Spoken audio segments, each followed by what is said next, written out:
Okay, it should be good. Okay, good evening. This is the April 15, 2021 special meeting of the Planning and Zoning Commission of New Canaan, Connecticut. Let's start with Lynn, if you can remind everyone how you're going to run the meeting tonight. The We Zoom.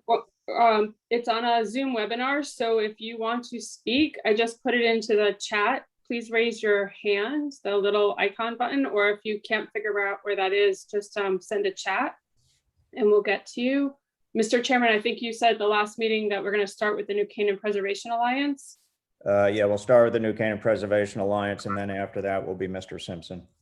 Okay, so I'm gonna bring up the New Canaan Preservation Alliance. Well, not yet. Okay, sorry. Not just yet. Okay, roll call. John Goodwin, I am here. Mrs. Grzelewski is absent tonight. Mr. Kriz?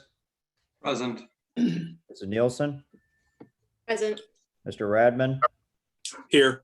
Mrs. Discornia? Claire? Give me a thumbs up, Claire. Thank you. Mr. Turner? Here. Mr. Ward? Mr. Ward's not here yet. Mr. Williams? Here. Mr. Cassavant? Here. Mr. Herring? Here. Mr. Bash? Here. Okay, Mr. Herring, you are seated for Mrs. Grzelewski tonight. And Mr. Bash, you are seated for Mr. Ward until he arrives, okay? Yep. We will hear items 1, 2, and 3 together, which is the New Canaan Library. The items are item 1, discussion consideration of the request of Edward O'Hanlon, Robinson and Cole, authorized agent for the New Canaan Library owners, along with its affiliates of properties located at 151 Main Street, 64 Maple Street, and 4448 56 South Avenue, amend the zoning regulations dated June 16, 2007, revised August 16, 2019 to add section 5.10 quasi-public library overlay zone LZ and proposed amendments to section 2.2 of the New Canaan zoning regulations. Item number 2, upon application, Edward O'Hanlon at Robinson and Cole, authorized agent for the New Canaan Library owners, along with its affiliates of properties located at 151 Main Street, 64 Maple Street, and 4448 56 South Avenue for site plan approval pursuant to A2A and new section 510G7 of proposed quasi-public library overlay zone and special permit pursuant to A2B 44D3, 54C4, 64G, 66D, and proposed sections 510C, D, 510G3B, 510G7, and 8 of the proposed quasi-public overlay. And item number 3, discussion and consideration of request of Edward O'Hanlon, Robinson and Cole, authorized agent for the New Canaan Library owners, along with its affiliates of properties located at 151 Main Street, 64 Maple, 4448, and 56 South for petition of change in zoning boundary for properties currently in the business A and apartment zone. I'll make a few more comments in the meantime. Lynn, you can add it, the New Canaan Preservation Alliance. So this is the night for the commission to listen to the public's input on the New Canaan Library application. Last time we met, I made some comments and I'll repeat those comments, is that first, I'd like to remind everyone that we read all of your letters. So consider any letter that's been sent in has been read and reviewed. I would also like to reiterate that the commission knows that there is very heavy support for the application as is, and there is also very heavy support for the preservation of the 1913 library. And I know there have been flyers and many things encouraging everyone to speak out. And what I would encourage is what we really want to do tonight is listen to public input that has to do with particularly alternative plans or suggestions as to what changes should be made to the application. And at the risk of sounding a little abrupt, as I've said, we've read all the letters, so we don't necessarily need to hear from people saying that we need to do the application as is, or people need to be saying that we need to preserve the 1913 library. The objective of what we're trying to do tonight is understand all of the public's input and then make that when we consider what we should do about the application. So Lynn, why don't you let the New Canaan Preservation Alliance begin? Hey, I've let Rose, are you on? I think I got you. Can you hear me? Can you hear me? Yes, and I'm gonna pull up your presentation. So, Well, I'm not, there are other speakers. okay, so I have it's labeled NCPA and Patricia Sullivan. Is there someone else I should let in? This is Pat Sullivan speaking. Can you hear me? Yes. Okay. Well, who we need is Neely Sticknoth, Okay. Carl Rothbart, Okay. Wes Haynes, Okay. Wait up. Okay. and Charlie Robinson. Hold on a second.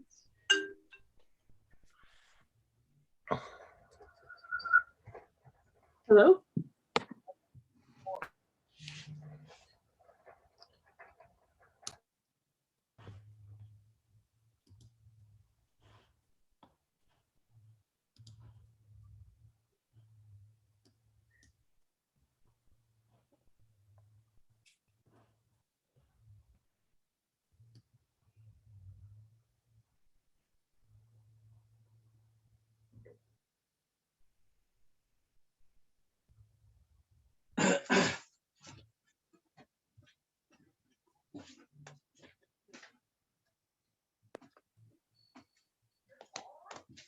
Yes, I'm on mute right now.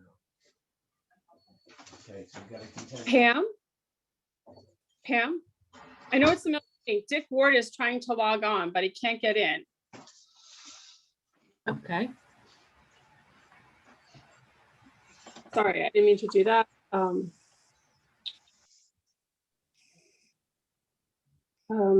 You said, I'm sorry, Patricia, I'm sorry, in the middle of the meeting, you said Carl Rothbart. Carl Rothbart, Wes Carl's Haynes, in. Charlie Robinson, Charlie's in.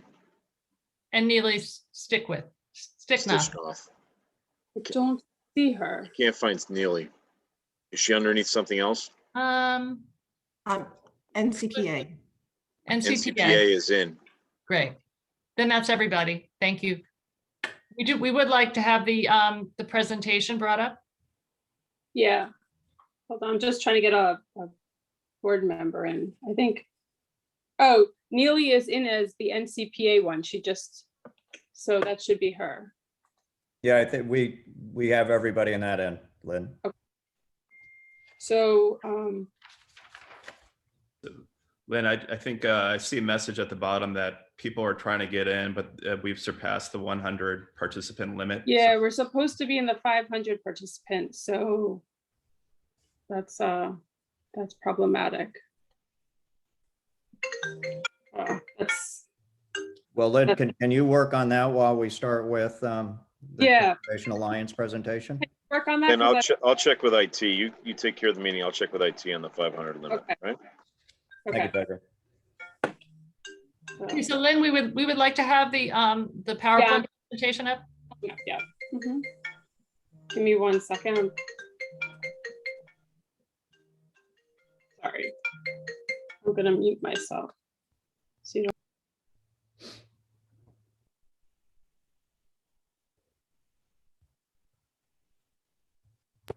Could we take it to the beginning? Can you see your presentation? We can Yeah. see it. Okay. And you have to advance it, right? Yes. So just Okay. just tell me the next slide that you're ready for. Perfect. Good evening, Mr. Chairman and members of the commission. Thank you for the opportunity to present, and particularly for setting up this special meeting. My name is Pat Sullivan, and I'm an attorney and principal with Cohen & Wolf, a Connecticut law firm with offices in Bridgeport, Danbury, and Westport. I've been practicing land use law for 30 years and was last before this commission helping you navigate the first sober house. I know this commission as an intelligent, rational body with focus and resources. Today, I am before you representing the New Canaan Preservation Alliance. I am personally late to this particular process, but the diligence, with which the Alliance has pursued the preservation of the 1913 library is extraordinary. Next slide, please.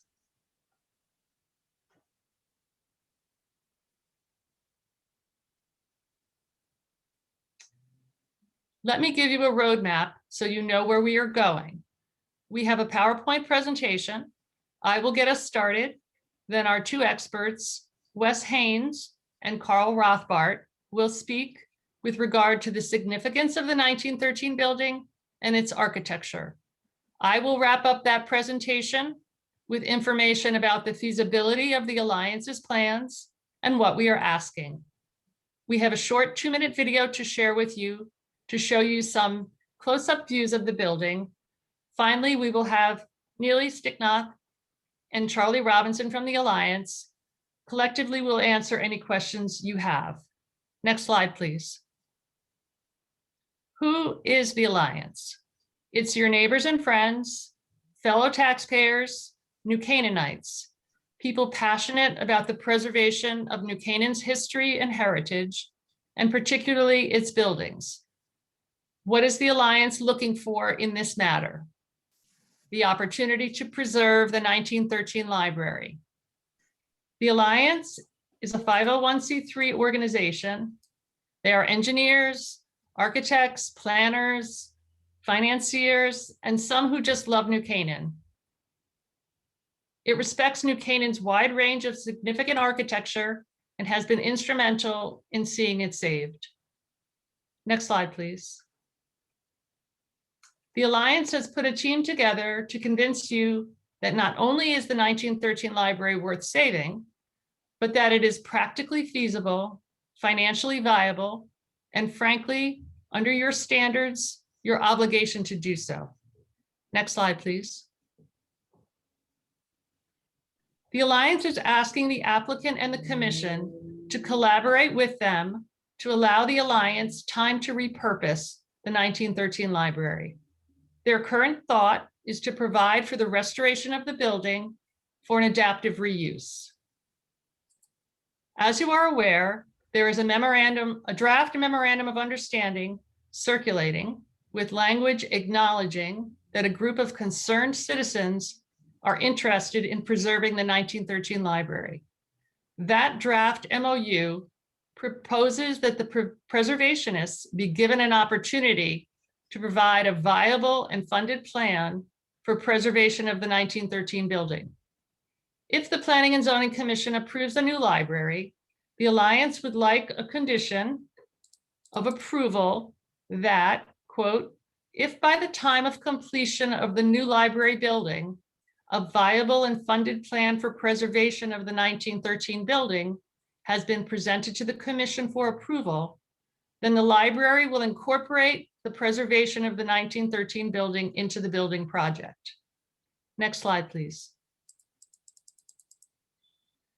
We can comment on the shortcomings of the application, but more importantly, we want to show how the preservation of the 1913 building is aligned with New Canaan's zoning regulations, with the POCD, and with the village district design guidelines.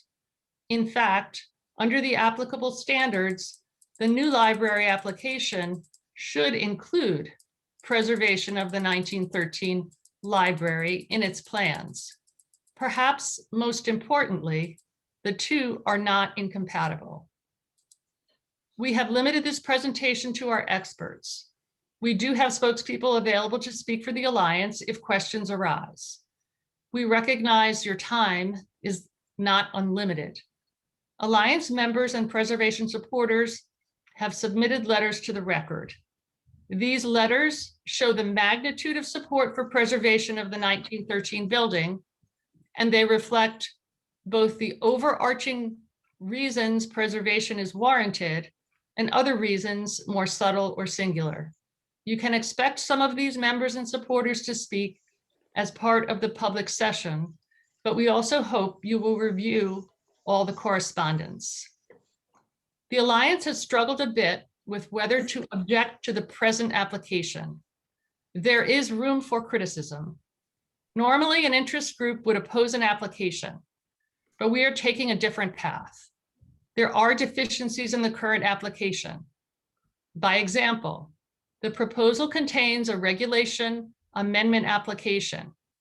Uses often considered primary, like a cafe, catering operation, or auditorium, are termed accessory.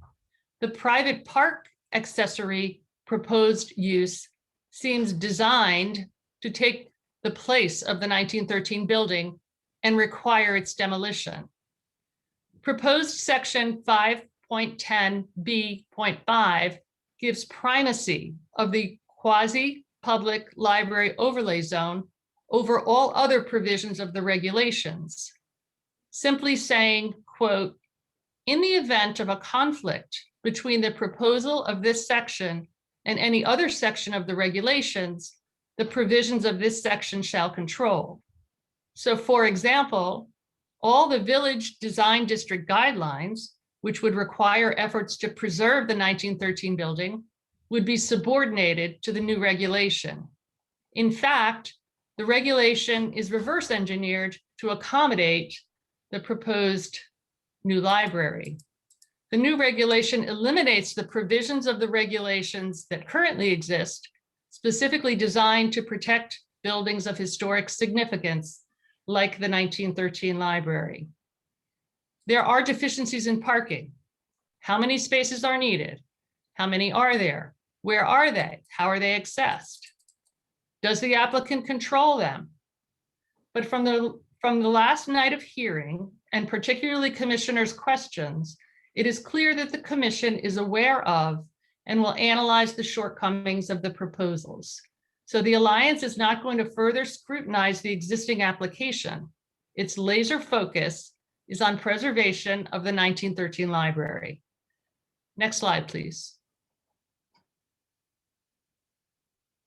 By proposing to remove the 1913 library, the application is in conflict with the POCD. Chapter 3 is titled Preserving, Enhancing, and Maintaining Community Character. Quote, "Residents clearly want to preserve what they love and cherish about New Canaan." A picture of the 1913 library is included in the POCD, submitted in response to a request that images that celebrate life in New Canaan be shared. Additional support for the preservation of the building is found in the POCD in the section titled Protect Physical Character, including historic buildings, which, according to the POCD, contribute to the overall perception of New Canaan's character. The POCD strongly encourages respect for and preservation of New Canaan's historic buildings. We have included the specific highlighted references supporting the comments I just made and those to come in our appendix. Next slide, please.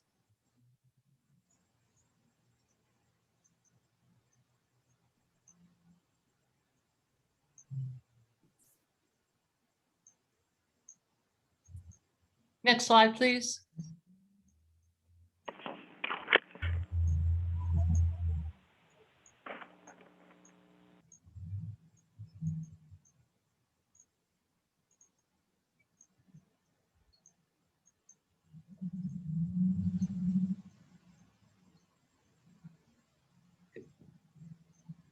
Could I have the next slide?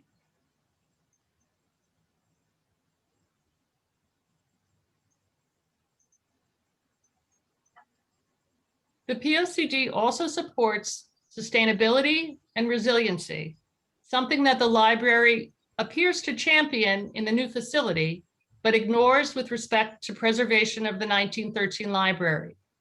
Goal 6 of the POCD urges strategies to promote waste reduction and recycling through education. Reusing the 1913 library serves that goal.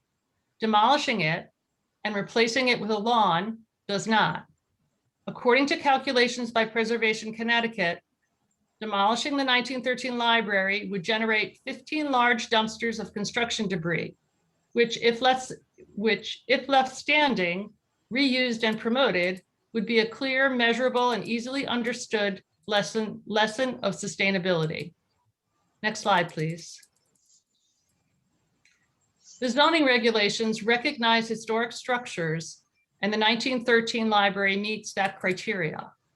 The building is over 75 years old. It is part of the fabric of New Canaan and its cultural and social history. Next slide, please. It has distinguishing architectural characteristics and uniqueness that you will hear more about shortly from our experts. Next slide, please. The 1913 library is clearly part of the town's heritage and culture. Next slide, please. In 2010, the Planning and Zoning Commission passed the Village District Design Guidelines. The design guidelines are quite detailed. They encourage adaptive reuse of structures and discourage demolition. They encourage traditional materials and direct particular consideration be given to the impacts of a new development adjacent to or in close proximity to the district. Quote, whenever possible, historically and or architecturally significant structures or features should be reused and incorporated into any development or redevelopment proposal.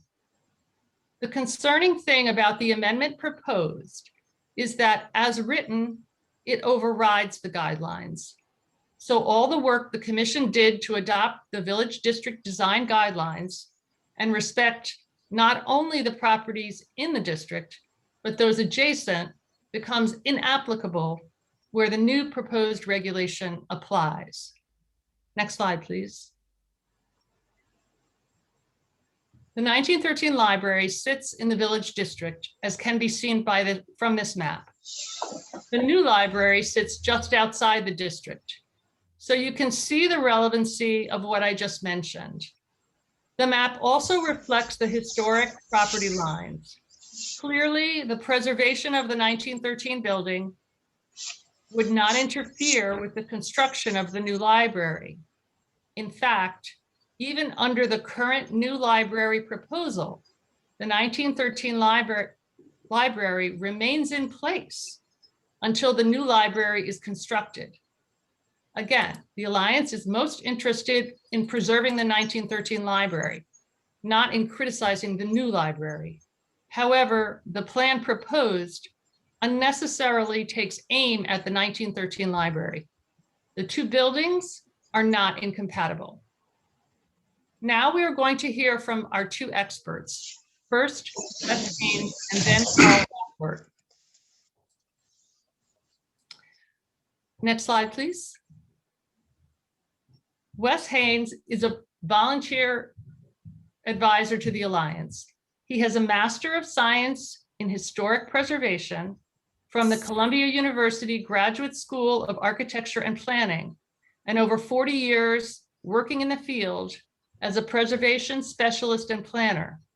He has held senior staff positions with the Connecticut Trust for Historic Preservation, New York Landmarks Conservancy, and New Jersey Historic Trust, and has conducted historic and architectural significance assessments on dozens of historic resources, including New York Central Park, the New York State Capitol, United States Military Academy at West Point, Playland Amusement Park, Adirondack Great Camps, Breuer's HEW building in Washington, D.C., and most recently, the Fish Church in Stamford.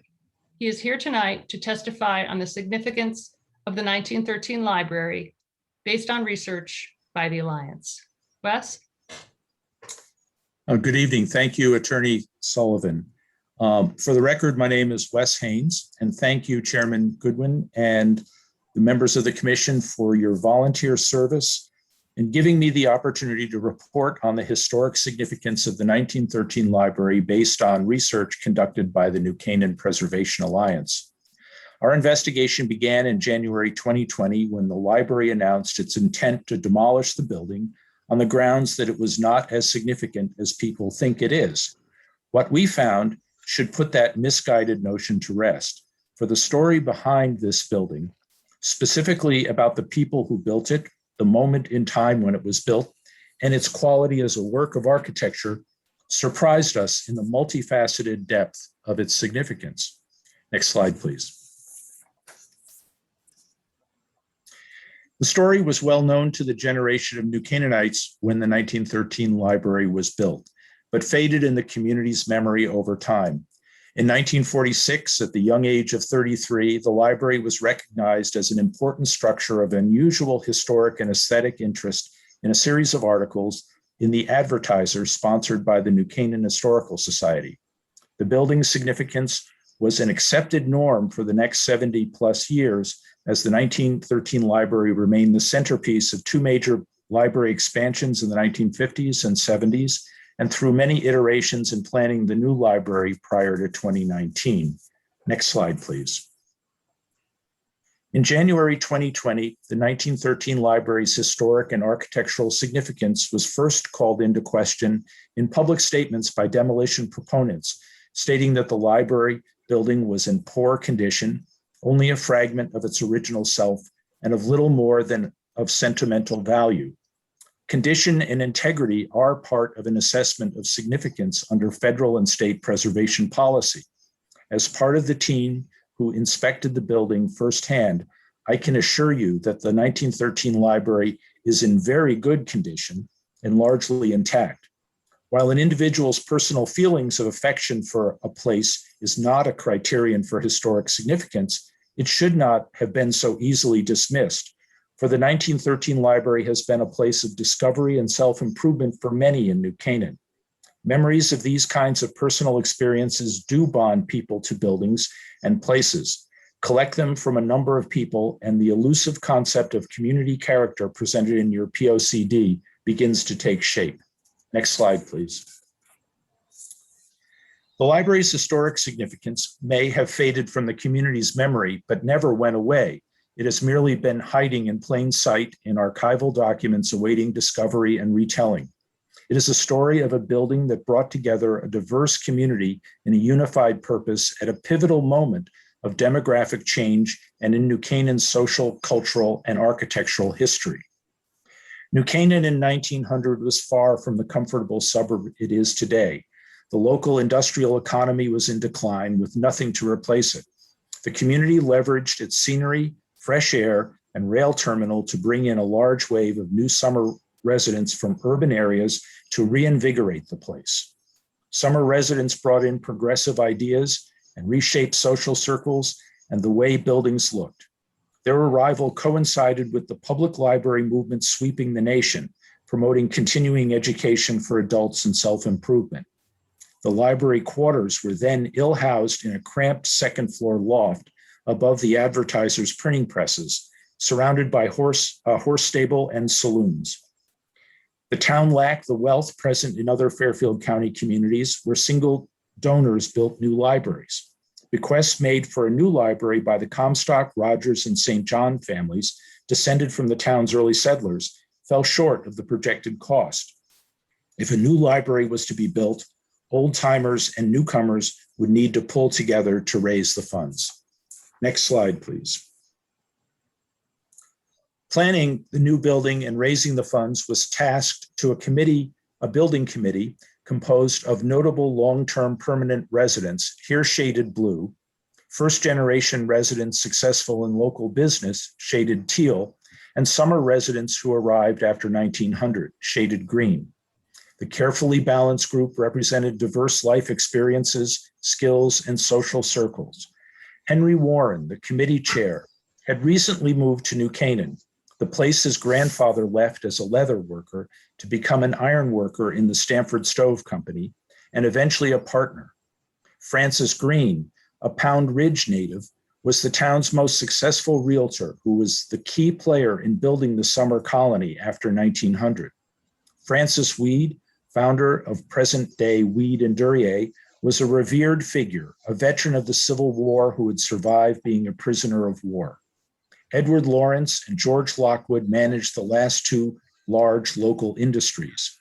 Olive Ramey was a retired educator who had tutored Helen Keller in German and whom Keller credited was as instrumental in her admission to Radcliffe. Charles Hubble, the contractor who built Town Hall, was also the artist of the murals in the Sallant Room, which he donated, and later an architect who ended his career in Hollywood. And Catherine Rogers, daughter of sculptor John Rogers, coordinated one of the two major fundraisers, La Fiesta, an exhibition of 100 costume, multicultural dancers that drew participation from a mix of 100 year-round and summer residents. A townwide 4th of July country fair drawing hundreds of new and old residents rounded out fundraising in 1912. It was this building that marked the first step in building New Canaan's 20th century community and identity and reinvention towards today's residential suburb. Next slide. The architectural significance of the 1913 library is interwoven with its historic significance. This diversely composed building committee selected the layout and look of the building through an architectural competition. The resulting building was a singular work of colonial revival design that reflected both sides of the community, combining urbane, academic, architectural forms and composition derived from the work of the late Italian Renaissance architect Andrea Palladio, as filtered through the 18th century Neo-Palladian phase of English architecture, and set them within rustic but precisely constructed stone walls, conveying rural vernacular construction. Next slide, please. The architectural competition for the design of the 1913 library was itself exceptional, limited to 6 invited architects who were all summer residents of New Canaan, and agreed to waive their fees should their entry be selected. This was extraordinary for the concentration of such a large and accomplished group of architects in 1911 New Canaan and the generosity of their civic mindedness. The 6 competitors shared a Beaux-Arts grounded classical approach to architecture, stressing formality, symmetry, collegiality, and the creative reinterpretation of architectural idioms from antiquity and the Italian Renaissance. The Beaux-Arts approach launched the City Beautiful movement in planning public buildings in towns of all sizes, following a full demonstration of its planning and design principles at the Chicago World's Columbian Exposition 8 years earlier. The fair made a powerful impression, not just on architects, but also on the hundreds of thousands of American attendees who reimagined what their hometowns could become. Among them, the Library Building Committee Chair, Warren, who returned enthused by what he had seen. The collective portfolio of these architects included numerous public buildings and libraries, many using English Neo-Palladian motifs in colonial revival expressions considered a proper mode of classicism for a rural village like New Canaan. Next slide, please. The building committee selected architect Alfred H. Taylor's entry with the assistance of William Boring, architect of the main immigration station at Ellis Island and professor of composition at Columbia's New Architecture School. Taylor, best known for designing neoclassical banks, had apprenticed with architect William Kent, who in turn had apprenticed with H. H. Richardson, the second American architect trained at the École des Beaux-Arts and considered by architectural historians to be the progenitor of the American Public Library as a distinct building type. Taylor's first floor plan reflected up-to-date thinking about library arrangements with open stacks in the southeast corner, accessible to an adjacent adult reading room, and a separate children's reading room divided from the adults by a private office for the librarian. The program also included the present-day Sallant Room for the Historical Society. True to Beaux-Arts design, the plan was hierarchical, with the facades of the rear rooms subordinate to those of the front to anticipate future expansion at the back when needed. Next slide, please. Taylor's exterior drew on Neo-Palladian references assembled with a Beaux-Arts sensibility. At upper left are 2 images of the 18th century Redwood Library in Newport, one of the first fully realized Neo-Palladian buildings in the United States and a source of Taylor's portico. The Redwood Library also used a specific Neo-Palladian form of the Venetian window set within a larger relieving arch, used by Taylor in the library's most distinctive window shown at the lower right on the north wall of the Sallant Room. Taylor adapted the Venetian window again 2 other ways on the 1913 library. On the south wall, also at lower right, where the window provided daylight to the original stacks, Taylor suggested the Venetian form in a utilitarian way to express interior function, with narrow, elongated openings similar to the recently completed rear elevation of the New York Public Library at upper right. For the front elevation, Taylor challenged the creative way architect Charles Follen McKim used a Venetian window inspired by the ornate Villa Medici 4 years earlier on the Morgan Library in New York at lower left, placing it in a radically different context. Next slide, please. For the composition of the front elevation of the 1913 library, Taylor abstracted the elements of a Venetian window into 2 window groups flanking the main entrance, all less formal with blind arches and arranged in proportion to the windows of Chiswick House, a major work of Neo-Palladian architecture in Britain designed by Lord Burlington, the central figure of the Neo-Palladian movement. In place of Burlington's smooth plains, Taylor used rough ashlar stone. Next slide, please. Taylor's rugged handwork masonry imparts a vernacular sensibility inspired by building practices suggestive of colonial America. In fact, the masonry work is anything but primitive. Taylor closely supervised the setting of the locally quarried stone in a free random ashlar pattern, rejecting some work and requiring it to be reset. Inventively trimmed with brick water tables and corner coins, the completed work was executed with excellent craftsmanship. Next slide, please. The 1913 library meets the 3 criteria of your zoning regulations established for historic structures, as Attorney Sullivan noted. The building is more than 75 years in age. The 1913 library exemplifies broad cultural and social history as a product of the public library and city beautiful movements, and it benchmarks the beginning of New Canaan's emergence from a rural to a suburban community. The 1913 library embodies distinguishing characteristics of a public library built prior to World War I. It is an exceptional example of Neo-Palladian colonial revival style and is built with excellent craftsmanship. The 1913 library also, quote, evidences historic significance, unquote, as defined in your zoning regs by its age, architectural uniqueness, and cultural value. Architect Alfred Taylor's creative use of Neo-Palladian features in the exterior composition, as well as the building being the only place where New Canaan's Beaux-Arts 6 collaborated, evidence the building's uniqueness and demonstrate its cultural value by adding their story to that of New Canaan's Harvard 5.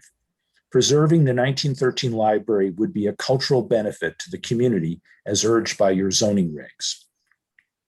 If you are hesitant to follow what your POCD zoning regs and the property's current village district zoning clearly urge you to do, that is, preserve the 1913 library, because it is private property, I ask you to consider 2 questions. Does a zoning overlay for a quasi-public library zone make this quasi-public property, private property? And should demolition of a building that evidences historic significance be approved in a project utilizing public funds? The New Canaan Library has not made a case for the need to demolish this historic building beyond its preference to put a lawn in its place. Demolishing the historic 1913 library is not consistent with your public land use policy. Preserving and repurposing it is. Thank you. Next slide, please. Back to my role as an MC. Now you will hear from, it's Pat Sullivan. Now you will hear from Carl Rothbart. Carl is a partner at Architectural Preservation Studio, a 15-person firm that specializes in the preservation of historic buildings with offices in New York City and New Canaan. Carl has 40 years experience solely in the field of historic preservation and has worked on some of the most iconic structures in America, including the Vanderbilt Breakers Mansion in Newport and the Guggenheim Museum in New York City.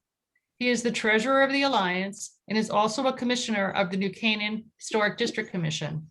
Carl was part of the architectural team that prepared a detailed report on the significance, current condition, and future uses of the 1913 library. Carl? Thank you, Pat, and thank you, commissioners, for giving us the opportunity to have this presentation.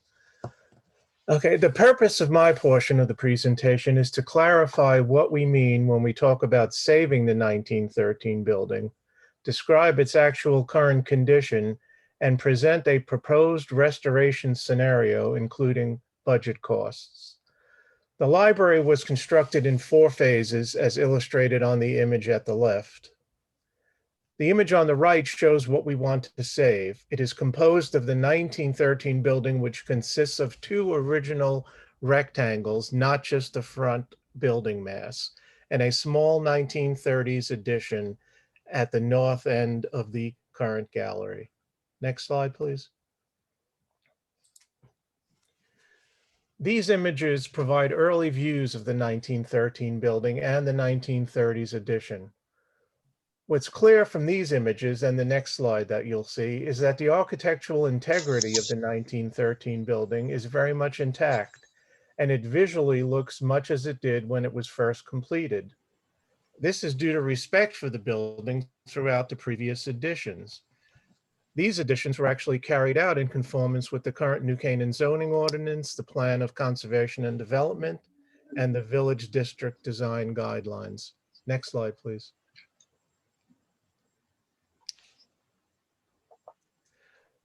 The main street facade and the north elevation remain virtually unchanged from the 1930s. The eastern portion of the south elevation is intact and partially visible from the exterior, while the remainder of that elevation exists on the interior of the library, although some of the window openings have been infilled.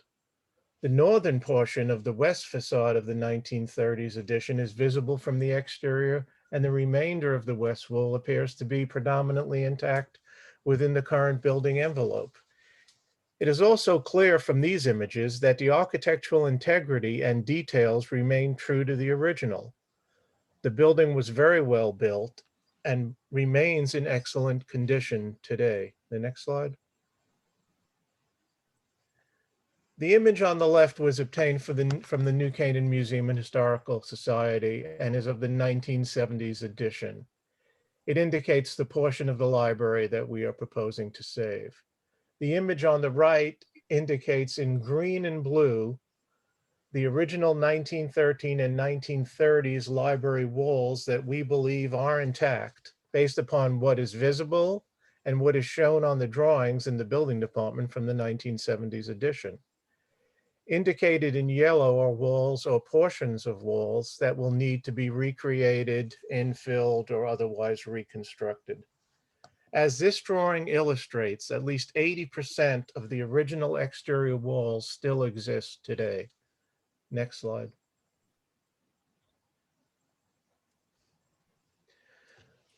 The 1913 building, as shown on the proposed site plan, remains within its original parcel of land in the town's village district. This schematic design includes a terrace with ADA access to the building. It's also important to note that the 1913 library is over 100 feet from the closest point of the new library's footprint and still allows for a large 1/3 of an acre usable lawn to the west of the building in a more defined space that doesn't flow out onto one of the busiest corners of town. I mean, Keith Simpson will present a much more detailed proposal and discussion of the landscaping. Next slide. The library has projected a very costly restoration of the 1913 building, but for someone who has specialized in the preservation field professionally for 4 decades, I know that the library can be fully restored far less expensively than the library is projecting. Their cost estimates include relocation and major rebuilding, which is not necessary based on the current condition of the 1913 library. It's important to keep in mind that the size of the 1913 building is smaller than the average New Canaan home and is currently in very good condition. In reality, it could only cost so much to install new bathrooms, a new HVAC system, complete the missing sections of walls, and address the limited hazmat remediation in a building of this size. Next slide, please. To close, as these images created in 2020 illustrate, classic architecture and modern design can coexist in harmony and juxtaposition as they do throughout the world. New Canaan, known as a center for both classic and modern architecture, should be no exception, but should be a leader in respecting our rich architectural history and landmarks. There is no justification for the destruction or moving of this beloved historic structure. To approve such an action will be the tipping point beyond which respect and appreciation of our town's history and architectural heritage will never recover. We can have both progress and preservation on the same site. Thank you very much. Thanks, Carl. It's Pat Sullivan. I'm back and we're wrapping up. Now that we have shown you the 1913 library building, its significance, its architecture, and some of its history, the question is it feasible to save it? And the answer is yes. We are putting forth two options, though they should be considered illustrative and not exclusive. Next slide, please. The first option is a sample layout for a nonprofit. The second, a possible office layout. These layouts are designed to show that reusing the building is practical. Next slide, please. We now provide you with a slide containing key economic details.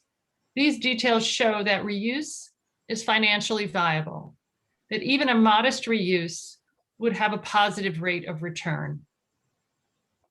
Next slide, please.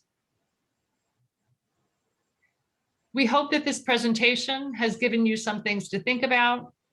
A lot of effort has been put into preparing it, and there's a lot of passion surrounding the issue. Next slide, please. So now we come to the ask. The Alliance is asking for the opportunity to save the 1913 library, to repurpose it and put it to productive use, to make it self-sustaining, and to do that while the new library is being constructed. It is asking the Commission to condition any approval for the new library on saving the 1913 building. It is practically doable, financially feasible, and consistent with your regulations, the POCD, and the Village Design District Guidelines. Next slide, please. Thank you. We appreciate your time and attention and look forward to any questions that you may have. Next slide. Thank you. Thank you, Attorney Sullivan. Commissioners, questions for the Preservation Alliance team?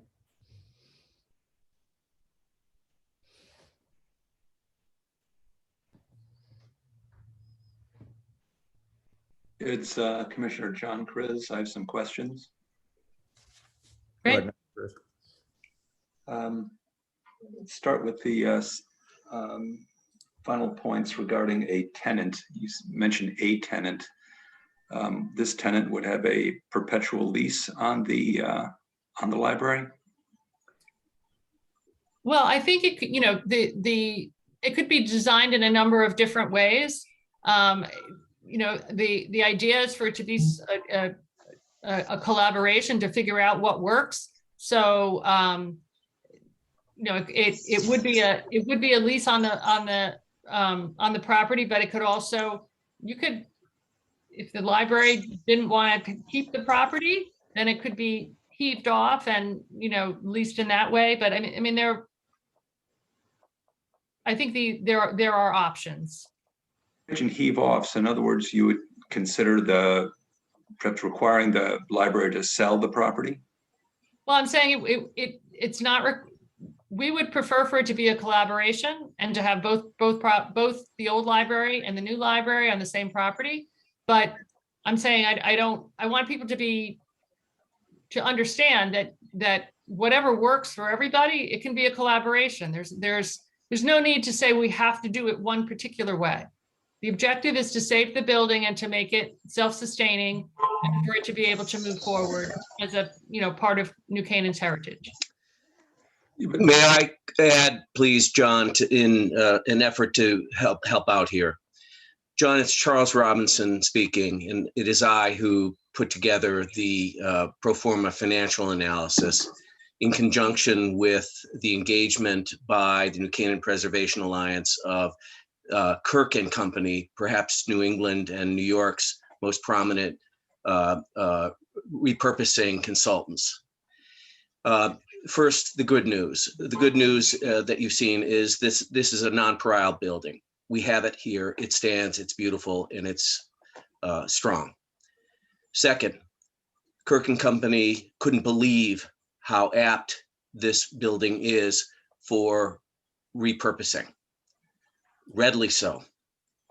They're used to extreme challenges throughout industrial New England and upstate New York. But most importantly, what you saw in one of the latest slides was what we call the bookends of the possibilities of use for that building. One takes a perspective of perhaps a non-for-profit use, a gallery use, a public type of use. You saw in the lower right-hand corner of it that it incorporated continued use of the salon room.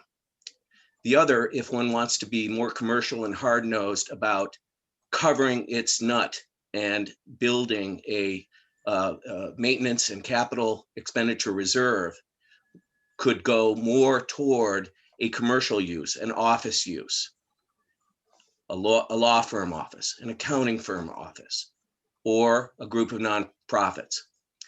What is shown in the summary of the economics is the range of possibilities, but the takeaway, John, must be seen as whether one accepts the lowest rents for office usage or a similar usage currently asking in town, or the highest in its locale. You have a range of economic outcomes, but it is still extremely economically viable even at the lowest rents.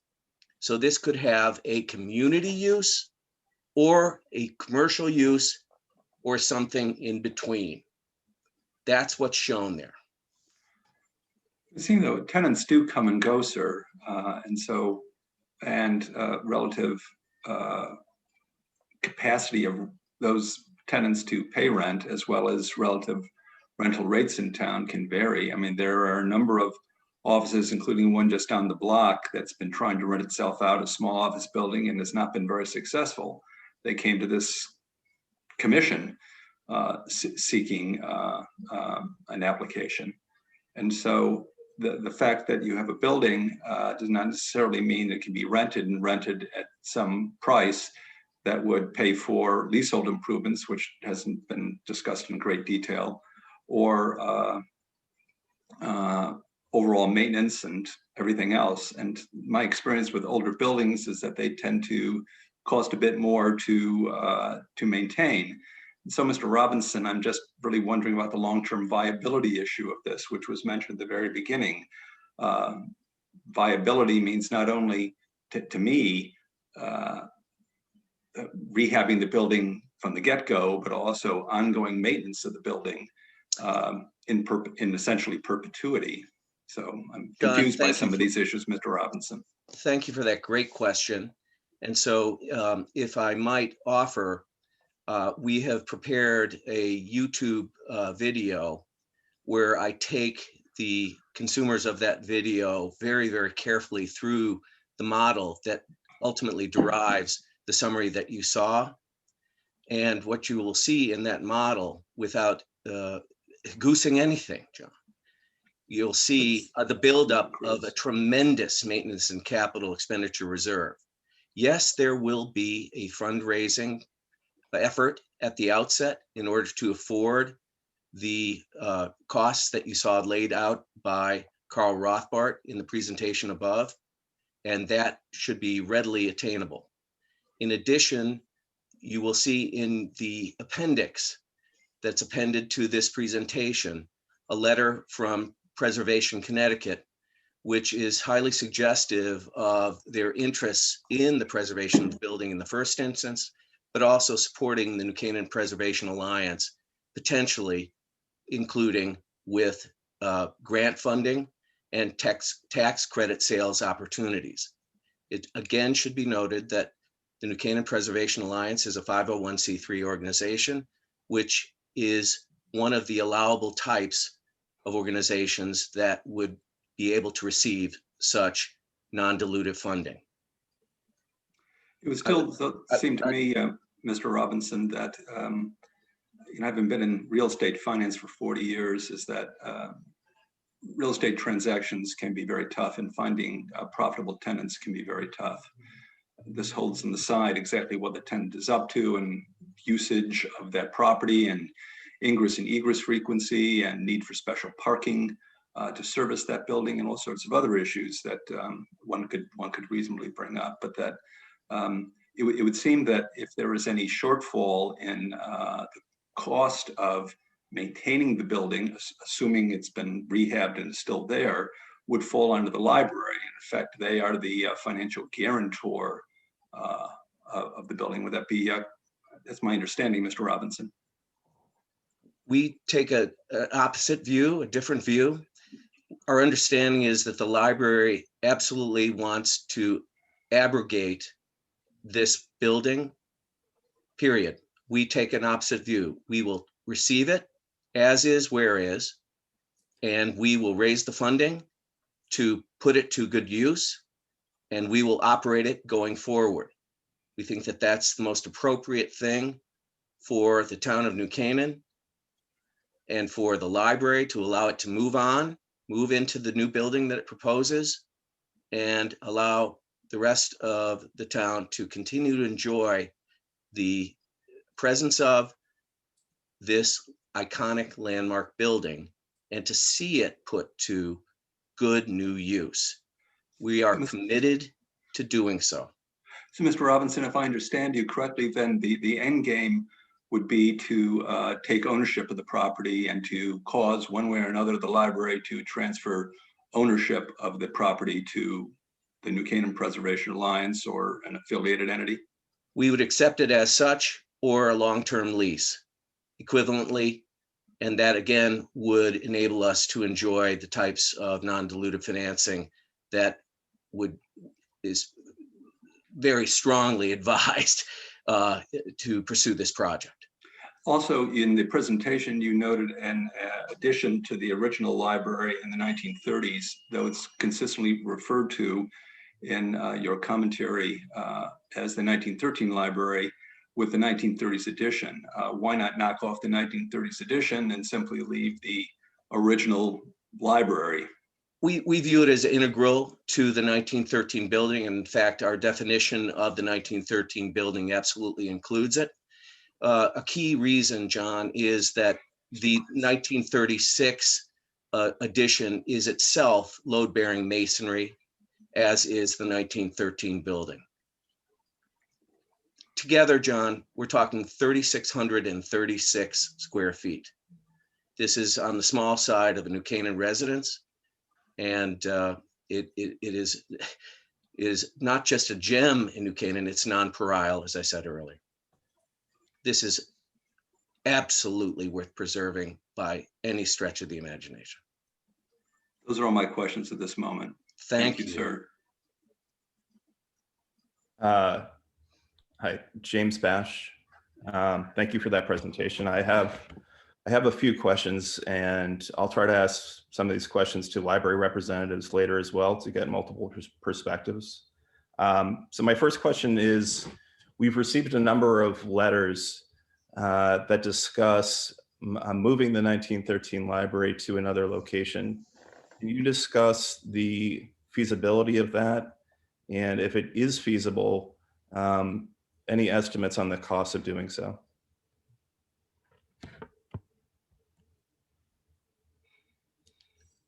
James, I'm not sure if you're directing that to me, but I would, should that be the case? Whoever is most suited to answer that, or multiple people. If they're might I call upon Carl Rothbart and Wes Haynes please, to address that. I will As they have the technical expertise to address it. I can speak otherwise. Obviously, it's possible to move anything. I mean, there have been huge buildings that have been moved. From our perspective and from a historic perspective, the building and its setting are integral. That building is not going to be the same in another location. And when you take into account the cost to do that as opposed to the cost to restore it,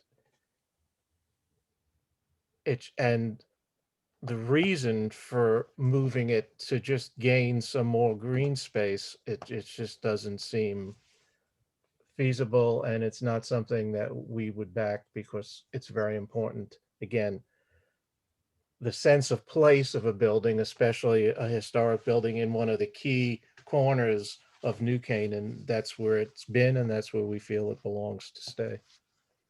Mr. Rothbard, can you just state your name for the record, please? Carl Rothbard. Okay. And then I also wanted to ask about a couple of major differences of opinion from what we have heard from library representatives and what's been discussed by NCPA today and in some of the letters we've received. One of those, Mr. Rothbard, had to do with something you referenced in one of your slides regarding the cost of restoration and updating the 1913 building, where I believe your estimate was roughly $830,000.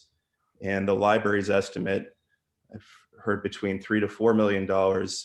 And that's actually excluding what they believe is necessary costs for hazardous materials abatement. Can you discuss a couple things in that regard? One is, what are the major sources of deviation between your estimate and the library, if in fact you've been privy to their numbers? So if you haven't gotten access to their numbers, please let me know. And I'll ask the second question in a bit. Okay, no, I have seen their numbers and I am very confident in my numbers. This is, again, something I've been doing for 40 years. This is a small building that's in very good condition. We're talking about putting in ADA bathrooms. We're talking about reconstructing a missing section of wall. We're talking about providing ADA access to the building. We're talking about doing some interior finishes, and we're talking about some hazmat abatement, which in the case of keeping the building there, it's a much smaller project in terms of the hazmat aspect than it would be in demolishing the building. The library's estimate included almost a complete rebuilding of the building, replacing all the windows, replacing the roof, doing major structural work, which is not necessary, almost gutting the building to its shell and recreating it. And that's how their numbers got to be a few $1 million. Yes, if you were to do that, and if the building required that degree of intervention, it could be that much money. But the building has been looked at very carefully, and the building is in good condition. It needs some work. And I personally think, you know, $800,000 is a generous number for a building that size for the amount of work that needs to be done to it. Okay. And to follow on that, Mr. Rothbard, is what you said predicated largely on recent visits to examine the 1913 structure, or is it more based on that reference to a 1979 slide, and in addition to the library, that showed greater retention of some of the walls than I think what the library is presuming? No, that is based on recent visits and the drawings that show the construction that was done in 1979, the last time any work was done. And our team has been in the building, has been to the basement, has been to the attic, and it's based on an up-close visual review of the condition of the building. Okay. And then two final questions, if I could. I imagine that partially answers this, but I'll ask it anyway. we've heard estimates tonight of the 1913 building having roughly 3,000 square feet in dimension. And I believe that library representatives have talked about 1,300 square feet in dimension. Can you give us your perspective on that discrepancy? Yeah, I mean, that's something that it's amazing we're still talking about because we physically measured the building. When they talk about 1,300 square feet, they're talking about the forward rectangle of the building. The two rooms in the front of the building, which was the original 1913 building, included the front building mass and the back building mass. So when you take those two into account and the 1930s addition, you're at 3,600 square feet. This seems to be one of those items that just, I don't see how we could be debating it. We actually went out there and physically measured those building masses. So. Okay. the My last discrepancy question is for comes- Mr. Robinson. Mr. Robinson, can you talk about any sort of projections you have on recurring operating expenses of a restored and updated building? Yes, I can. And without going long or burdening your committee, I would like to invite you to attend a presentation by me at your convenience, where I will take you through the model that ultimately drives the summary information that you saw. I will assure you, though, in answer to your question now, James, that this project, utilizing Mr. Rothbart's cost calculations going into the repurposing, and as well anticipating raising $1 million in funding to finance that through various means, ultimately over a 22-year span. And we measure that over the bond life of the bond that the town of New Canaan is proposing to finance its own $10 million contribution to the new library. We model out over 20 years. We don't exclusively say, Mr. Chris, whether it will be one or more tenants during that life, but we show a buildup to a very, very healthy maintenance and capital expenditure reserve after contemplating some very significant periodic, very large capital expenditures in every 4 years of that period. We feel that we have overburdened a future use scenario in our model. And again, at your convenience, your committee's, your commission's convenience, I'd be pleased to take you through that in detail. Just to know, Mr. Robinson, this is John Goodwin speaking. We cannot do that. What you can do is to submit to the commission an overview, your numbers, a description of the numbers. That's the best we can do, but we cannot have a meeting with you. Consider that done, and thank you. Okay, thank you. Thanks for your time. I'm sorry, go ahead. Thank you for your time.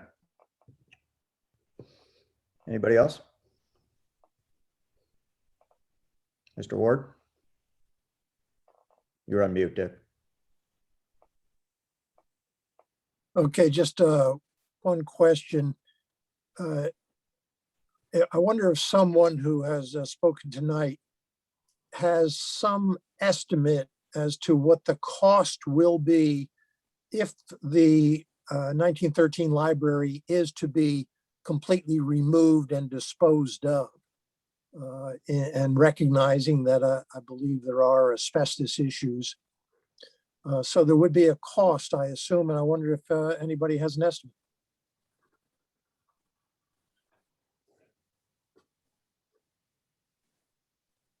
No, we don't have a specific cost for that. I believe the library does have a cost as part of their planned project. Because presumably, Can you just say, sorry to interrupt, can you, when you speak, can you just state your name for the record? Okay, sorry, Carl Rothbart. Thank you. Sorry, Mr. Ward. well, I mean, if the 1913 library were to remain in place, then obviously there would be some kind of a savings to the new library for not having to dispose of the old library. This is true. So, Mr. Ward, as a follow-up, probably next meeting, we'll ask the library to answer that question. Okay. Mr. Radman? If the 1913 library were to remain and a new tenant or use could be found for the space, how would you address parking on that corner lot for that use? Allow me, if I may, to answer you, Dan. Can you just Charles think, Robinson. We have covered a range of options to negotiating with the town. The use of some small number of spaces in the center school parking lot or the Morse Court parking lot. But in addition, we have factored into our financial model renting said spaces from either of those two parking lots and or from a private party such as St. Aloysius or other. The economics of the project are consequential enough, Dan, that it could be afforded as into a landlord concession to a tenant. When we looked into it, given the square footage, the maximum number of parking spaces that we calculated was on the order of 5. And that toward the For a office retail utilization scenario that you saw on the right-hand side of what I called the bookend potential uses. Mm-hmm. That implies the current zoning and the current parking requirements in the current zoning code. We do not have any difficulty whatsoever with the way it is zoned, where the 1913 library exists and the zoning covering it. And we suggest no change whatsoever to that zoning. We're happy with that zoning. Did you look at an alternative solution that if you were to, as part of keeping the library, that newer western portion, I'll just refer to as the western wing, would be demolished or removed? Did you look at a solution that would provide on-site parking? No, sir. The way we look at the entire western part of it is to leave it exactly as is, save for adding a terrace element. And the reason, Dan, is that the way it is presently is the sole ADA compliant access into the entire existing New Canaan Library complex, 1, and 2, by extension, the 1913 building. We wouldn't change that grade at all. All we would do is add a terrace element off the back. We would leave it exactly as is. Charlie, this is Carl Rothbard. I just want to clarify one thing with that. We have schematically we have looked at solutions where we could provide parking that would be ADA parking that would be accessed from the service alley that the new library is providing. But I think, Keith Simpson, who's going to talk after, has really been looking at the site and how to develop that site with various options, but we have looked at it. Thank you. I may have misunderstood, sir. This is Commissioner Cruz speaking, that the only ADA entrance is in the back of the 1930s library? Yes, exactly where it is now.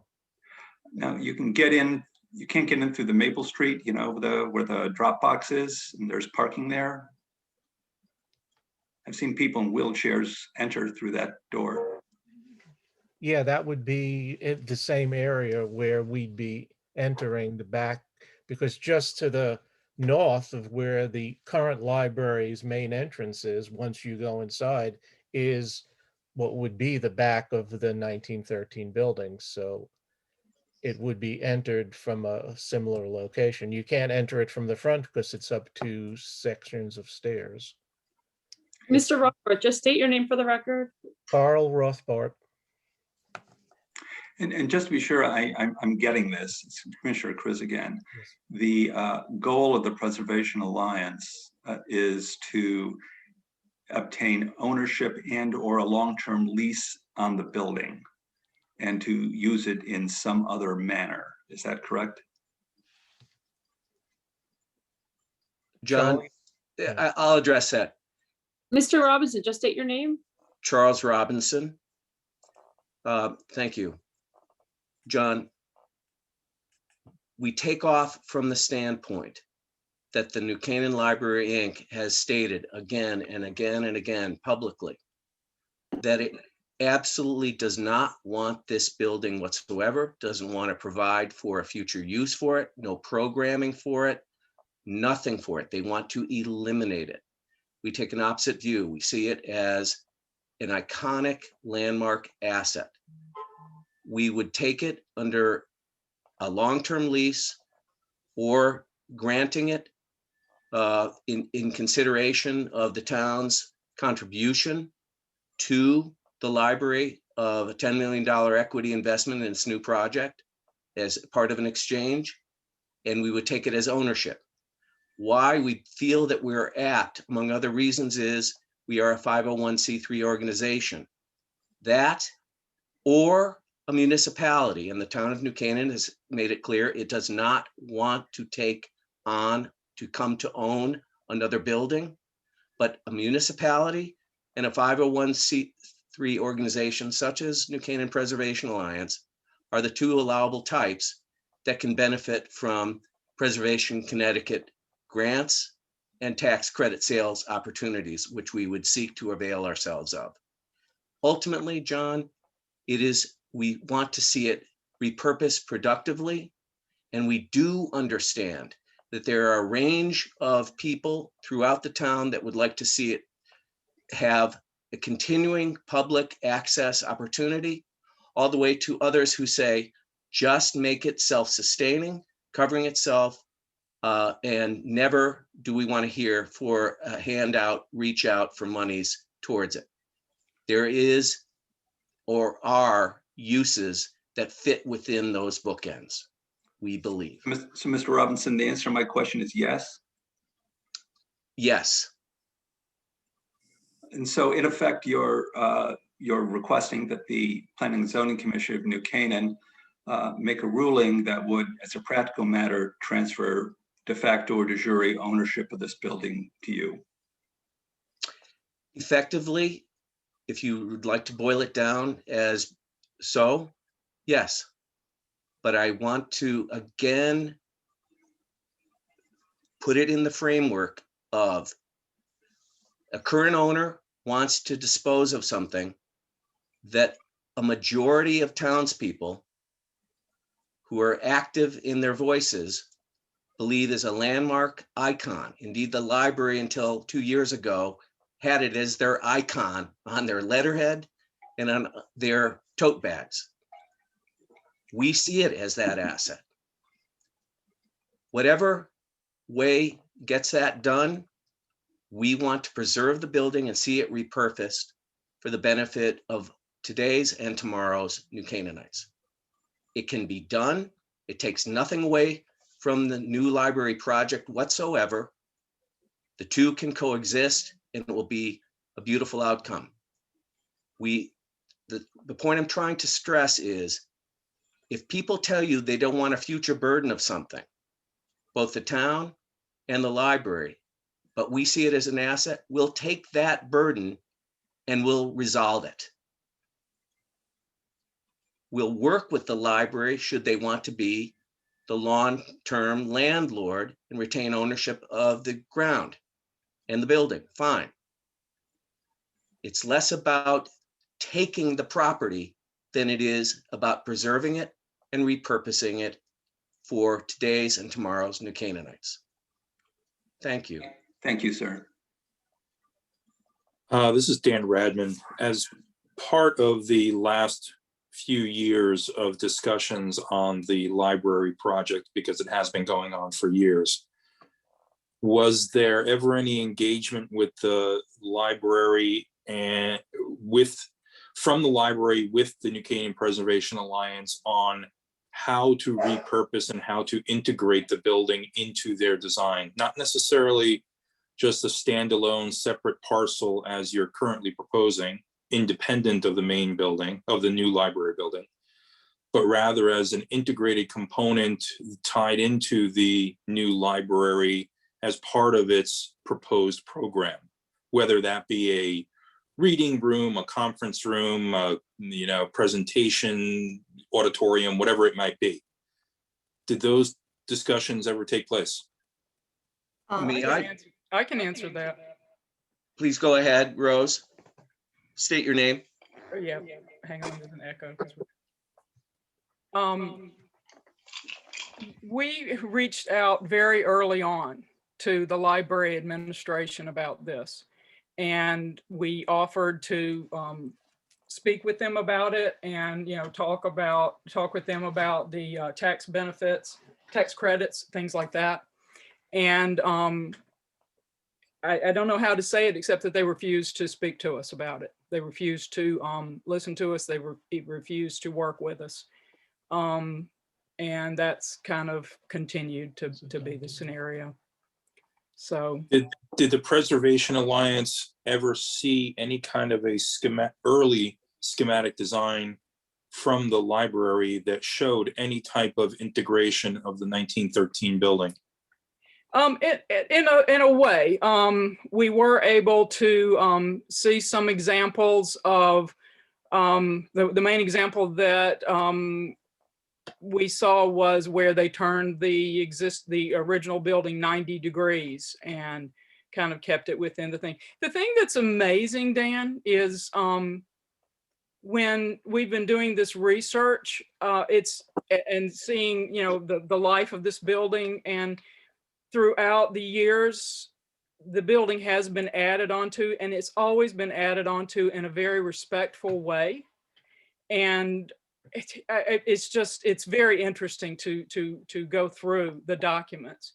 And as an architect, as a preservation architect, we see this done properly all the time. I know there are many examples that we could present of how this has been done successfully in a number of locations for libraries, for all sorts of buildings. And we were willing to work with them.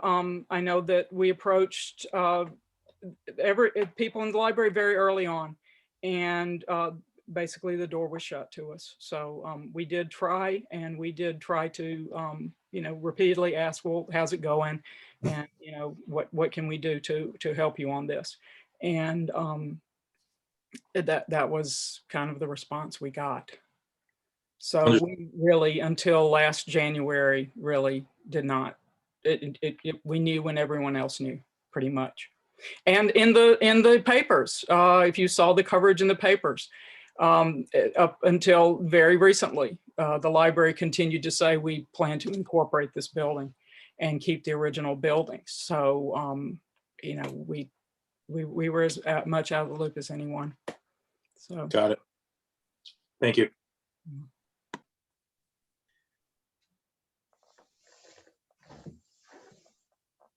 Anybody else? Oh, I think Mr. Cassavant's trying to speak. Mr. Cassavant. You can't. Art, we can't hear you. You're shown as unmuted. Check your. We still can't hear you. Still can't hear me. Okay. Oh, turn it up. I think we just heard you. Okay, thank you. Yeah, turn up your volume, Art. Is that better? Higher. We go ahead. I thought we heard you. Okay, can you hear me now? Yeah. Yeah. Perfectly. Yes, so thank you. So my narrow question is, what sort of tax credits do you think would be available? And then the second part of my question is, under what basis do you think you would have the right to have access to a not-for-profit board's control of its own property? And I think my second question is for Patricia Sullivan, the attorney. My first question, I believe, is for Carl Rothbard, who referred to types of tax credits. Carl Rothbard, I think that first question would be best answered by Wes Haynes if he's still available. Yes, Wes Haynes for the record. There are in Connecticut, there are really great historic rehabilitation tax credits available to properties that are listed on the State Register of Historic Places. For depending on the use that you put it to, they can range between 20 and 25% of the allowable costs for restoration of a building. So they're given out to S corporations. They're distributed by S corporations in the forms of vouchers at the end of the project. So you apply up front. You basically tell the state what you're planning to do. You do the work according to the way you said you're going to do it. And then at the end of the project, you basically get a voucher for the value of the expenses. There are also federal tax credits that for very large projects, but I think we fall underneath the threshold for the federal tax credits here. Yeah, that's, I buy and sell tax credits for a living. That was Okay. the reason. And my calculation of the available tax credits under your budget would be roughly 200,000. So what I was trying to understand is how this plays into your budget. We haven't really put it in the budget yet. We have no agency at this point to formally do anything with the project. We've just come up with the construction budget that we expect. So you could just look at that budget, the construction budget. We think that the things that Carl has spec'd out would be all allowable tax credits. So we would be looking at 20 or 25% depending on use. And my second question went to, I think, Patricia. Yes, so I'd like to think of this right now as sort of a concept. I mean, our objective is to save the building. As lawyers, we can do just about anything. That's just a matter of figuring out how to get it done. So if there was, cooperation between parties that this building could be saved and the money could be, provided to do it, I think there's a number of ways it could be done. I'm not asking a private party to quote, give up their land. But I think those are basically the details of what they would agree to. I mean, what we've asked for tonight is a condition on the approval. We're not objecting to a new library, but a condition on the approval, giving us the opportunity to move forward. And if you look at, I realize that the MOU is still in draft form, and the parties to that MOU are the library and the town. But the proposal under the MOU is that the Alliance be given the opportunity to put the funding, to put the process in place prior to the by the time the building is completed. I mean, the building is going to stay in place until the new building is put up anyway. And so it's just that, the condition would be the opportunity to work that out. I mean, I think it can be worked out, but, we would, that would be subject to negotiation. Thank you very much. Sure. Mr. Herring, did you have a question? I did, Chairman. Can you hear me? We can hear you. Okay. Chris Herring for the record. So I had a couple of questions and just wanting to understand the logic of the arrangement and kind of the intent and the priority of the group. So in reading all the different letters, there there are many different sentiments that are mixed in the letter. So it's nice to hear this group present and put some hierarchy to those priorities. So one thing you mentioned was the concept of land costs and the fact that you take a land lease. As I looked at the numbers, I didn't see any factor for land lease. Was there a? Chris, may I answer? It's Charles Robinson. Yes.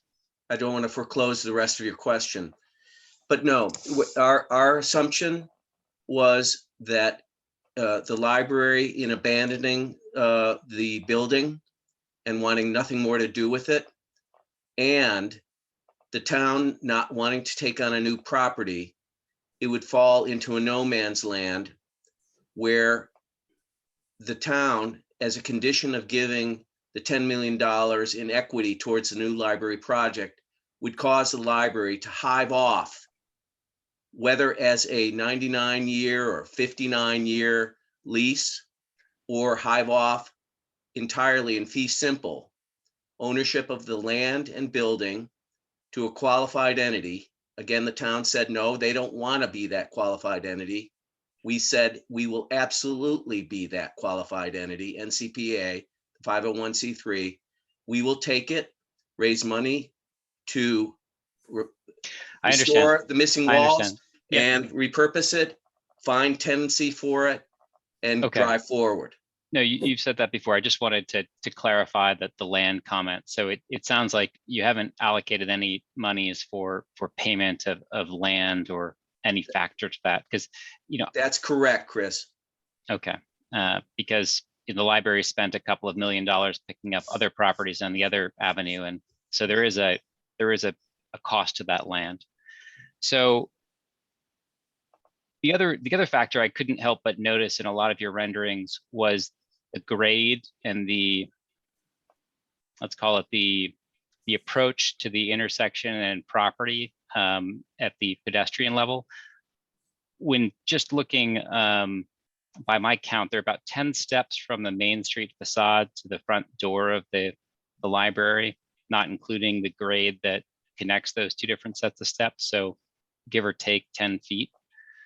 And the lawn that surrounds that library is give or take 2 to 3 feet above sidewalk level and inclined. So one of the, to be fair to the library, they did highlight how they'd like to activate the space around the library. And when I was looking at your plans, it seemed that the library was almost at grade with the street.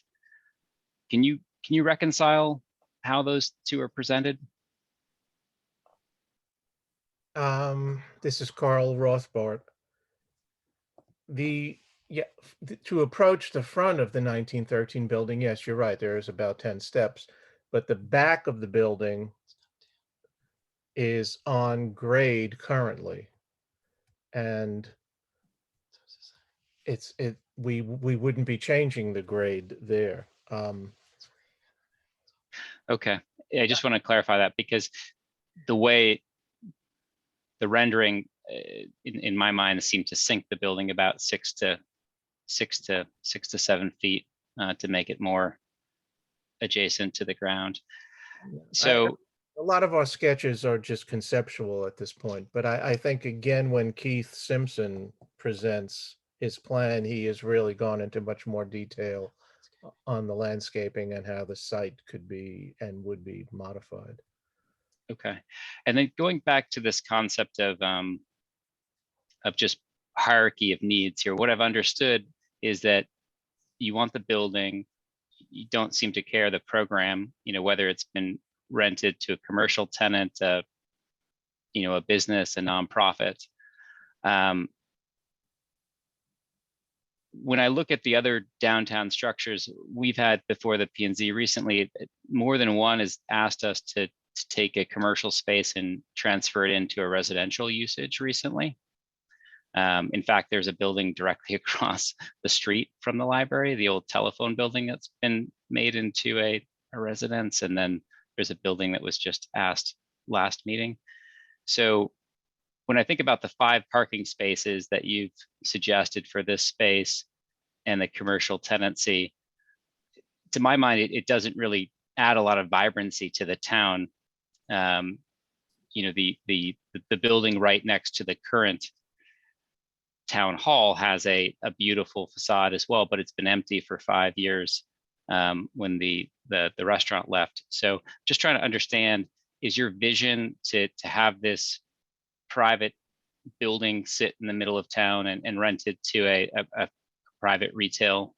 Is that the primacy of your requirement is the buildings staying intact? Is that my understanding?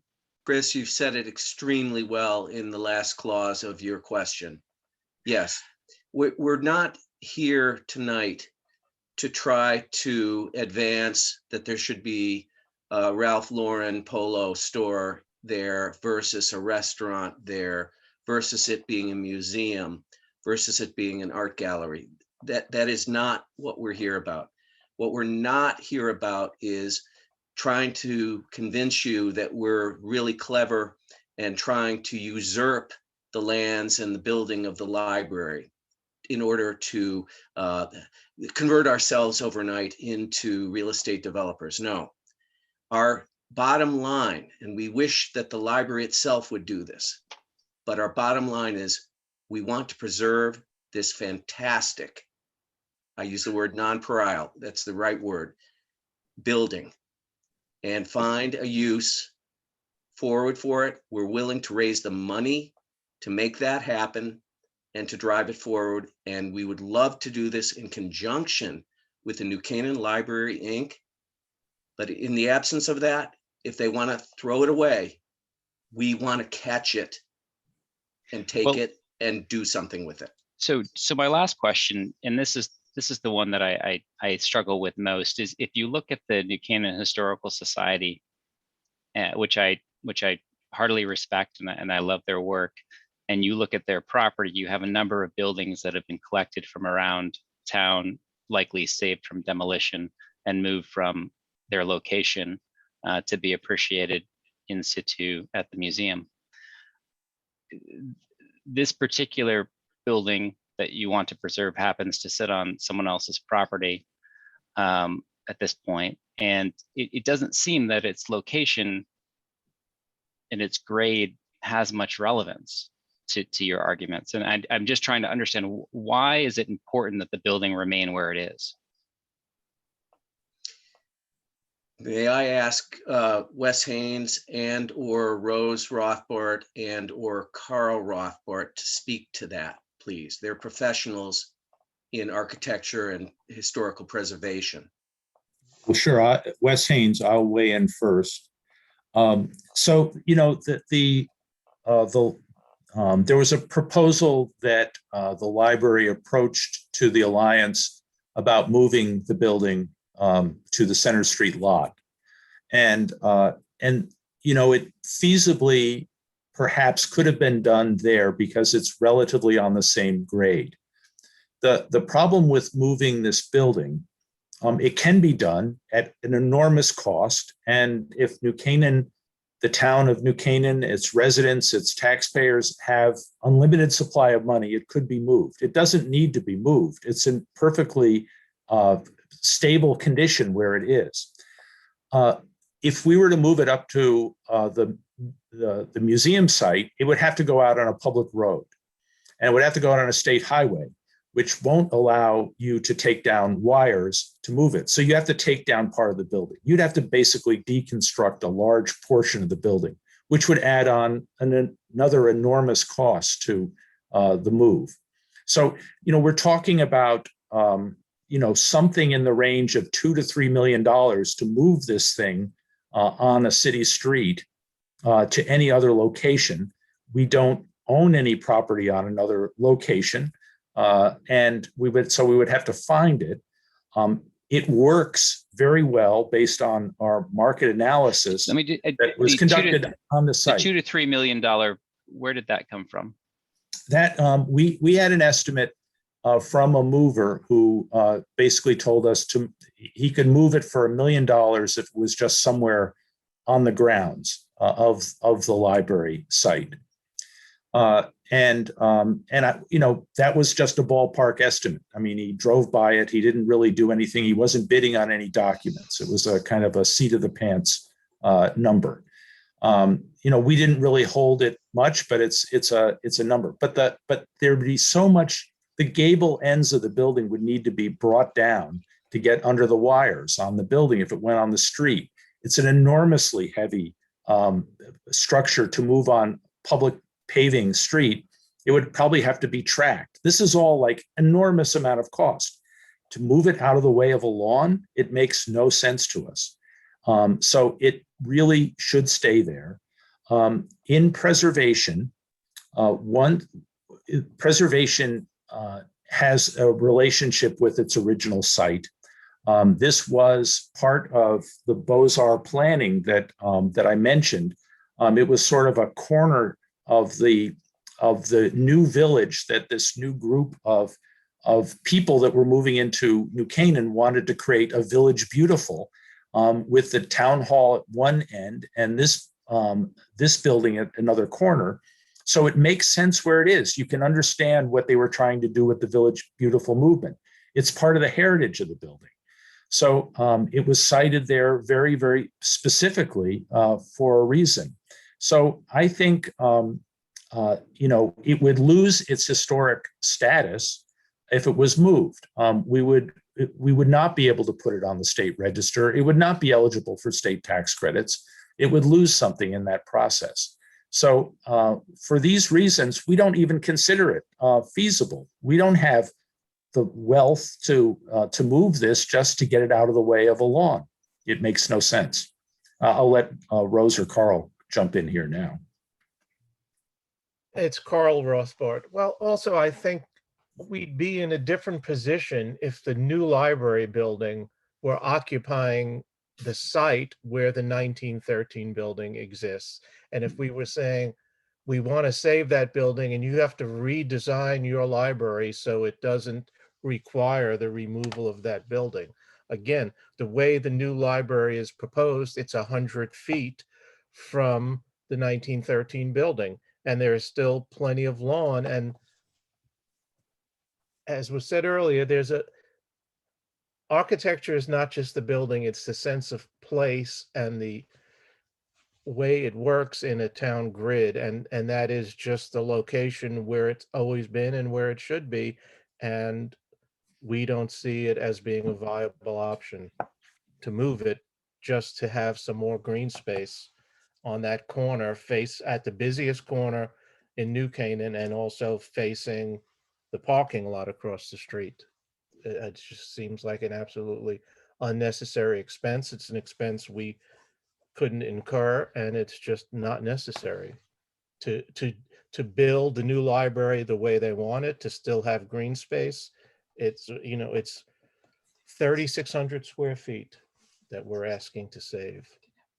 You can have both. And again, as I showed, throughout the world, both coexist. And that's what makes the world interesting, and what makes history is having the new with the old. We don't have to wipe out this gem of a building to create the new library. That's it. Thank you. No, thank you for the question on the moving. I appreciate that. I'll let my colleagues continue. Hey, Mr. Chris. Yes, Commissioner John Kriz. As stated by the New Canaan Preservation Alliance, the goal is for the Alliance to be the de facto de jure owner of the building. If the library were to say, okay, you want it, it's yours, write us a check for $5 million or some amount, it's yours. Would that be adequate to the Alliance? I'll try to answer that, John. The answer is no. We don't have that kind of horsepower towards fundraising. Moreover, as we have tried to suggest in so many of the letters that I'm sure you're receiving, that we see are suggesting, the town of New Canaan, its taxpayers have afforded the library everything that it has now, save for the original 1913 building. I don't know how many millions of dollars, but I can estimate since 1996, I think we're talking 60, $70 million of contributions towards this library.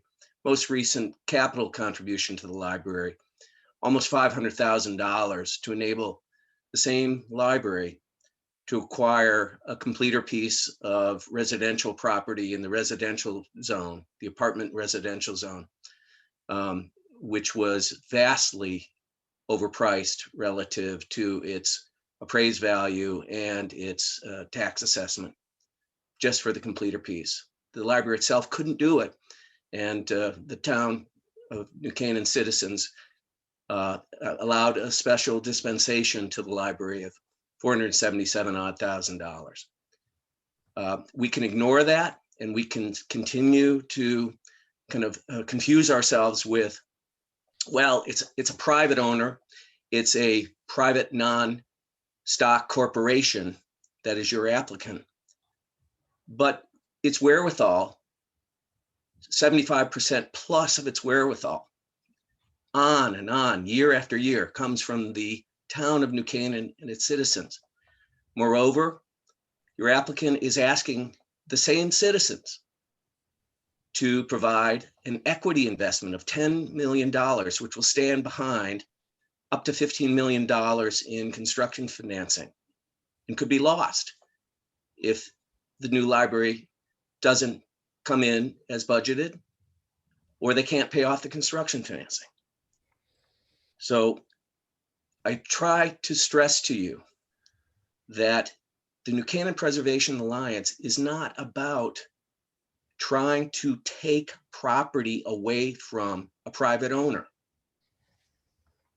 But we stand in between a town that has stated it does not want an additional property, an additional building to maintain, and we stand between this hybrid thing of an applicant that says it doesn't want that building, wants to trash the building. And yet so many citizens want to save it. New Canaan Preservation Alliance, for its good or its bad, is one of two entities that are written into the implementation section of our plan of conservation and development. And our role is to work with owners to point out the value of their structures, the value of their buildings, their history of their buildings, and to encourage them to preserve those things together with the Historical Society. We are doing that. And we stand ready, as I said before, it's a terribly sad thing, but to catch what the applicant wants to dispose of and that the townspeople want to see kept. I would ask, in trying to close and allow others to voice, I would ask for your assistance in this. A compromise is blindingly obvious here, and we encourage it, and we ask for your assistance, please. Mr. Bash? Thank you, James Bash. It was mentioned by a couple of representatives in a town council meeting yesterday, where they posed the question, why hasn't the NCPA fundraised for this already? And so since there wasn't a public hearing last night, I wanted to allow you the opportunity now to address that question that was posed. And then just a clarifying question for Mr. Rothbard. You mentioned 100 feet between the proposed new library and the 1913 library. Just to clarify, that's at the closest point between those two structures, is that correct? Carl Rothbard, yes, that is correct. That's a line from the closest point of the library on the north facade to the south facade of the 1913 building.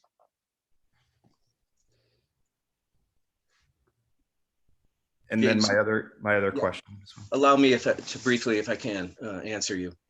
James, we've taken a position at NCPA that we will raise money, as we have in our most recent annual appeal, towards, among other things, the engagement of council to assist us in this effort, as well as lots and lots of media exposure and things as small as magnets to go on cars, encouraging people's advocacy and support.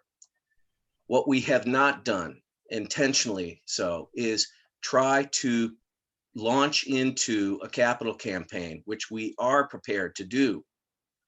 But we've made the decision not to fake people out, not to launch a capital campaign until we have what we call agency. Someone actually greenlighting officially in writing, legally, that we have a chance to do what we say we can do, and then we can go hog wild raising it. The worst thing in the world would be to try to fake people out, to raise the money and to have this, oh, gee, gosh, you can't do that. You'll never do this. You'll never do that. We won't like your tenant. We won't like your use. We don't like the way you're going to infill. No. We want a fair shot. We want to do what we say we're going to do and do it right for the town of New Canaan. Most importantly, it's taxpayers and citizens and the people who love the building the where it is, what it means to them, and what it can mean to them in the future. It is one of our two most recognized landmarks in this town. Thank you. Commissioners, any other commissioners? Okay, Ms. Tiscornia, you need to unmute, please. Can you hear me? It's Claire Tiscornia. I'm hearing a lot about compromise, but given what the library hasn't listened to NCPA, and NCPA seems kind of stuck on just keeping the building no matter what. So I would propose, and probably this question is for Mr. Haynes, is there any way that the Preservation Alliance would entertain having certain parts of the 1913 library building incorporated with the new structure? Maybe the front portico, maybe some of the windows, maybe some of the brickwork can be incorporated into the new structure to give, you know, like significance to the historical nature of it. Wes Haynes for the record. I don't think we've considered that. The mixed message that came out of the last presentation to you by the architect was that that wasn't feasible. We haven't advanced that theory or that that approach. It is a really beautiful building. The stonework on it, you know, it could be, it's feasible. We probably wouldn't get too excited about it. I'm just an advisor to the Alliance, and I can't really speak for the Alliance, but based on the people I work with at the Alliance, I would say that that wouldn't be an acceptable solution.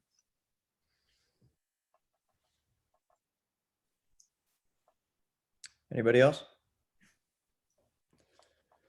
Okay, New Canaan Preservation Alliance, thank you very, very much for your time. It's been very informative and very helpful, so we appreciate that. Lynn, you want to bring in Mr. Simpson? Yeah.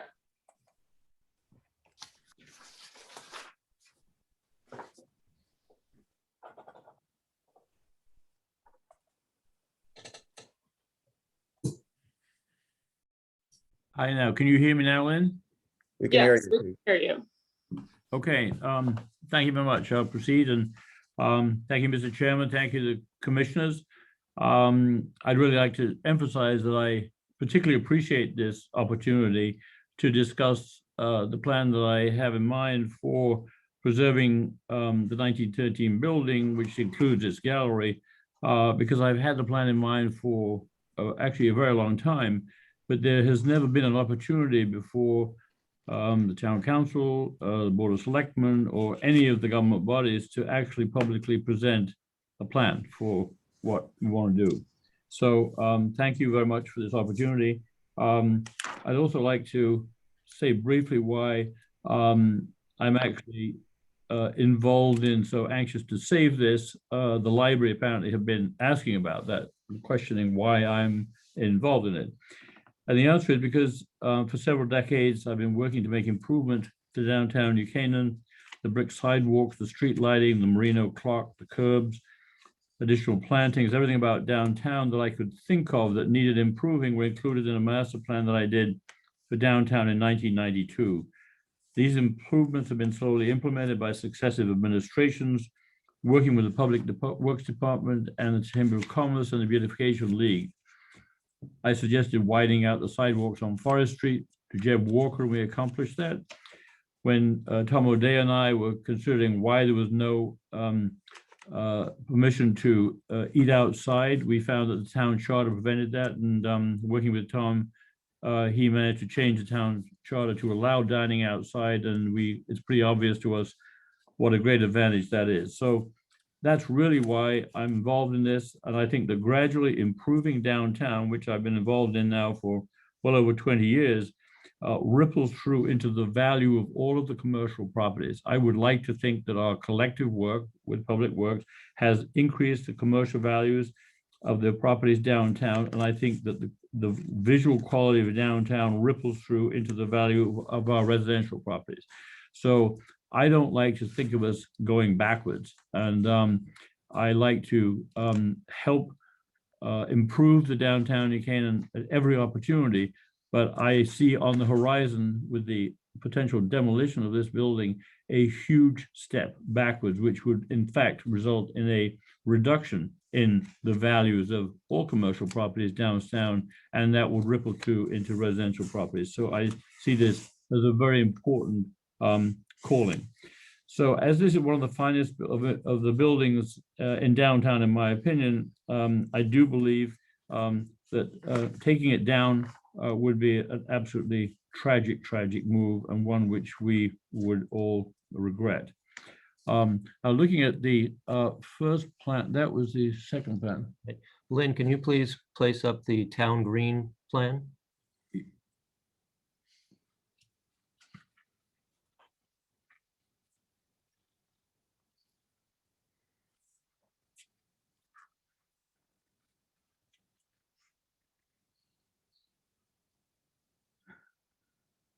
Oh, good. Thank you very much. Yeah. This is actually, it's our own representation of the library's plan for not only the library, but also its town green, library green, whatever they're calling it. The first thing I would say that in terms of the building, which is on the left-hand side there, I'm not opposing any aspect of the building itself. I think it's fine. I think it's a bigger building than I ever expected. It's certainly costing more than I would have imagined, but I am not opposing the building in any way, nor do I oppose the $10 million town contribution, which is planned to be made towards this. As a taxpayer, I will stand my corner and realize that our fellow citizens are really being enormously generous to make this happen. But this building will be fronting on South Avenue and Maple, which I think is important to what we are talking about, because the library front right now, as we know, faces on Main Street, but the new library will be enormously prominent and I think very attractive from both South Avenue and Maple Street, and it will be approached from the parking in Maple Street and so on. So I'm really only concerned with the north side of the building, what will be the back of the new building, which is really where the 1913 building is now. I would add also that I think that I've been following the developments with the library, and I think that the parking has been a real challenge.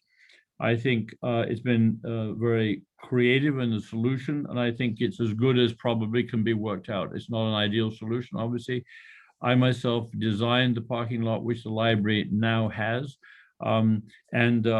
It's I know that's on-site parking, which makes it very easy for handicap access into the existing building. But with the new plans for the building, that will be overtaken by the footprint of the new building. But I would add that underneath the parking that I put in, which we are now all utilizing, there is extensive drainage underground there. And as part of the responsible development of that parking area, there really wasn't a suitable place for us to detain water in any other way. So as is very common in downtown areas, large galleries can be put underground beneath parking areas, and water can be put into the galleries and held temporarily there and then discharged at a slow rate of discharge. So I mentioned that because that's what the library has now, and I designed that for it with our engineers. But I think that's something which is germane to what could be done now. So looking at this, the green, which the library is proposing, at the north end there's a triangle which is shaded in blue, which I'm calling Area A. And that one has, in fact, that is in fact an area of stormwater detention. But it's an above ground stormwater detention area. So it's subject to flooding after or rain. So when there's a major rainstorm on the roof of the building, water will come down off the roof underground in pipes, and it will be discharged into that storm drainage area from a 12-inch storm drainage line, which is no minor pipe. The velocity of water coming from the height of the roof down through drainage out into that detention area, I think will represent a significant hazard, particularly younger children. That pipe outlet is only 8 feet away from the edge of what that green space is shown, which is the lawn. Now this area shown in blue, and this detention area, was described a couple of weeks ago by the architects as a landscape feature, is what they said. But really, it is just a stormwater detention area. It's going to be planted with trees and shrubs, and so it's not remotely a part of the library green per se. You can't sit there, you can't picnic there. And I think as it's going to flood up and down with water from the roof, then I think it's going to need to be fenced off. I don't think it's going to be attractive at all. Its outlet pipe, which is down closer to the eastern end of it, is raised significantly above the surrounding grade, so that when the water floods up, it can go into the pipe. But it's very likely that water will sit in that area for quite a considerable amount of time. And I am obviously very used to studying planting plans because I prepare them. And plants proposed for that area include things like tussock sedge and other wetland plants which need a high level of water budget to survive. So this space has been sort of shown on these aerial photographs by the library's engineers and architects for quite a while. As sort of, it is tended to look like part of the green, but in fact, I think it's really totally unsuitable. And only recently, a member of the building committee said to me how the lawn area was going to be really all could be laid out with for hundreds and hundreds of people to be able to watch a show or a performance. And he showed me that the stage area was going to be at the north end there, sort of in this detention area. And I thought, well, I don't think the summer theater people want to be sloshing through a stormwater detention area when it's their time to go on stage. So I don't think that's an appropriate thing for this project at all.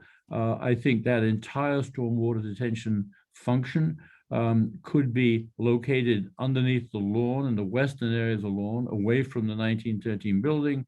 And there's plenty of room to put it underneath that lawn. And I think that's really where that belongs. Similarly, there's a at the more south end, just where you see the eastern portion of the new library building, and there's a terrace outside there. There's another detention area there also, with sort of a bridge they got planned for it to cross it. But I just don't think any of these above ground stormwater detention areas belong in downtown. I think there's a potential for mosquito breeding. We know that the health department has drawn attention to that in the past and said, please do not have those kind of open water areas in town. So I think it's relatively easily solved, but I'm completely baffled as to why they would be appearing on their site plan at all. So that's that one area which I've marked as A. And then I've marked also on the plan an area B, which is a little further north, and that's along Cherry Street. That is a sitting area where what the plans show is that the existing wall along there, which is really perfectly fine, but that's being taken out, and a new wall, a bigger wall, is being proposed 10 feet further south, all along there, and with benches and sitting areas and extra planting and so on. And this is along a state highway, and as we know, it's Route 106, Run 106 on 124, and we know that there's a traffic light at the corner of Cherry Street and Main Street. So I'm really very puzzled to think why anybody would really want to sit there looking at the traffic backed up at the traffic light. And it has its back to the library. It faces over towards Morse Court, but it just seems, and it's a huge expenditure. I mean, I think I do know something about landscape numbers because I work on them every day. And I think, we've got, $120,000, $150,000 worth of site work over in that department, in that area, which I think really is completely unnecessary. And so I don't know why that would be able to attract funding from the worthy donors who are donating to the library, and to think that their funds were being spent out on a sitting area out on the state highway, which quite frankly, I think the town would maintain it for a while and then probably end up taking it out because I don't think it would be used. As terms of the actual lawn itself, that's marked item number C on that plan. And for a long time, in their presentation, the library administration has been talking about the 3/4 acre of town green, of library green, 3/4 of an acre, 3/4 of an acre. But that is actually, it's less than 1/3 of an acre. And when the architects from Centerbrook made their presentation 2 weeks ago, then sure enough, I was listening very carefully to what they were saying. And they said that the lawn area of the town green was 14% of the 2.2 acre property in total. And I ran the numbers on that, and I came up with within 100 square feet of exactly the same number they had. So there's no way that that's 3/4 of an acre.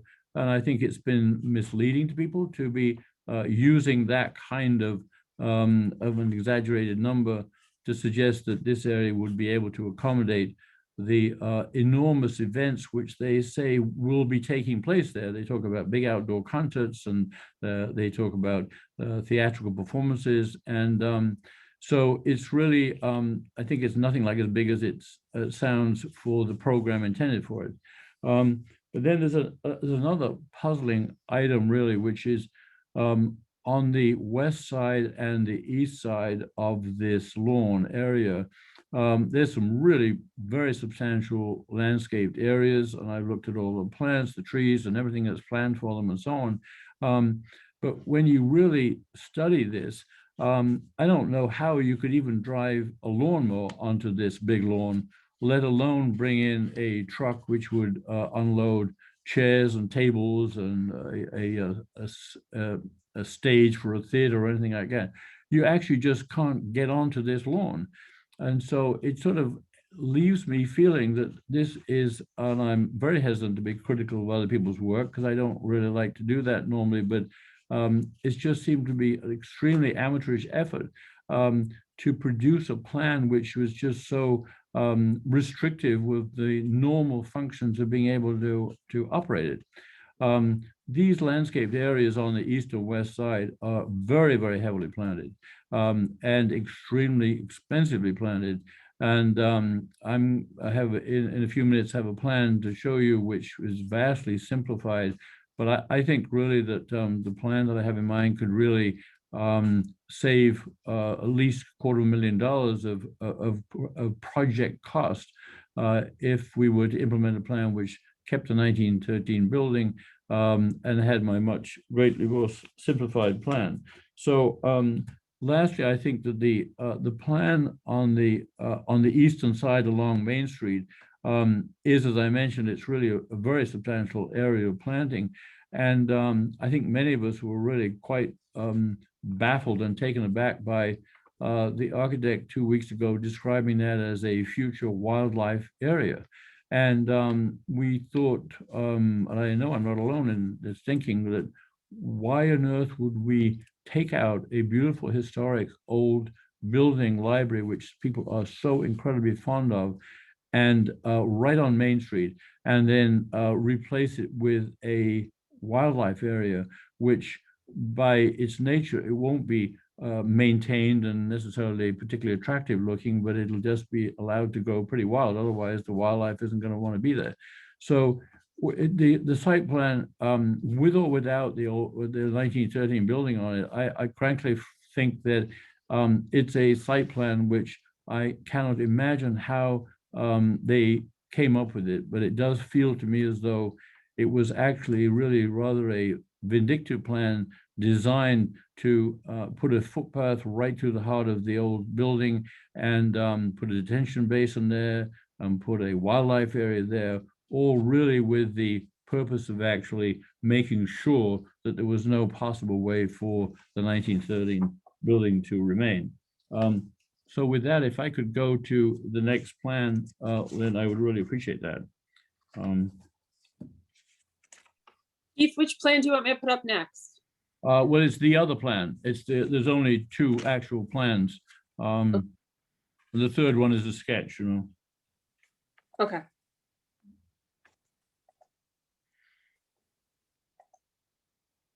Mr. Simpson, you only have one plan for us tonight, right?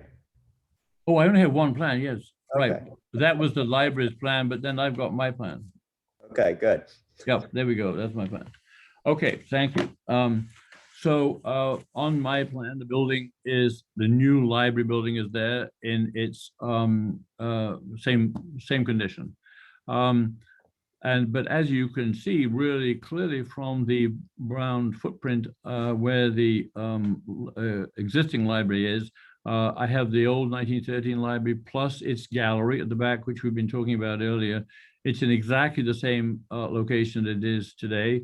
There's no change to the wall along Cherry Street, and there's no change to the wall along Main Street. There's no change to the lawns in those areas.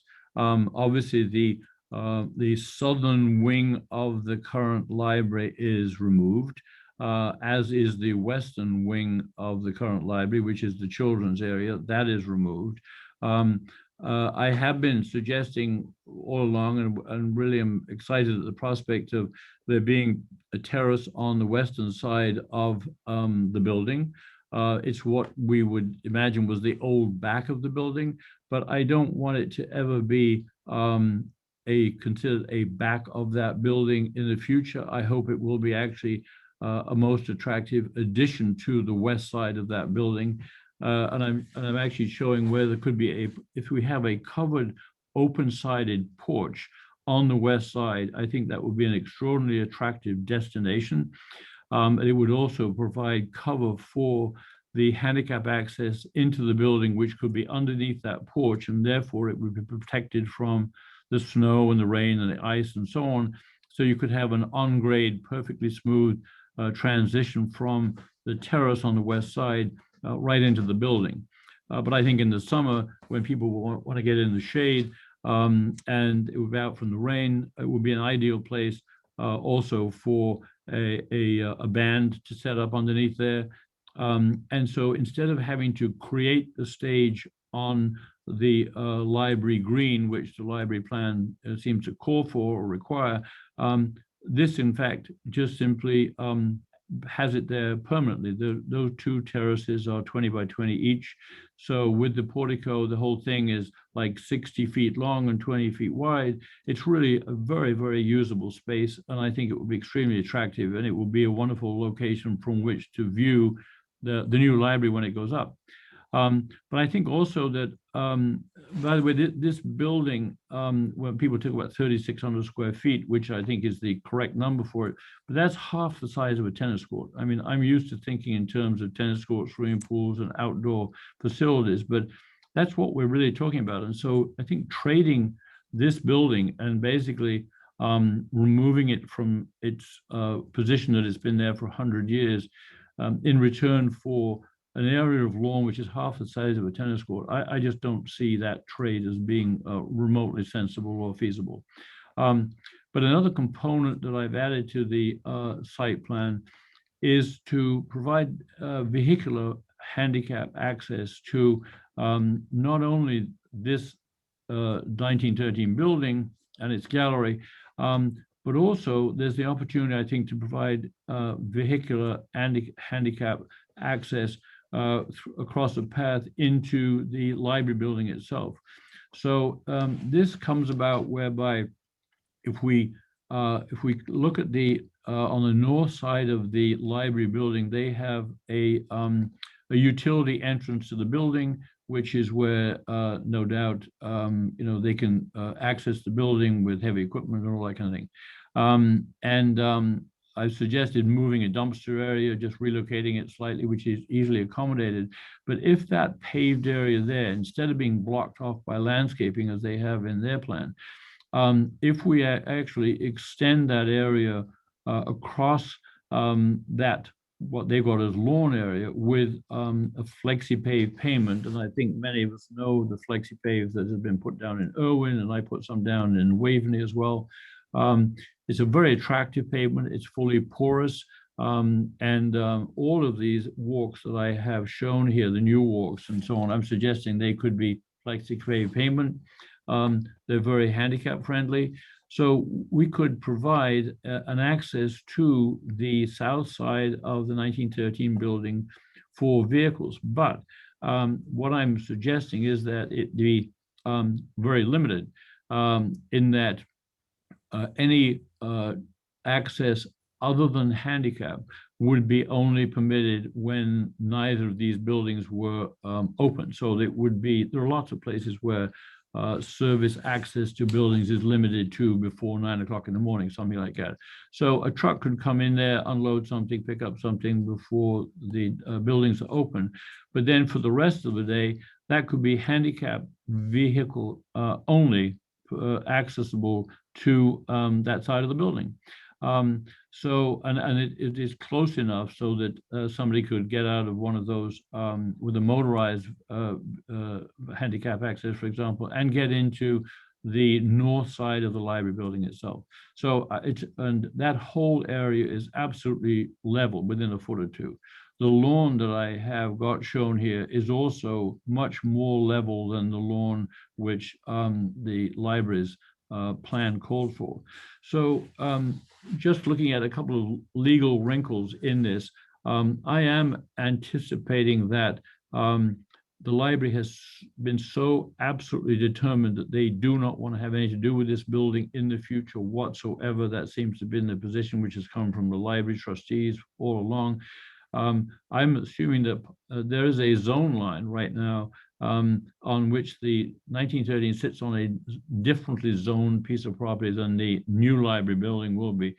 I can understand the library's desire to change the zone for the area where the new library building would be, but I would suggest that the library part with this property, which they don't want, and the building, which they don't want, and allow it to be transferred to a foundation which would be set up, could be called the 1913 New Canaan Library Foundation. The foundation could raise the funds as necessary to restore the building and as necessary to manage it, lease it, and generally operate it. I hear that the town doesn't want to do that role. I understand, I respect that. but with the town paying 75% of this existence of this building year over year, I would think that it would be an attractive prospect for them to see this building transferred into a foundation run by people who were dedicated to making sure that this building survived in perpetuity. So this is a really quite a simple plan, just assuming just for the moment that the property had been transferred out. The library would still need a drainage easement over the 1913 building property, because its drainage will need to be underneath that west lawn on the west side of the library, 1913 library. And similarly, the 1913 library building would need a right-of-way easement across the northern portion of the main library building. But those are very simple matters for lawyers to draw up and exchange those easements and so on. So that's the second plan. Lastly, I would just say that I can't help thinking that if we ever 10 years from now you were in a Memorial Day parade and you came down Roanoke, and on the left-hand side, you have Historical Society. On the right-hand side, you have God's Acre. Then the left-hand side, you have the firehouse. Right-hand side, you have Town Hall. Left-hand side, you have Noyes Building. The right-hand side is Elm Street and Schofield Furniture Store and the Saff buildings. And you got to Cherry and Main Street. And on the right-hand side, you could look and see that the 1913 building with its west and south wings removed would be beautifully restored. On the right-hand side, there would be the bank building, the telephone buildings on the left, and the new library on the right. And then you go on down Main Street to Farm Road with all the beautiful houses along the way. But what the library wants to do is to have you not experience that, which is when you get to the intersection of Main and Cherry Street, suddenly on the right-hand side, instead of the beautiful old building which belongs in the wonderful vocabulary of buildings up and down Main Street, we'd have this really strange, bizarre wildlife area, which I think will be totally out of place. So I think, as the chairman of the trustees said at one point, it's all about the view. And I think the view is really what's interfering with the good common sense which needs to be applied to this situation.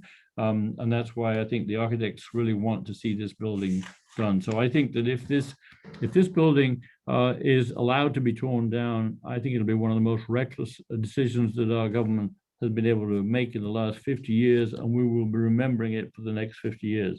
So I really would like to suggest this as an alternative, and I really appreciate the Commission's indulgence in hearing me. Thank you very much, Mr. Chairman. Okay, thank you very much, Mr. Simpson.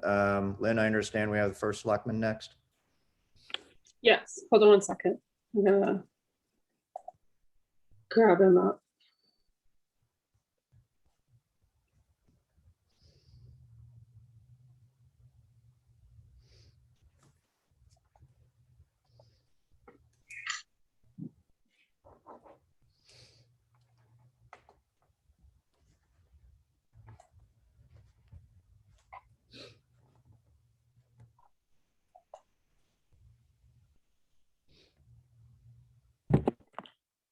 I guess I'm on. Can you hear me? We can hear you. Okay, thank you, John. Selectman Kathleen Corbett is going to follow me. Okay. I just wanted to make a few remarks because since the town council met last night and the selectmen put into the MOU a section 108. I wanted to explain that and also just make a few comments about the fact that the selectmen are not disinterested in this issue. The fact that we have indicated we really don't want to take another building on, since we have like 35 major buildings already, doesn't indicate that we are disinterested in this issue. So our thinking with section 108 was that it's a responsibility of this body to address both conservation and development. This is a tough issue. There's a substantial amount of interest in preserving the old building. I personally believe the old building has value, a historic value, as well as being an attractive building. I think my other commissioners agree with that. Nothing is impossible in New Canaan. So if we can decide what we want to do here, money really should not be the issue. I think if this body thought that the building should be preserved, both the library and the town could participate with the Preservation Alliance to make that happen. So I wanted to say that. I also wanted to say that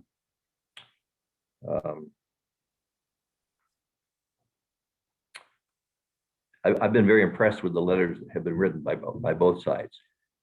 All three of our selectmen 100% support the library project. It's a great project for a new building. I personally think the buildings can coexist on the property. I personally think that the building only has significance. The 1913 building only has significance in the location that it's in.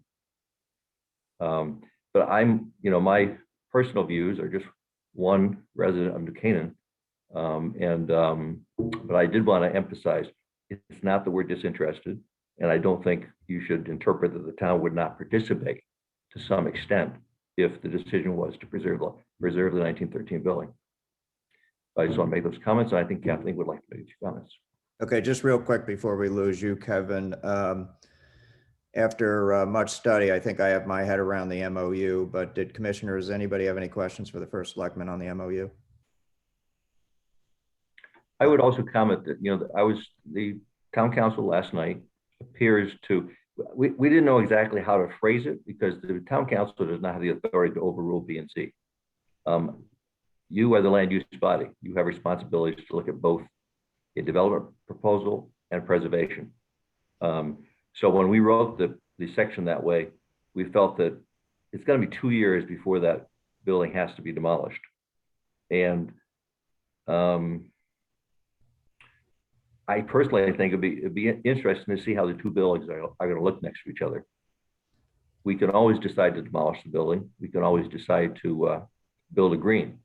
But once the building is destined for demolition, we're not going to have that opportunity to redecide the thing. And I think if you're disposed to consider a way to preserve the building, that may be the direction that the conservation means as far as your mission. Again, the selectmen, it wasn't the role of the selectmen to decide, but I think my other selectmen feel it's an issue that you ought to give serious consideration to. Okay, thank you, Kevin. Mrs. Corbett. Thank you. Kathleen Corbett, member of the Board of Selectmen. I just wanted to echo my support of what the first selectman has said, and just to share, first of all, my appreciation to all the members of the Planning and Zoning Commission for the tough decision that's before you. But you've had many tough decisions before you many times, and we respect that the decision is indeed up to you.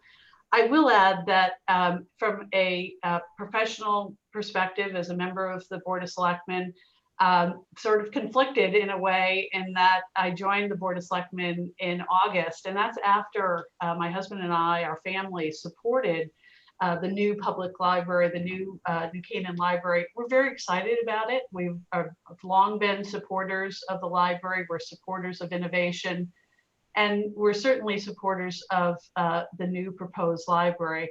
However, over the course of since last August, I've had the opportunity, as you have, to read and understand both sides of the issue, and spent a great deal of time talking to individuals on both sides of the issue. And I have to say, and I agree with the first selectman, in that there is an opportunity to have both, to have a terrific new library, to have a new innovative space, and to preserve the existing 1913 library. And I hope, and I personally, my husband and I would personally, not only do we support the new library, but we would double our pledge to also support the 1913 library. And I would hope that the current library executive director and the board seriously consider the opportunity of taking responsibility of joining everyone in preserving the 1913 library, because it's an opportunity to not only invest in progress, but also to invest in preservation. So that is not only my personal viewpoint, but is one as a selectman to feel that there's a way that we can all come to consensus on this particular issue. So thank you very much for the time, and I respect your decision, whichever way it may come out. Thank you very much, Mrs. Corbett. Lynn, or Mr. Bash, did you have a question for one of the A quick question for Mr. Moynihan and Ms. Corbett. Is there anything in the MOU as currently drafted that would limit the potential use of the 1913 building?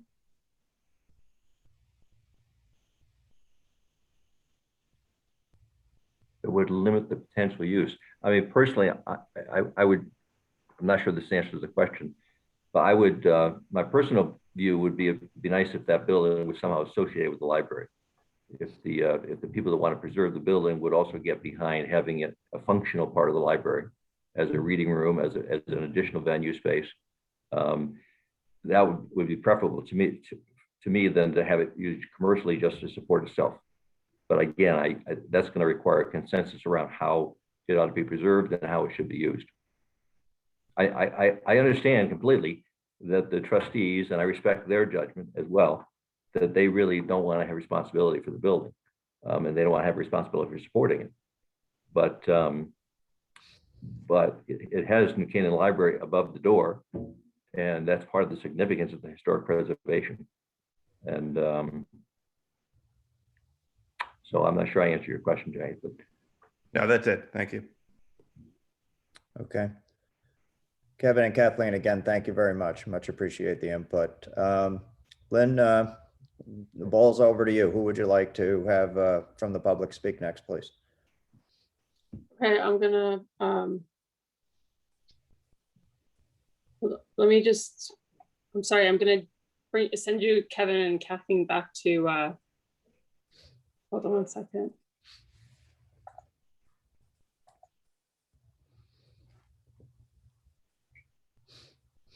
Lynn, can we stay in here and or do you want us to? If you want to turn off your video, that would work. Okay. I'm going to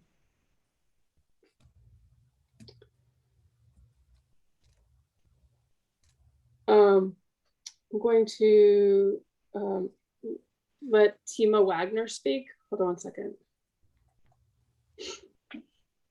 Okay, and then before the next speaker speaks, Lynn, maybe if you can start queuing up other people. I don't know if that works with what we're doing here, but just to keep them moving along. Okay, so who's next to speak? Mrs. Wagner, you said? Yes. Okay, Mrs. Wagner, you're on mute. Unmute yourself. We hear you now. Hi, I'm Tima Wagner, 94 Elm Place. Thank you for letting me speak. I am a freshman at the New Canaan High School, and I'm speaking tonight to ask that you approve the building of our New Canaan Library. I'm actually speaking on behalf of many teens tonight who are also in support of this new building. The library shared the drawings and design of the new building with some of the kids they know and asked for their feedback. Those kids shared the pictures with their friends, and it went viral. Many local parents got really excited about it, as did their kids. In less than 48 hours, people made over 60 videos supporting the library. Luckily, a kid named Pablo Villa, who graduated from the high school last year, was willing to stay up until 3 a.m. last night to put all of the videos together so that you could see them tonight. We hope you enjoy our video.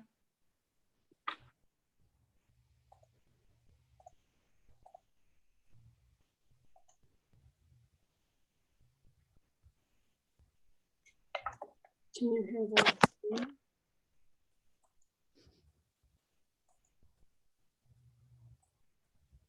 It is not.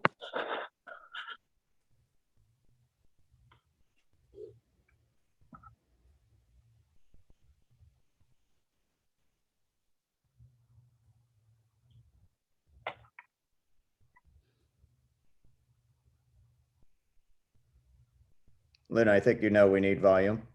Yes, I can't get it on. So. There a click, something where you can click share sound? It is new, actually, because the audio is on. Lynn, try the the lower right, you see the little cog down there? Yep. I can subtitle it. Everything's on normal, the audio goes. So yeah, it's on our website.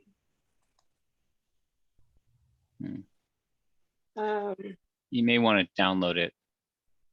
It's downloaded. Yeah. Okay. I can try one other way. Hold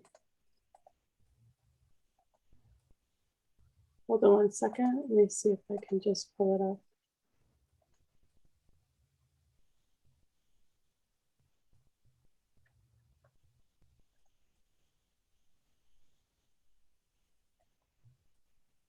See.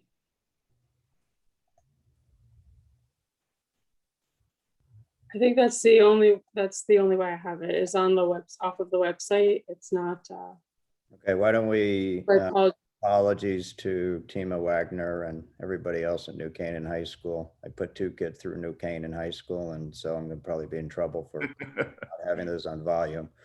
But Try share sound, Lynn. You could try. Lynn, can I just ask a quick question? Are we going to have the opportunity to ask Mr. Simpson questions following his presentation? Why don't we, James, the challenge is, I think we have a lot of public to get in. Okay. So maybe remind me later, okay? Okay. Let me see if I can get it back up.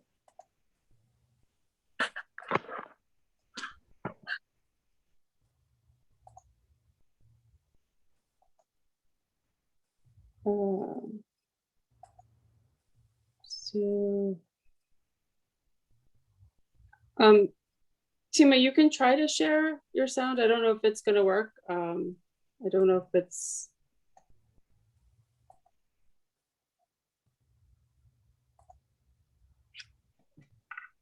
Yeah, it's.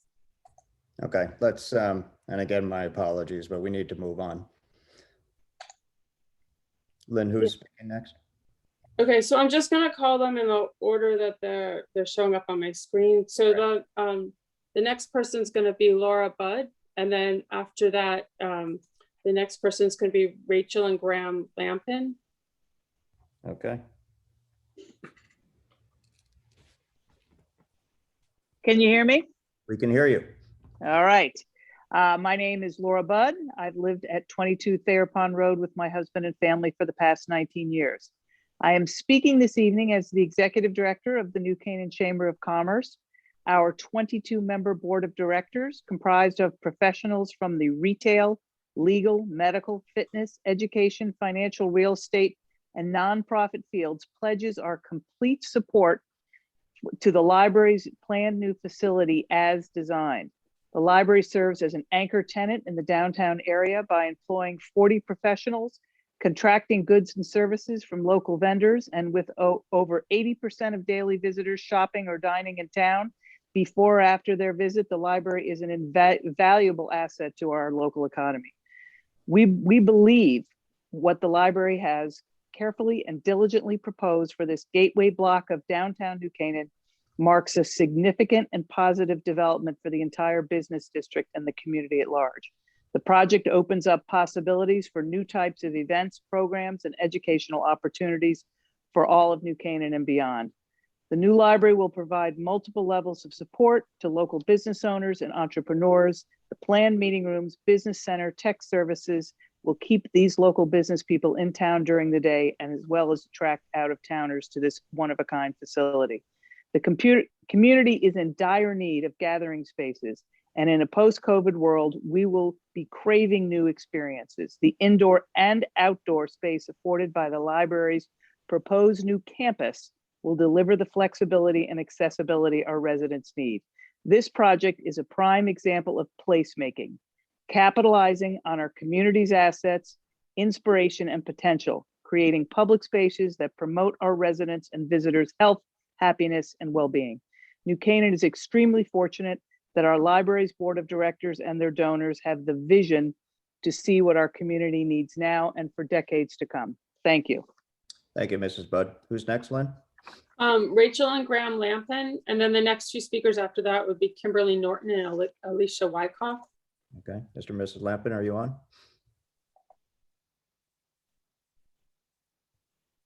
We see you. Hear me okay? Yeah, we can hear you. Thank you. My name's Graham Lampin. I live at 6 Kimberley Place. My wife Rachel, my high schooler Charlie, and I wholeheartedly support the new Canaan Library. Anyone who watched the presentation last night by the architects of the new building and their vision to build a world-class library that will honour New Canaan's unique position as the centre of mid-century modern architecture could not help but be awed at the thought they have put into it. The design honours both Elliot Noyes and of course Philip Johnson, and has been 10 years in the making. Until now, a small but vocal minority have been pushing paid advertisements to preserve the 1913 library. But this is not a true representation of New Canaan public opinion.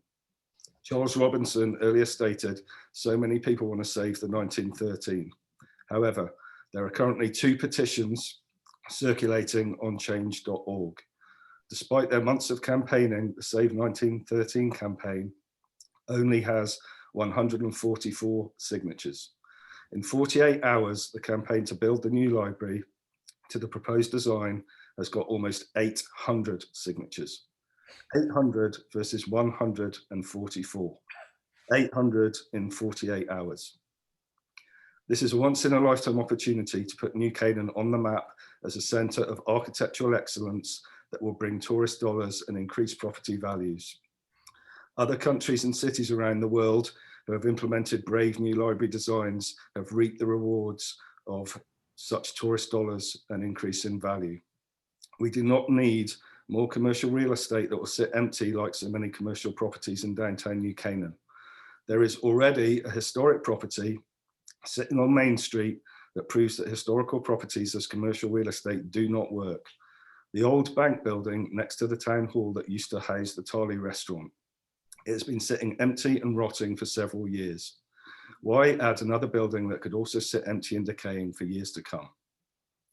The design for the 1913 was approved back in the day by Mr. William Boring. His name is ironic, as the 1913 building is architecturally boring, uninteresting, and past its useful life. It's time to embrace a bold and exciting new facility that will be the envy of towns around the world and will showcase New Canaan to be at the forefront of daring and exciting architecture for the first time since the Harvard Five built their amazing and world famous revolutionary buildings here. I can appreciate the preservation minority have an emotional attachment to wanting to save 1913, but just because something is old does not mean it's worth preserving. Sometimes you have to let something go to move forward, evolve, and deliver something beautiful, sustainable, ecologically sound, and inspirational for our future generations. Let's be brave. Let's listen to the 800 and not the 144. Let's do it for our children and the future residents of New Canaan. Thank you. Thank you, Mr. Lampin. Lynn, you said Ms. Norton is next, or? Ms. Norton, I'm gonna let in a bunch of people. It'll be Kimberly Norton, then Alicia Wyckoff, and then Elle Tuttle. Okay. Ms. Norton. Good evening, Commissioner Goodwin and members of the commission. Graham is a friend of mine. I had some prepared remarks, and before I share my brief remarks, I'd like to just address some of the things that Graham just said. Our petition has only been on line for less than 24 hours, and change.org is a wonderful venue, but as we know, the integrity of petitions is sometimes not exactly, there's not exact perfection in terms of who signs a petition. So with all due respect to Graham's claim of 800 signatures, I would say that's totally unvetted in terms of who actually signed that petition. I'd also like to counter what he said about commercial properties. I don't think in any way that the people who want to save 1913 are advocating for commercial use. In fact, 1913 supporters would like to advocate for a use that ensures unrestricted public access for the community in perpetuity. I'd like to start by referring you all to section 2.2 in New Canaan zoning regulations and the definition of what is a historic structure. Section 2.2 defines a historic structure: any structure which, in the opinion of the commission, has a special character or special historic interest or value as part of the development, heritage, or cultural characteristics of the town, state, or nation. Clearly, 1913 fits that definition. I'm here tonight to tell you we can get a green and save 1913. In fact, Keith Simpson's plan has a green that's 13 square feet bigger than the one proposed by the New Canaan Library. So in fact, we can have both and have lots of green space. Why save the building? Number one, it's historic and has special value for our town. Number two, it's in wonderful, great condition, unlike the later library editions that are sometimes confused with 1913. The 1950s and the 1970s editions do have some issues. 1913 does not. Three, it has multiple potential uses that have been identified in an independent feasibility study that you all have a copy of by Kirk and Company. Again, 1913 advocates for unrestricted public access for some use that benefits and augments the services of our community. Please review the 1913 fact sheet I have prepared and submitted that was developed in consultation with a team of experts in architecture, preservation, ADA, planning, preservation, restoration, and finance. This document is in direct contrast to the New Canaan Library 1913 fact sheet that unfortunately is not supported by any documents, studies, or reports that have been publicly shared. We really need you as commissioners to ask for verification of all statements made by the New Canaan Library in reference to 1913. We need these claims to be supported by independent verification. In closing, I would like to say that the overarching question that I would ask you as commissioners to pose to the applicant, the New Canaan Library, is why is 1913 not part of the New Canaan Library? I've been working on this issue with a team of experts for over a year, and we have found no valid reason or documented, supported by fact claim that warrants the destruction of one of our town's most prominent, beloved cultural landmarks.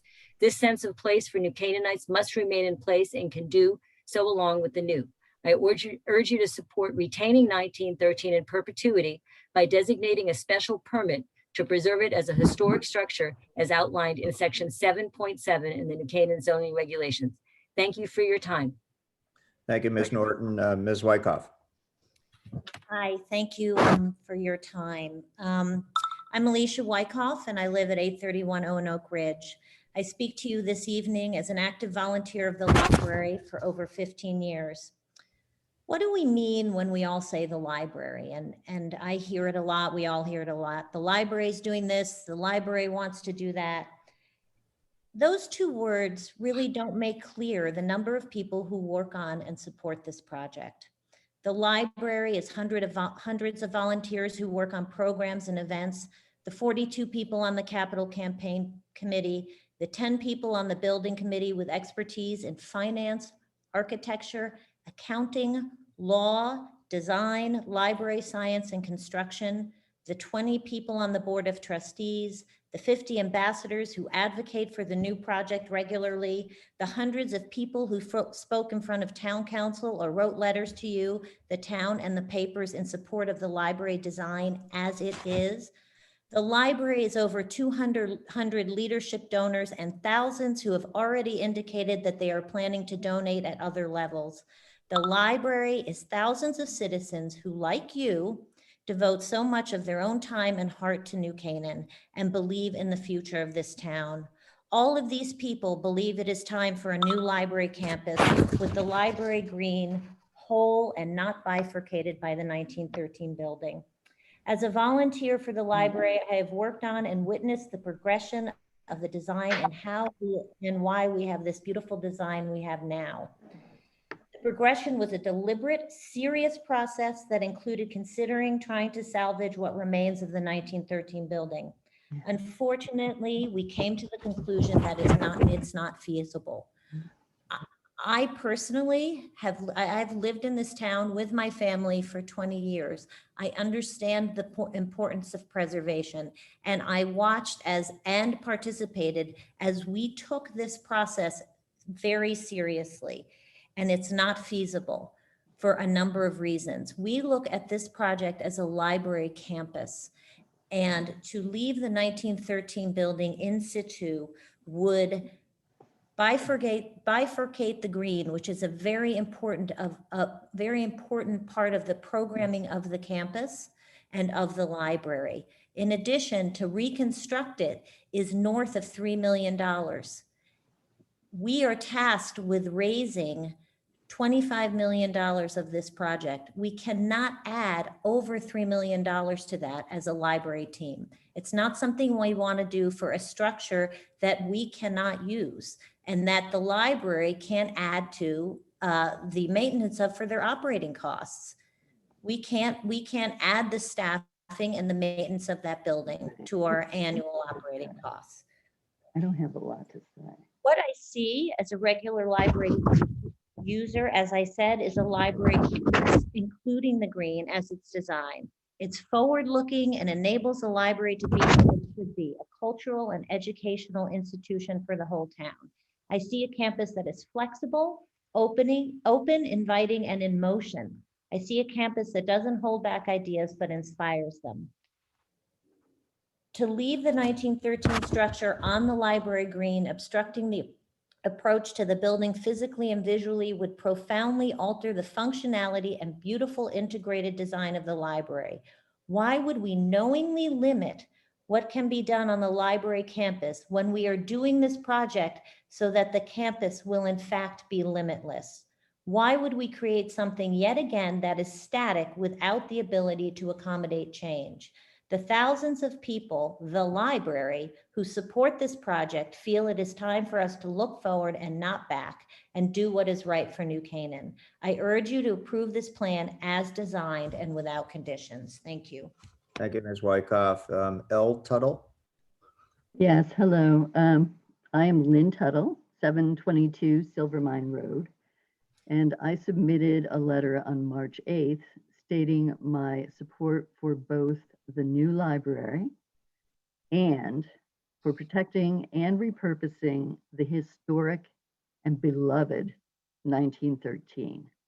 My feeling, and that of my family, is that we can have both old and new living harmoniously on this campus. I would like to make just two quick comments. Number one, I completely agree with Mr. Simpson's thoughtful plan as outlined tonight. And number two, I have serious concerns regarding the handicapped access in the library plan, as the lack of close handicap parking will personally affect two members of my family. And that will likely cause them to travel to other libraries with better access. Mr. Simpson's plan is brilliant. Thank you very much for your time. Thank you, Mrs. Tuttle. Lynn, who's next? The next three speakers are going to be Christine Seaver, Laura Barker, and Vicki Merwin. Okay. Mrs. Seaver? Yes, hi, thank you. My name is Christine Seaver. I live at 510 West Road. And along with my fellow trustees and library volunteers, I stand behind the application you have before you as the best plan for our future library. It was developed over years of thoughtful research, analysis, care for our community, and our duty to a town we all love. The process we've undergone and the spirit in which we've worked to deliver this reflects what we hope is the best of New Canaan. Generations have given of themselves on behalf of our citizens in projects all over town of varying sizes and impact, and all with an eye toward leaving New Canaan better than they found it in a tradition of service. New Canaan has flourished thanks to this tradition and the many hundreds of devoted volunteers who've labored for almost 15 years to make this happen, displayed a similar dedication to planning, volunteerism, and care. Everything about this plan has been thoughtfully conceived and carefully designed to enhance and grow what the library does. As fiduciaries, we were obligated to find a solution, this solution, that prioritizes library function, a sustainable operating budget now and for the future, and the ability to grow and adapt spaces that can accommodate thousands indoors and also outside when we both don't want, or more importantly, can't be indoors, as evidenced this past year. Response to the green has been overwhelmingly positive from all corners of New Canaan. It's an integral part of the design. We've engaged a professional, experienced, superb team who listened carefully to us and our community and generated multiple options, which we then analyzed and evaluated, and from which we made some difficult but necessary choices. You've heard the history and rationale for those choices, and you now see the excitement and possibility for the future visible in what's been presented. Because we embrace our fiduciary duty to this library seriously, we have arrived at this promising design. We do recognize that the original 1913 building has no purpose for the library. The cost to rebuild, remodel, and repair are significant. We have explored them thoroughly. The funds to staff, maintain, and run an adjunct building would be siphoned from library operations, programs, services, and user needs. We already work very hard for every philanthropic dollar. Importantly, it would completely prevent the library from utilizing the green as we've envisioned and promised. It would be a breach of our duty as trustees to sacrifice library function to pay for an unneeded building. That people suggest that we've approached this selfishly with an agenda or concealed motives and not as servants of the community is just wrong. It's insulting to the volunteer board, to the extremely generous donors, and to the army of volunteers who've worked to get us here. Most destructively, it is demoralizing to our dedicated, incredible staff who give in whatever ways that are needed and however they're asked. For all of us, it's because we want to leave this special community that we love with the library it deserves, and we now ask for your support to make this happen. Thank you so much for your thoughtful consideration. Thank you, Mrs. Seaver. Mrs. Barker.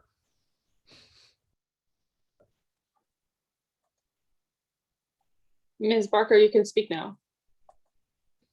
Laura, you're on mute. Okay, There you sorry go. about that. Good evening. Thank you for giving me the opportunity to speak tonight.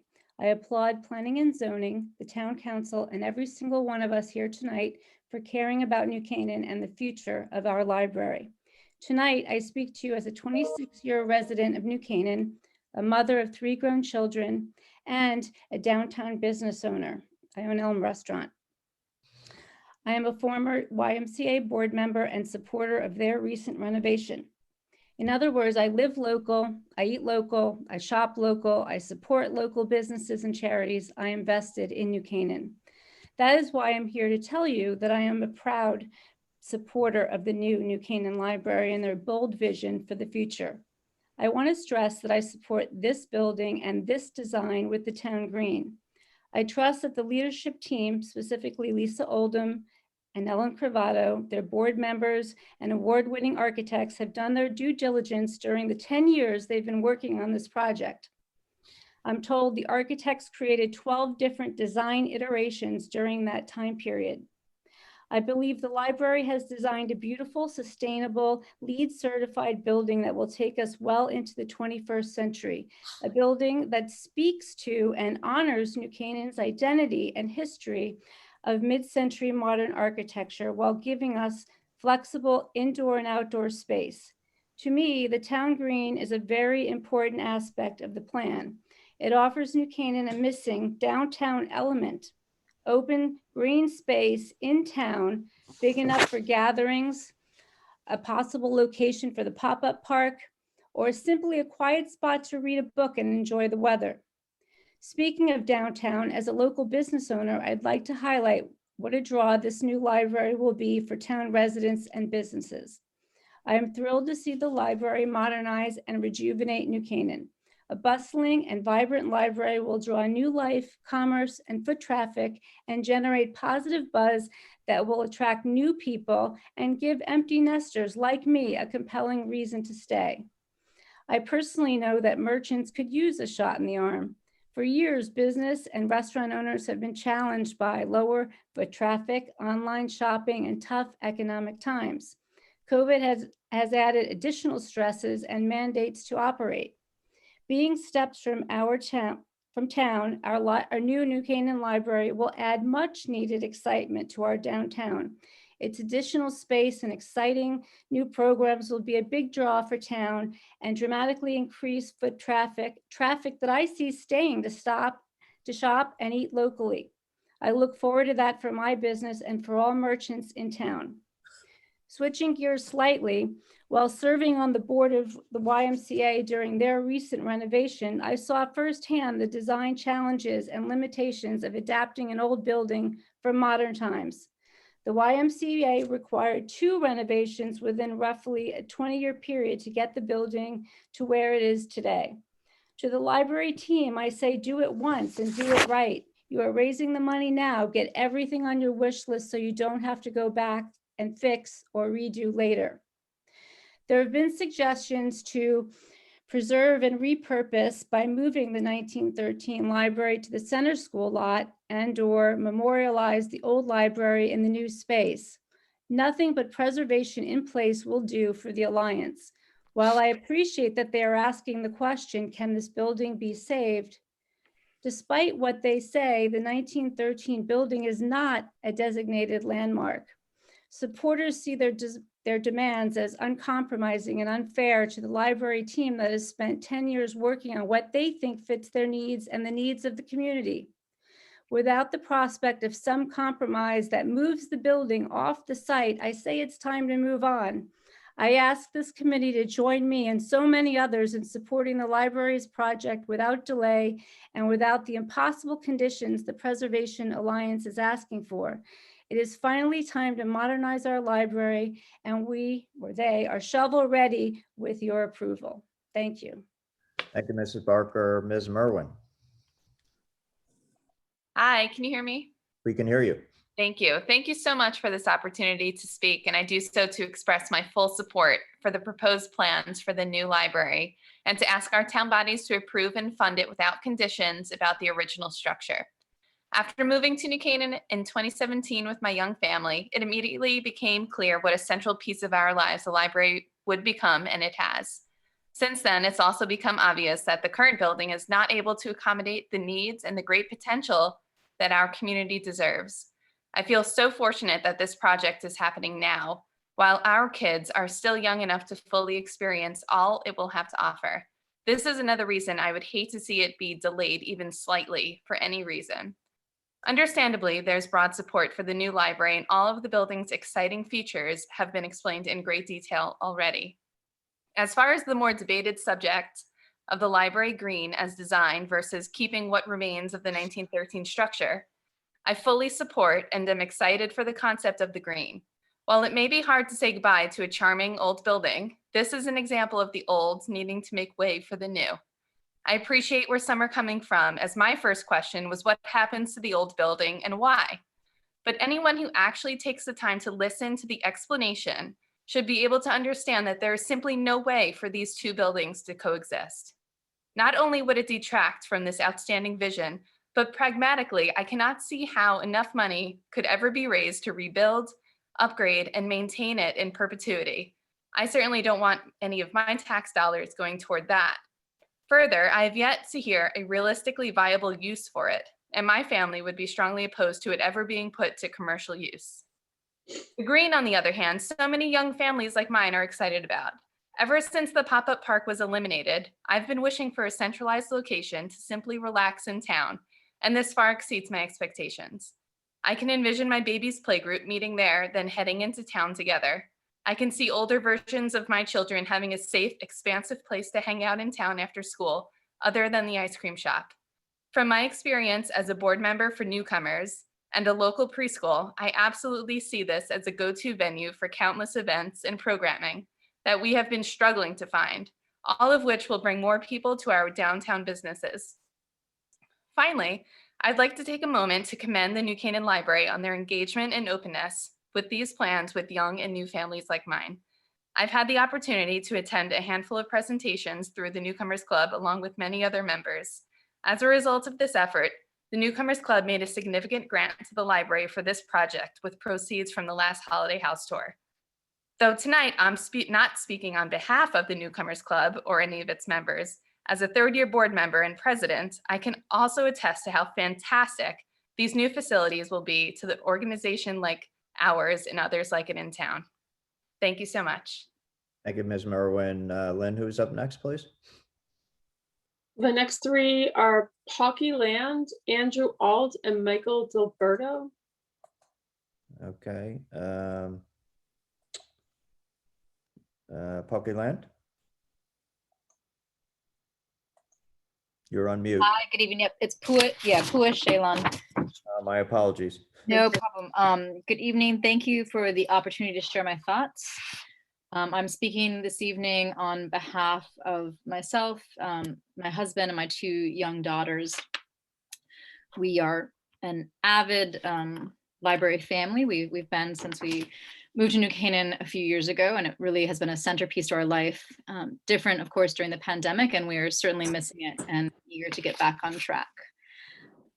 I'm speaking this evening to reiterate our unwavering support for the new New Canaan Library, and importantly, the Library Green. After a year of pandemic-style living, we feel more strongly now than ever that this community needs and wants enhanced public spaces to gather, commune, work, listen, learn, share ideas, innovate, collaborate, and grow together. And we have simply outgrown the current beloved New Canaan Library. The library is in desperate need of repair, updating, and expansion. And as I've said previously when I've spoken at these events, the state of the library's physical structure is out of sync with the excellence of its offerings. There is such tremendous potential simply waiting to be unlocked. And I have every faith in the library's leadership and staff, and believe firmly that the sky is the limit if plans for the new library are allowed to move forward unhindered and ideally at the earliest possible date. The new library in Green will be an incredible and lifelong asset for our community. And I have no doubt it will serve as an attractor to New Canaan, as well as give those families considering leaving a strong reason to stay. And in fact, when my husband and I discuss where we see our own family in 5 years and 10 years and the quality we desire in a community, the new library features in largely. It's not just about the physical space, but what it means to be part of a forward-thinking, forward-looking community that is in the business of changing with the times and future-proofing itself. The Library Green is particularly exciting as it will provide a much-needed central gathering space for concerts, events, pop-up parks, leisure, or simply beautification. And it will be a natural conduit from the new library into the town's many shops and restaurants. And I believe that's reflected in the ROI study. Beyond that, the Green is in line with national and global best practice trends to preserve and create green space in urban and suburban settings to better align with the natural environment.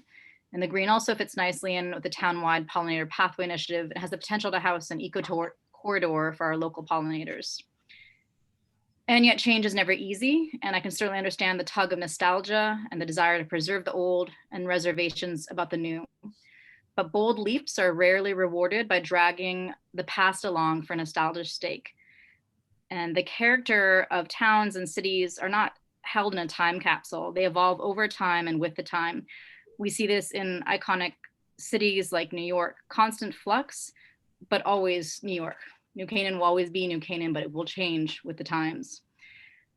At this point in the project, further delays are becoming ever more costly and threatening the timeline of the project. As many of our peers, friends, and neighbors, we are eager to see the project move forward. Thank you for your time this evening. Thank you. Mr. Alt. Thank you very much for your time and the opportunity to speak. My name is Andrew Alt of Greenlee Road, and I, along with my wife, Laura, fully support the new library and the new Library Green exactly as envisioned by the library. In other words, for losing the 1913 building. I think the proposed beautiful, considered, and programmed new library green space will get a lot more use, serve the community of New Canaan a lot better, and generate a lot more new memories than an old building with a potential for lease sign on it. I'm also concerned that the Preservation Alliance hasn't actually ever raised millions of dollars or even hundreds of thousands of dollars. They haven't, to my knowledge, actually saved any buildings or restored any buildings or been in the landlord business. And yet they claim, without any precedence of doing any of these things, that they'd be instantly great at it, that they'd go hog wild with fundraising if the town gives them permission to figure out how to do that. In just this meeting, when asked about moving the 1913 building, they said it would cost more than they have or could possibly raise. But then they also say if the town just gives them the chance, they'll raise all sorts of capital from quote unquote various means. I would rather go with a group that has raised over 16 million, worked with thousands of New Canaanites, enlisted some of the best architects and landscape architects in the world, thought this fully through, and wants to create an absolute gift for the town for generations to come. We are so lucky they're willing to do this. Let us please just let them. Thank you. And Thank my you, Mr. wife has a thought. Thank you. Excuse me, sorry. Hi, my name is Laura Alt. I'm Andrew's wife. Oh, I'm sorry. I will be quick. My name is Laura Alt. The incredible new library for New Canaan, as designed, has my fervent support. There are many reasons to love the proposed library and green as there are citizens in this town. For me, as a small business owner, it's the incredible flexible workspaces which will provide room for people like me. The space our clients and teams do research or simply find a good place to work that's not literally next door to our own laundry rooms. The current library doesn't offer this, nor does it plan to preserve the 1913 library and turn it into a commercial office space. I don't believe in a compromised plan, nor do I respect the approach the opposing parties have taken. We live here, all of us, because we appreciate a certain cohesive aesthetic vision, and frankly, hodgepodging two buildings onto one lot where one of them is essentially a mausoleum to a time before women could vote does not interest me. We are on the 5-yard line of an exhaustive process, and to suddenly question the work of our town's library board, public servants, and librarians, and provide no adequate financially or aesthetically feasible solution is to create further inaction in a town where the actual true majority is extremely anxious for progress. The new library and green are monuments, not just to what New Canaan has done to get to this point, but what we will create together in the centuries to come. It is time to get started. Thank you very much. Thank you, Mr. Dilberto. Yes, thank you for taking the time to hear me speak, and I truly appreciate the level of patience and commitment the board has shown in this case. I'm Mike Diliberto, and my family and I have been in this area for about 25 years and will remain here for the foreseeable future. I'm impressed and appreciative of the work done by the New Canaan Library design team. Over the past year, as most of the world and most of New Canaan has struggled to work and learn from home, it has helped us appreciate the things we miss, the sense of community and collaboration. The design of the New Canaan Library provides a modern structure with a consideration of the increased role demanded of a modern library. It has open green spaces, naturally lit rooms, meeting spaces, and a maker lab for STEAM learning opportunities. It is a modern library for a modern time. How we learn has changed forever, and we need to adapt and keep up, or we won't be the leading community that we are today. The incorporation of the current library build is to force the past to dictate the future, and we are better than that. We can honor our history without burdening our town with the maintenance of an outdated building. Town already has a number of underutilized, under-maintained buildings, such as the Vine Cottage, the house at Irwin Park. Why would we commit the community to another one? I urge this board to approve and fund the project without a commitment to the older structure. Thank you for your time.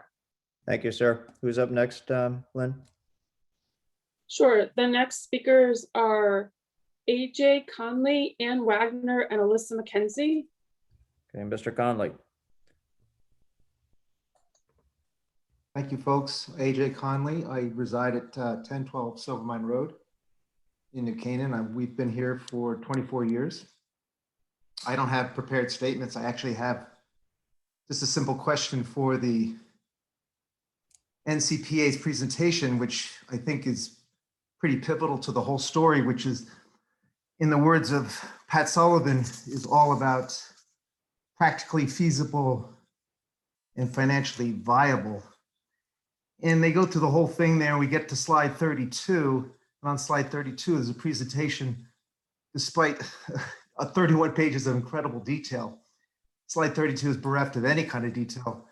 It just kind of goes over the cost to keep this building. And the question here is just not to go over it now or to bring back the NCPA, but rather to get a little bit more of a dive on these numbers, because they kind of belie believability in regards to maintaining a building for $690,000 before contingencies and general conditions. And I would just think that if we are going to at all consider what is practical and doable in regards to this building, we should certainly understand what possible debt it could undertake. My general understanding of these things, having overseen build outs of my own home, which unfortunately were higher than this, and also overlooking at one point the New Canaan Mounted Troop build out, I'm guessing these numbers are off probably by an order of magnitude. And I just think that if they're all to be considered and weighed, and if they are an input at all to the viability long-term or otherwise, we ought to just get those a little bit fleshed out if we could. Thank you, sir. Ms. Wagner. Hi, I am Ann Wagner, residing at 94 Elm Place. Thank you for allowing me to speak tonight. I'm here to ask that you approve and fund the proposed plan without conditions. Considerable thought and research have gone into the planning and presentation of the new library building plan. The library has spent a significant amount of time and funds to design a library campus that meets the desires of the New Canaan community and is in keeping with the town aesthetic. They've involved the community over the past 15 years through working groups, information sessions, and thousands of personal conversations. I have read the articles purporting it to be a shiny new building in the middle of town. I would like to speak to that. While it would be a new building, it should not be looked at as a shiny out of place building. Rather, it is a building in keeping with the architectural history of the Harvard Five and mid-century modern design movement of the town. And frankly, it is a gift to the town by updating itself to its community needs.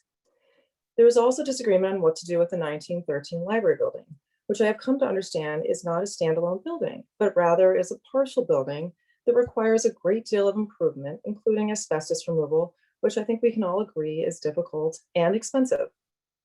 I realize and appreciate that there is a great sentimental value in this building. All three of my children attended the 2s and 3s building in the children's program.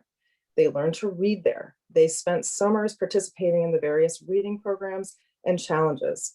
My family has spent countless hours at the New Canaan Library, but sadly, we have outgrown it. The current building is not a place my now teenagers go to meet friends or even to study. As you may know, the Outback Center is no longer in the town either. So once again, our teens are somewhat adrift on where to congregate. The proposed plan has a designated teen center and is filled with open spaces as well as areas to quietly study. There is a coffee shop, another common meetup activity for teens, and of course there is the proposed green. It would be a safe and healthy place for teens to meet. The new library will indeed cost the town money, but I want to break that cost down for you. The project in its entirety will be $35 million. The library's development team, as well as a group of volunteers, have gone to private donors to raise almost 50% of the needed funds. The next step is to go to the public to raise another 20, leaving 30% for the town. So to draw a comparison for you, it's like offering a $4 million house for you for 1.2. Meanwhile, to save the 1913 library, it will cost whomever is paying for it north of $3 million to save, not including the asbestos removal. I understand that number is now under debate, but my question is then what? The building offers no new programs, improved space, or reason to draw dynamic speakers. Why should the library be asked to fund and operate a building that has no purpose for the library? In fact, it interferes with their plans for the green space in town. If it is all about saving the original structure, why don't those that want to save it move it somewhere they can restore and operate it? The library's development team is able to attract renowned authors to speak, but we have to reach out to local country clubs to rent their space for any sort of larger speaker event. Being able to host these events at a library would be more meaningful and frankly would help to drive business into our beloved town. The new plan has a state-of-the-art auditorium that can hold 350 people. With the library green, we would be able to host professional artists, have summer concert series, as well as a place for School of Rock, summer theater, and dance. Outdoor movies could be offered with plenty of space to safely watch. The building itself would offer 9 meeting rooms. There are currently 3 meeting rooms, 2 of which are in the basement with no windows. I have tutored in them before, and it was a dismal experience, so much so that I started meeting my students at Darien and Greenwich Library. Additionally, there would be space for a technology center, a teaching center, room for art and exhibits, a proper maker lab and robotics, something all children need to be learning. And finally, there would be cooking classes and demonstrations. The range of offerings with this new library would be vast compared to the slim amount of options that our library currently offers, with just a few lectures and a speaker in the Lamb Room, another room in the basement with no windows, begging for inspiration and ventilation. Thank you for taking the time to listen. At first, I thought I needed to ask that you only listen with your head and make the rational decision, but I do think I can also ask that you think with your heart and reflect on all the amazing possibilities you can bring to our wonderful town. Possibilities that might get lost if this project is delayed. It has already taken 15 years of hard work with an excellent team. I am hopeful that you will also see the great value for this project and will improve with no conditions and without delay. Thank you. Thank you, Ms. Wagner. Ms. McKenzie. Yes, Alyssa McKenzie. I'd like to thank the board for the opportunity to speak on behalf of myself and my partner. We live on Heritage Hill Road, but I'm also speaking on behalf of my parents, 4 siblings, grandmother, who all continue to live in my childhood home on Gertie's Road. As a little girl growing up in New Canaan, I can remember the adults in my life discussing the need for upgrades and expansions to the library we frequented so often.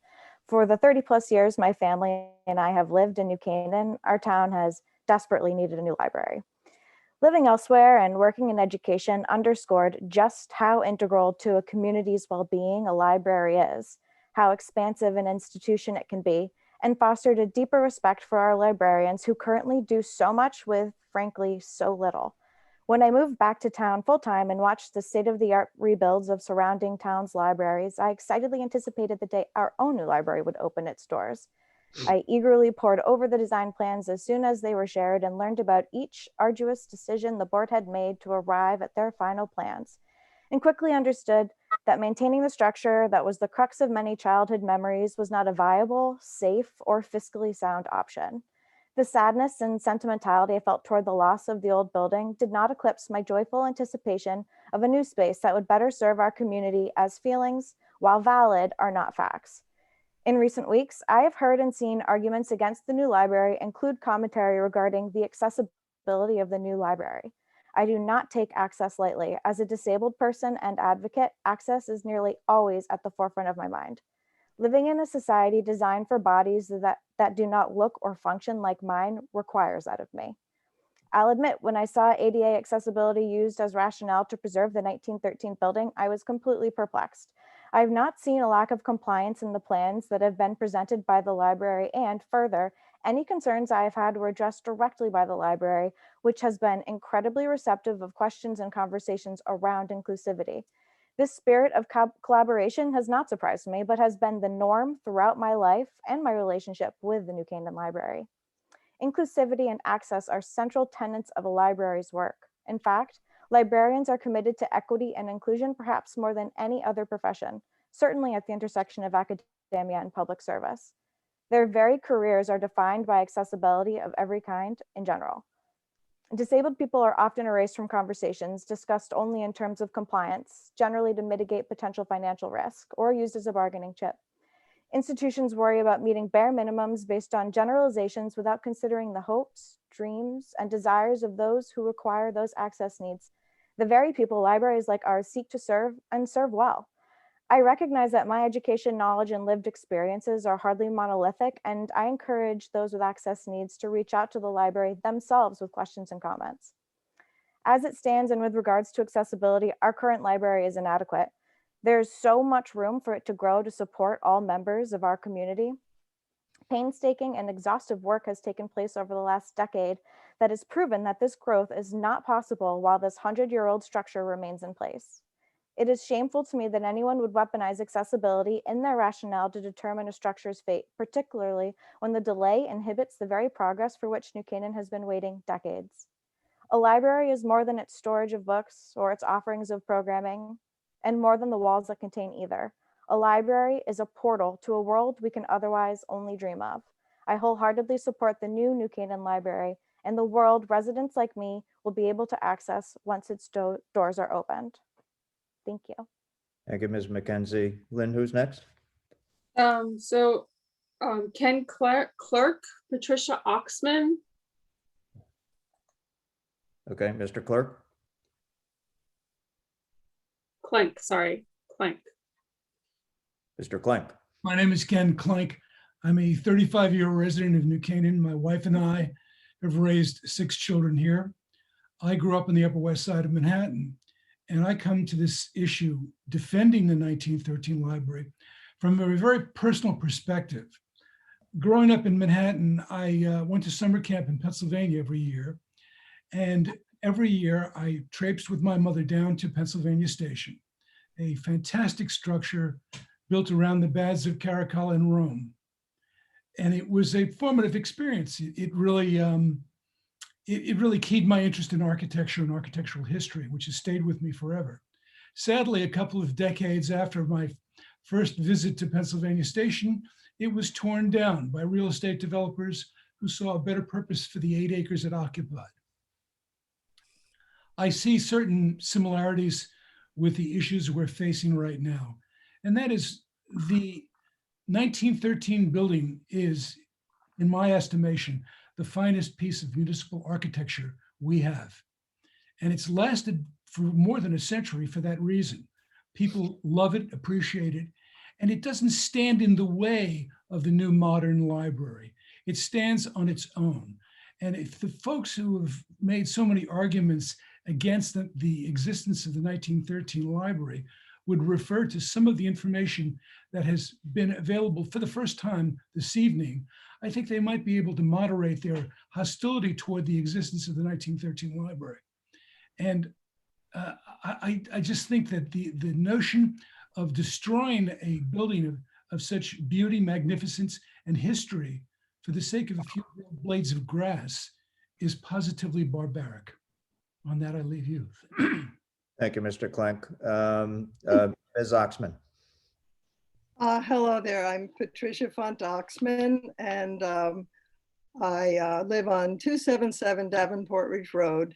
I was listening to Chairman Goodwin say earlier that he was hoping people wouldn't reiterate what they wrote in their letters. And I actually think a lot of the people who read letters this evening should have listened to what was said and then made some comments according to what was said, because a lot of information came out tonight for the first time, as Ken Klink just said before. I have done a gajillion hours of work in this community, of volunteer work in many different areas. And one of the things I did was a Girl Scout for 12 years, as a leader of the Girl Scouts for 12 years. There was someone who said, leave a place better than you found it. That was a Baden-Powell remark from the founder of the Boy Scouts, who said that there's a great deal of I'm sorry, I lost it. He said, before you leave this world, just leave it a little better than you found it. I think that leaving a historic structure is definitely that, instead of carting it away in numerous dumpsters. So I feel that we have a lot of lawns in New Canaan and only a few historic and significant buildings as beautiful as our very first library building. So we're the current guardians of it, and we should protect it. Plus, I want to say that I've been working on this so long that when I heard what Kevin and Kathleen Corbett said tonight, and Kevin Moynihan, I was crying, because I thought that was exciting that they were so positive about saving the 1913. So that's all I wanted to say. Thanks for listening. Thank you, Ms. Oxman. Lynn, anybody else? Yes, there are actually 18 people. Anda Hutchins, Lydia Hummel, and Stand Together Against Racism are your next speakers. Okay, Ms. Hutchins. Yes, hi. I'm actually going to be reading a letter from Alan Donaldson, who, like me, is I'm a current trustee of the library and have been for almost 10 years on and off. And he was the former president of the board and a 12-year board member. So Mr. Donaldson writes, I'm writing to support the library's plan for a new building. without the encumbrance of the old library structure. I come to this debate having more than a casual acquaintance with the issues, since I was very involved in the early planning. The green space seems to me to be essential to the new design and to the planned outdoor functions the new building will enable. We looked at the issue of the old building early on. We recognized it as an attractive, familiar landmark. We looked into options for preserving and moving the facade quite extensively, perhaps even more than the current library board is aware. Nothing was cheap, but the overriding factor was that nothing fit. We hoped that the history buffs in town would see that and settle for some sort of compromise solution, such as an homage to the old facade in the new building. Perhaps that sort of thing is still possible. I have been less involved in recent years, but I would be unhappy to see the new building be compromised by an awkward, unplanned anachronism at this late stage. Landmarks come and go, or the town would not function well as a modern suburb. Moreover, the Harvard 5 School of Architecture is arguably more specific and important to New Canaan than Greek Revival, or as we learned, Beaux-Arts. Thank you for your consideration, Alan Donaldson. And I heartily agree with these statements. Okay. Thank you. Thank you, Ms. Hutchins. Lydie Hummel. Good evening. Thank you for allowing me to speak on behalf of the new New Canaan Library. My name is Lydie Hummel, and I live at 375 Canoe Hill Road. I'm a former library trustee, and I've been very involved in this project for the last decade.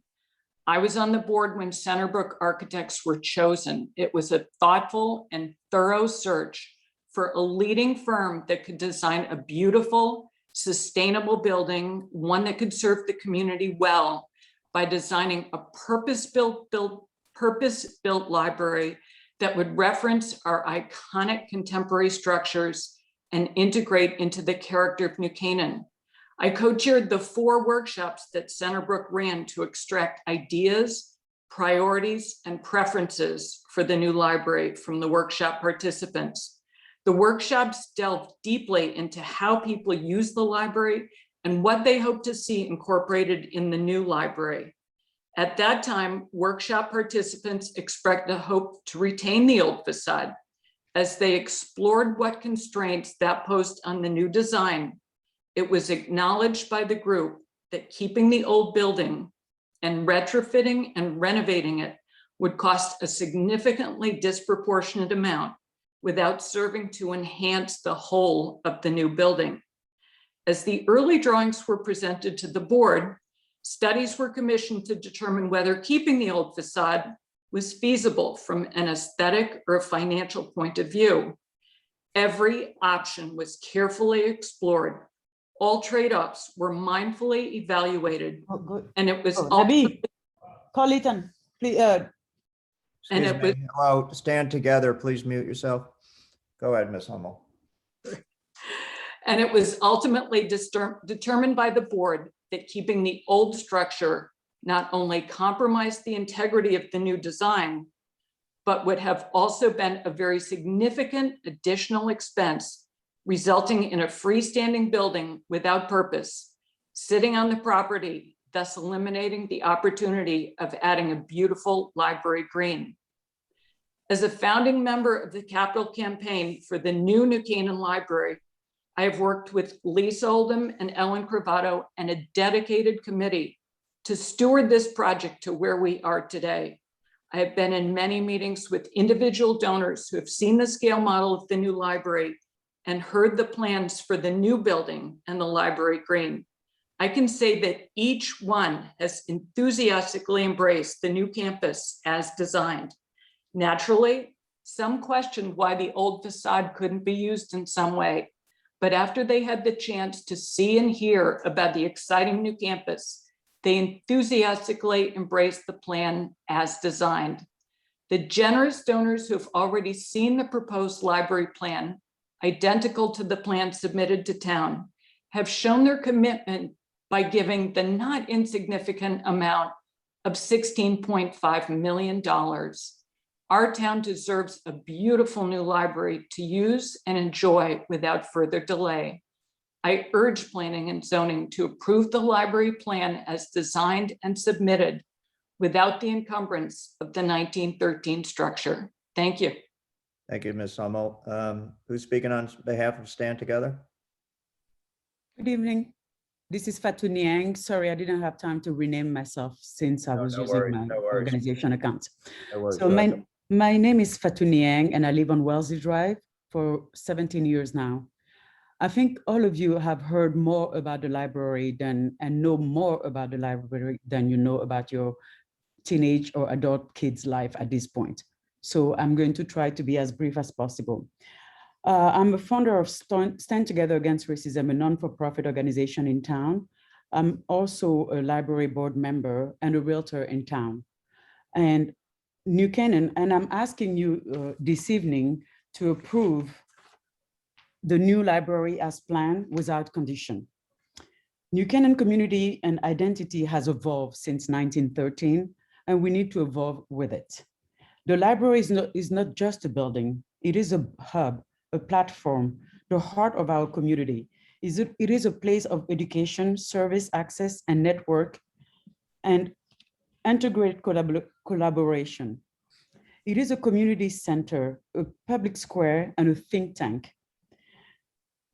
In this age of ebooks, smartphone, digital expansion, the library is planning to become the platform for future generation to be able to develop knowledge and creativity knowledge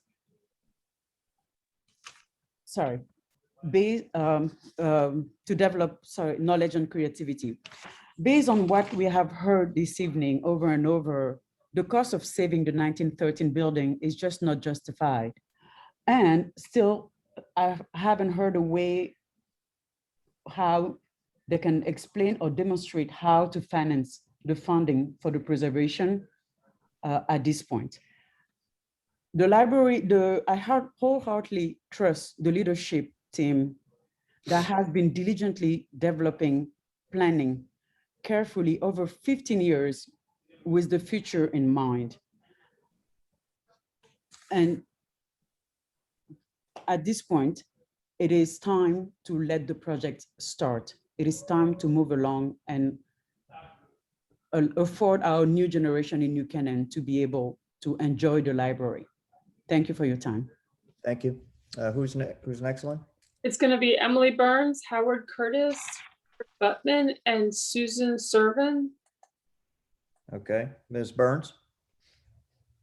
Hi, I'll be quick. A lot has already been said. I just want to emphasize that we really need to recognize the pivotal role that a library plays, that a high quality library plays in our community. And the library, as has been mentioned, has diligently explored all the options for building a structure that better serves their mission than the current structure. And fulfilling their mission, understandably, is their top priority. So while the history of the 1913 building is interesting and compelling, it also shows that towns adapt and make difficult choices as they grow, and it's time to move forward. So the 1913 building compromises the mission of the library. They spent a lot of time reviewing and trying to integrate it, and it's clear it does not help them with their mission, which needs to be their priority. The Preservation Alliance plan does not support or further the mission of the library. It really is just serving as a distraction. So I urge you to approve the plan without conditions. Thank you, Ms. Burns. Mr. Curtis. Yeah, hi. Am I audible? We can hear you. Great. So I'm Howard Curtis, a graduate of New Canaan High School in 1971, like 50 years back. I now live in Austin, Texas, but I consider myself a New Canaanite. I went through the schools there. I grew up in New Canaan. And I would just reference my letter of April 5th to the commission. I won't repeat the information in that letter, but I came out strongly in favor of preserving the 1913 library building, which I remember very strongly from my youth. It's where I, learned to use a library, where I spent many afternoons and evenings studying. I did reference in that letter the fact that the New Canaan High School classes of 1971, my own class, and the class of 66 will have their 50th and 55th reunions respectively. Pandemic accommodating us, we hope, in September this year. And I can tell you from my interactions with these folks, especially on the Facebook page, if you're from New Canaan, that there's very strong support in this community for preservation of the 1913 library building. I checked about an hour before this call on this Facebook feed, and there were at that point 283 comments about the issue of the preservation of the library building, and it was basically unanimous. So this community, which some of these folks live in New Canaan, some have moved elsewhere in Fairfield County, some like me are, in other parts of the U.S., feel strongly committed to that library and what it meant to us and what it means to the community now and going forward, and want to see it preserved. I'd like to take about 2 minutes and just inject some comment from my own professional experience that I think is relevant to the consideration. During the 1980s, for 9 years, I was the IT manager for the science library at Cornell University, called Mann Library. Over a period of 7 or 8 years, we completely transformed the library from manual processes and a traditional card catalog to fully automated processes and an online catalog, which at that point was state of the art, now routine in the library world. And in the last few years of my tenure at Mann Library, like in the late 1980s, we worked on a redesign of that library to completely expand and transform the library building and its services, to accommodate technology, to add provisions for students to interact in groups within the library. Many of the same things that over the last 30 years have come into public libraries as well, and that I encourage and support. I would stress that I completely support the concept of the new Canaan Library.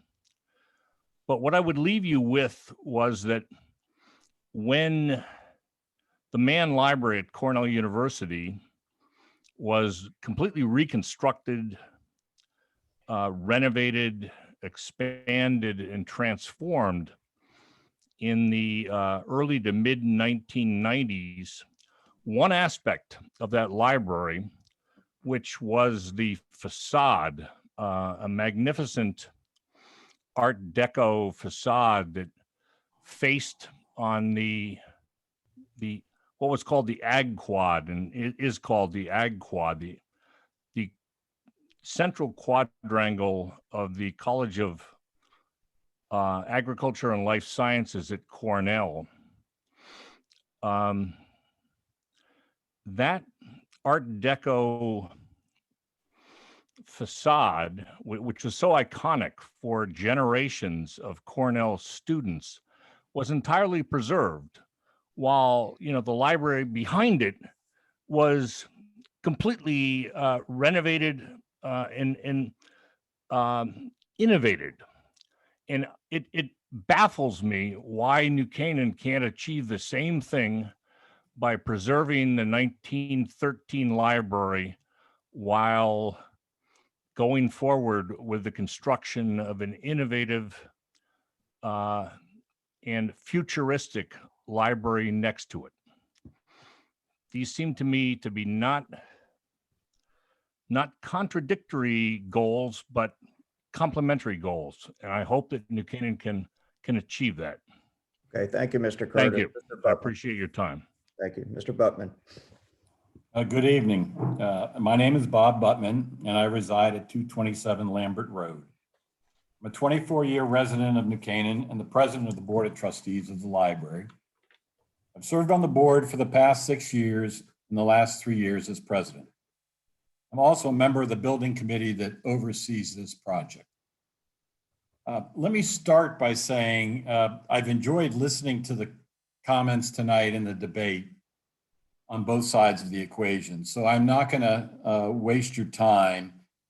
And I'm really not going to spend a lot of time because you've heard the comments already supporting building the library project as designed and planned. And I think you probably understand them.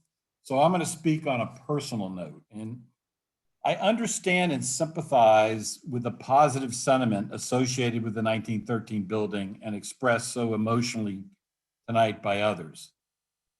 As an owner of an antique home and the renovated barn that was just featured in the earlier presentation by the New Canaan Preservation Alliance, I have a vested interest in preservation and restoration, and I can relate to those who feel an emotional loss associated with the removal of the 1913 structure.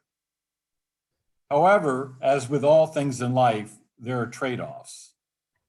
And we all recognize that change can be difficult. But the specific facts associated with building the new New Canaan Library overwhelmingly justify supporting this project as proposed and designed by Centerbrook Architects and as approved by the Board of Trustees of the library. It is a thoughtful, well-conceived design that incorporates a beautiful mid-century modern library with an integrated open green space. It is the library designed for the 21st century and beyond, not the past. It is a building designed to achieve the library's programmatic goals for the future. Most importantly, it is a building designed not only for the way we learn today, but also one that is flexible and continues to meet the community's needs for generations to come. As detailed by others at length, the financial and opportunity costs to do otherwise would substantially harm this project. Leaving the 1913 building in situ would be a huge mistake. It would bifurcate the library green and greatly hinder our ability to do outdoor programming and conduct educational events. The library green is as important a part of this project as the building design itself. And that is extremely important. This has been confirmed by our many donors who are paying a majority of the cost of this project. The project represents the culmination of over a decade of leadership, planning, and hard work by the library board. Hundreds of trustees and other volunteers have given their valuable time and talent to keep this project moving ahead. We have had to make difficult decisions along the way. Enormous due diligence was done throughout the process, and rest assured, no decision was taken lightly. Very importantly, as a matter of governance, I do not and cannot support any other plan than the one put forth by the trustees. Vacating their collective decision would violate my fiduciary duty to the library. It would also be a huge slap in the face to the over 200 donors who have already pledged almost $17 million to support the project as designed. And as previously mentioned, it would substantially demoralize and hurt our fundraising effort. Finally, I recognize that P&Z faces the difficult task balancing preservation and restoration against form and function and the best use of space. But in this case, I think the decision is clear. We have the opportunity to do something great for New Canaan. As a volunteer for the past 6 years, I've been committed to this project for one and only one reason, because I believe it will be economically, educationally, culturally, and socially transformative to the town and will give our residents something to be very proud of in the future. So I strongly urge you to approve the plan as designed and without conditions. And I appreciate your time. Thank you. Thank you, sir. Ms. Servin? Hi, everybody. Thank you for your time tonight. I'll be very brief. My name is Susan Servin. I live at 96 Mariomi Road in New Canaan and have lived in New Canaan with my family for a little over 23 years. Part of the reason we moved here is because my husband actually grew up here, but our main reason was the school system and the small town charm represented in large part by our history and our old New England charm. I'm in support of preserving and repurposing the 1913 library for historical, cultural, and environmental reasons.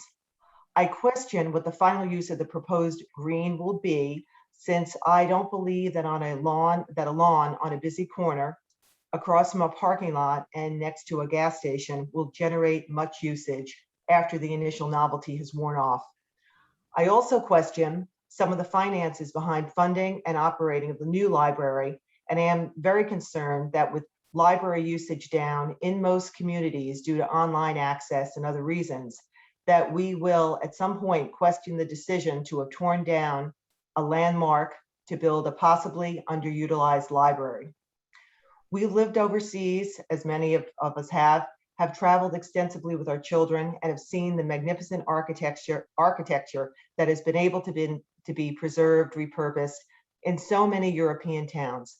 I would think that our town of New Canaan would be able to do the same. I believe we can have both a new library while keeping 1913.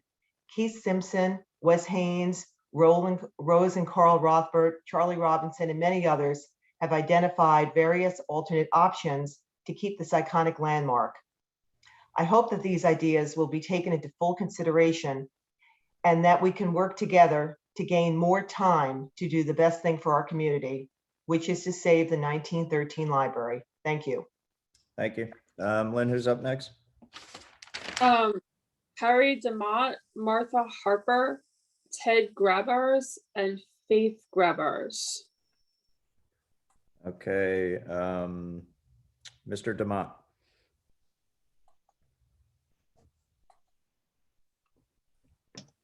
Hello? I thought we had a Mr. DeMott. Yep. Harry DeMott. Yep, we can hear I'm you. here. Yeah, there we go. Thanks. Thanks to the Planning and Zoning Commission. Appreciate it. It's almost cruel that they make you keep the cameras on for 4 hours here. It's gonna be. You should put the cameras on all of us to sit through it for 4 hours and stuff. I'm Harry DeMott. I've lived in town at 36 Reeder Lane with my wife Samantha and our 2 daughters, who we brought up here.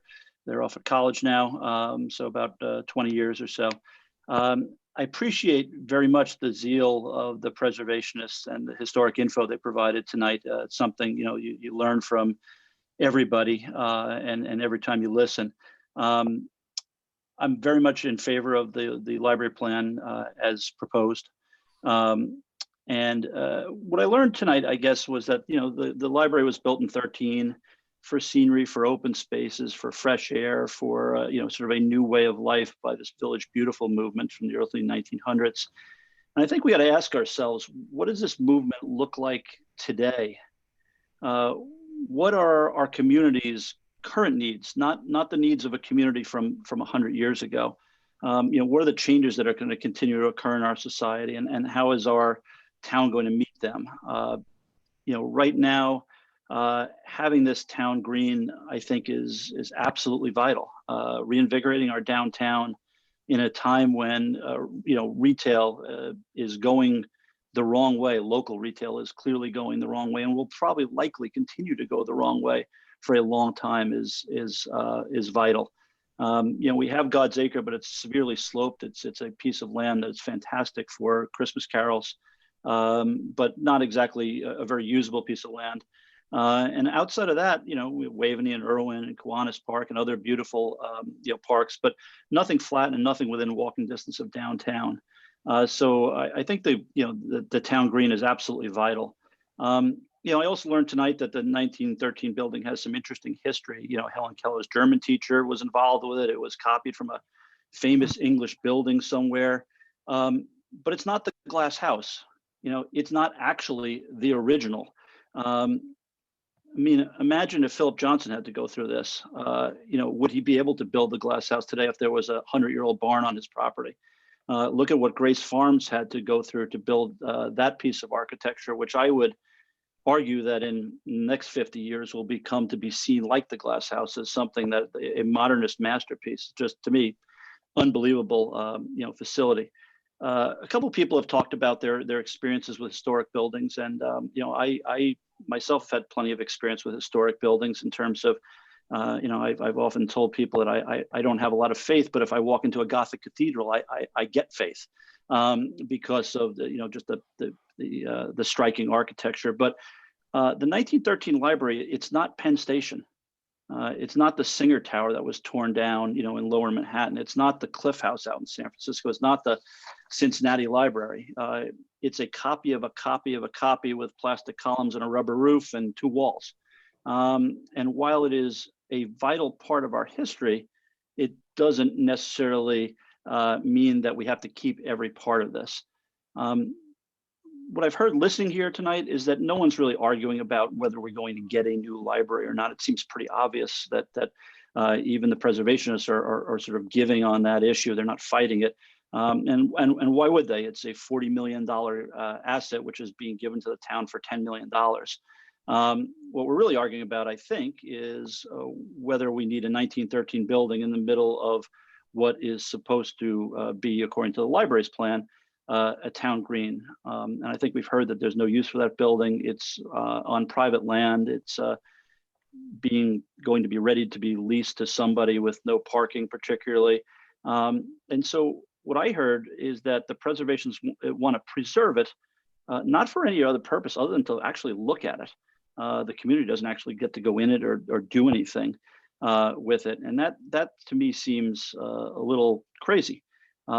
So I think we all also have to ask ourselves what actually makes New Canaan a special place, and why we all want to live here and why we all came to live here. And we've heard people talk about, why they showed up here. And I think we all kind of came for the same thing, which is the community. And the community is not the facade of a building. The community is places to gather together that bring us together, whether those are, clubs, churches, parks, whatever that represents to you. I think it's more the spaces, not necessarily the facade of the building. So, preserving the fabric of New Canaan, incredibly important. But I think that has to really be placed in the context of an overall plan. Patricia Oxman spoke earlier and referenced someone who had written about needing to leave New Canaan a better place than we found it. That was me who wrote that. Obviously, I cribbed that from the Boy Scouts in a letter that I wrote to the Advertiser last year. And I really do believe that. And I believe this plan does leave New Canaan a far better place for the next 100 years than simply preserving a building for the sake of preservation. Thank you, and appreciate your time. Thank you, sir. Ms. Harper? Thank you. My name's Martha Harper. I grew up in New Canaan, and I moved back 6 years ago with my husband to raise my 2 children. We live on Marshall Ridge Road. I am a voracious reader, and I've been blessed with 2 children aged 6 and 9 who are avid readers as well. As such, the library is a very special place for our family, and we are there several times a week. We are sort of library super users. So I wanted to speak tonight in support of the new library building. As designed, it has the potential to bring immense value to the citizens of New Canaan on a daily basis and be a point of pride for the town. After viewing the video of the new library, my children were ecstatic and asking when it would be made a reality. I do not think the design should be compromised to retain what remains of the facade of the older building. The library is clearly tremendously well run, the evidence of which is the years of effective, rich, and varied service it has provided the town. The library leadership has earned the right to determine the facilities needed to continue that service without interference. Thanks so much. Thank you. Mr. Grabarts? Yeah, good evening. I'm Ted Graybars, AKA one of those so-called history buffs you heard about from before. I live at 76 Old Stanford Road. I'm a professional architect and landscape architect for the last 45 years. I've lived in New Canaan my entire 64 years of life, and I want to thank all you folks and the Planning and Zoning Commission and all the others to Board of Selectmen, Town Council, and Board of Finance. And all of your efforts are really appreciated. And I think much of the commentary you've heard to date on the library project and the preservation of the existing building is a function of a recognition of a significant fleeting opportunity to preserve an iconic feature of our downtown. The opportunity to preserve it is all the more critical when we see the number of historic landmarks across our nation that have been destroyed even in the last year.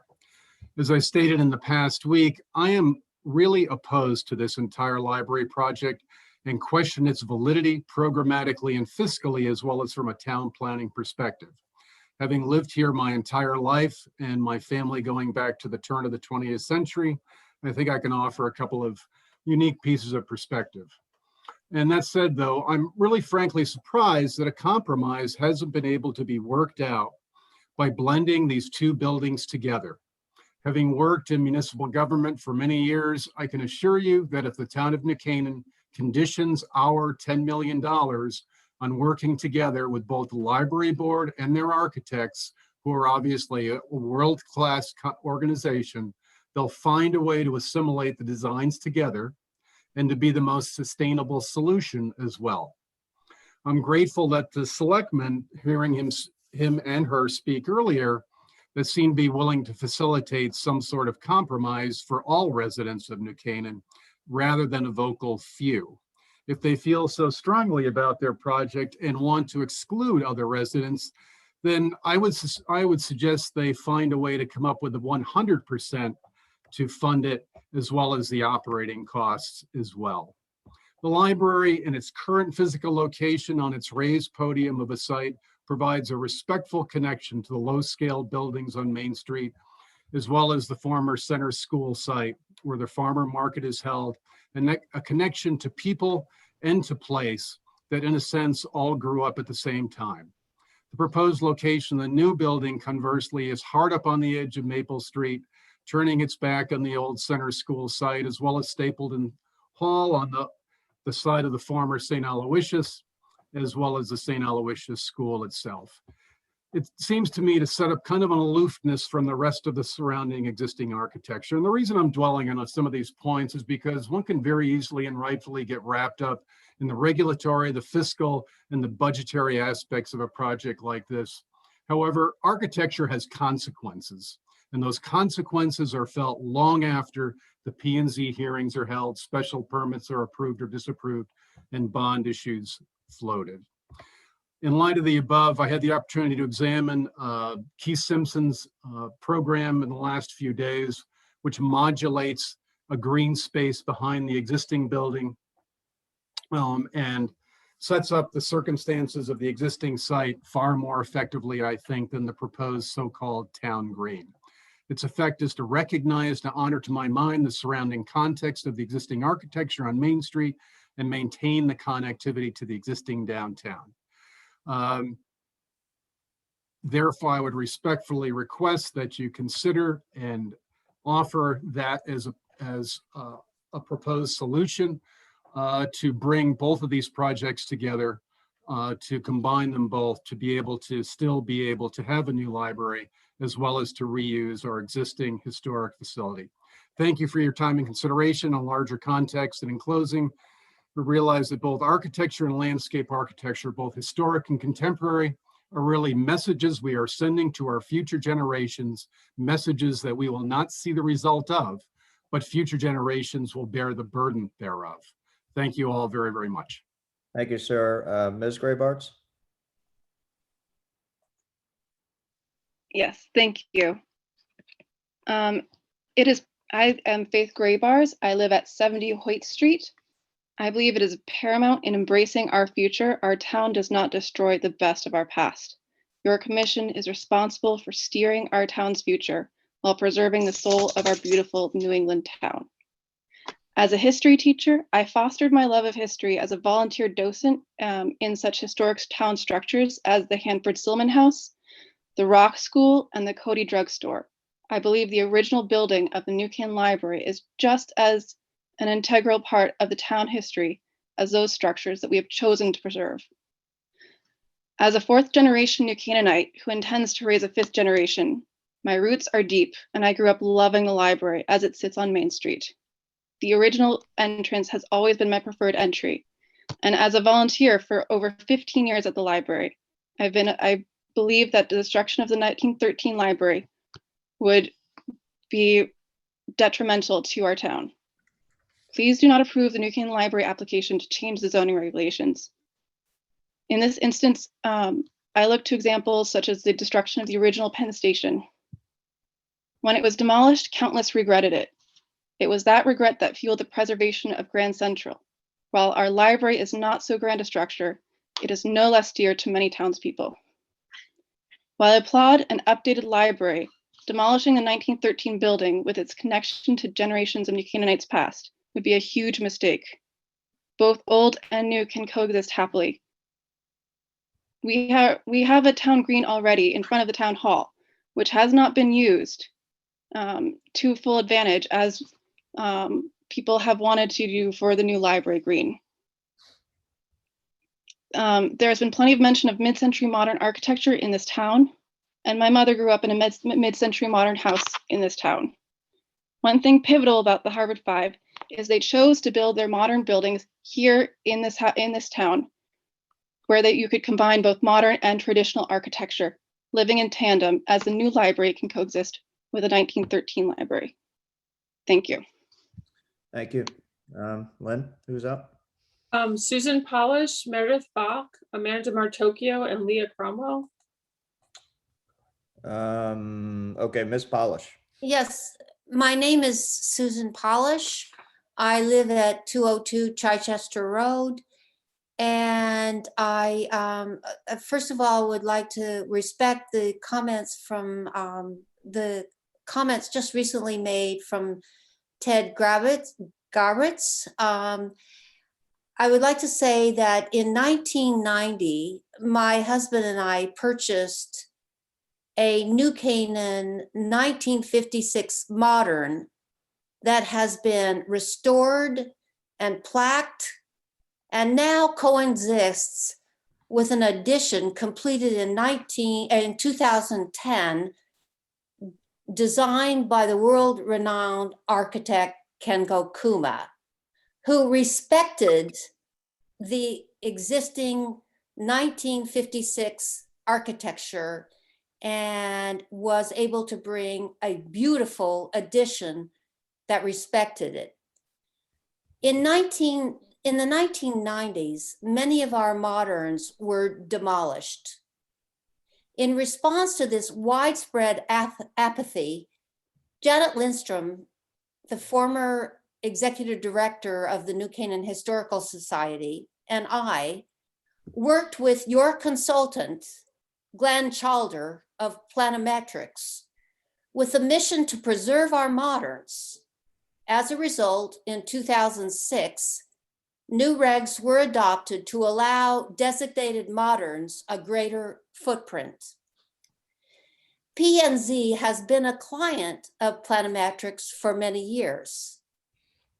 After your work with Glenn and an inclusive public participation, a plan of conservation of development was created and the plan was implemented with the updates to the P&Z regulations.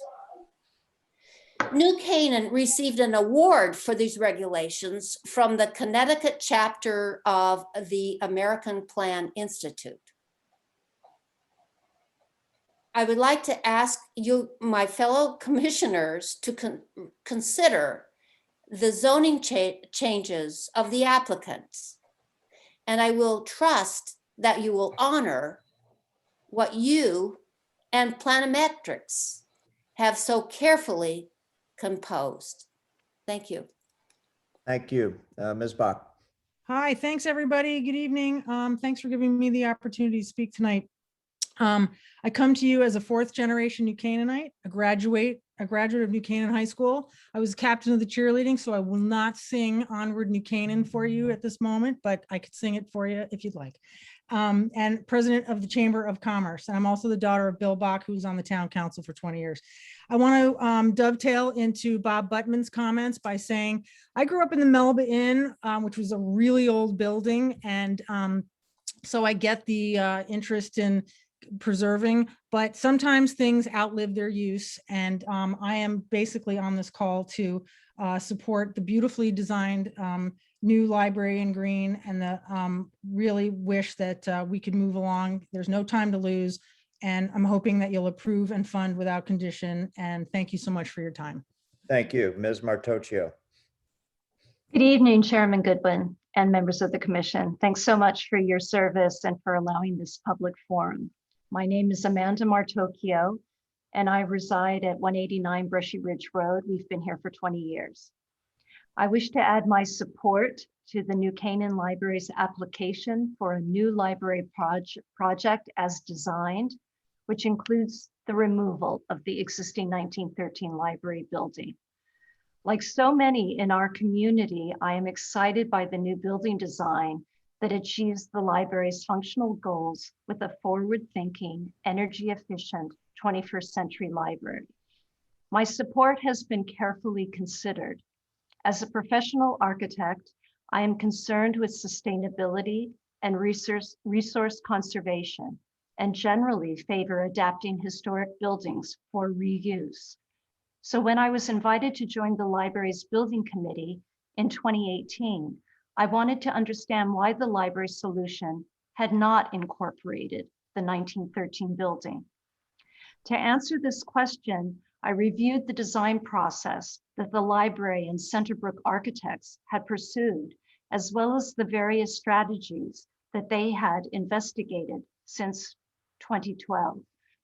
Through this process, I came to appreciate the many layered reasons behind removing the 1913 building and the significant benefits of this decision. I began by reviewing the feedback from the 40-member community-based study group assembled by the library in 2012. Their consensus, after 4 Saturday workshop sessions, was to remove the building and pursue an all-new library building. Additionally, they recognized that the library building could hold an important position in town as a welcome symbol for people arriving to New Canaan. They concluded that the 2 southern corners of the library could feature a distinctive architectural expression with a lot of openness and glass. They also noted that finishes should be warm with wood and stone. I also studied Centerbrook Architects' many schematic design iterations, some solutions that kept the 1913 building in situ, and others that relocated it elsewhere on the property. My conclusions are as follows. 1, first, it is too expensive and impractical to include the 1913 building either as a restored wing connected to the newly built facility or as a standalone annex. Once the decision was made that a significant part of the new building would migrate to the Maple Street frontage, connecting back to the original library building would require significant connective tissue, resulting in an expanded building footprint exceeding 60,000 square feet. This was deemed to be financially unfeasible at an estimated cost of $40 million. Alternatively, Saving the 1913 building as a small standalone annex on the library campus was also impractical. The small building footprint of the original would contribute minimal interior space for library functions.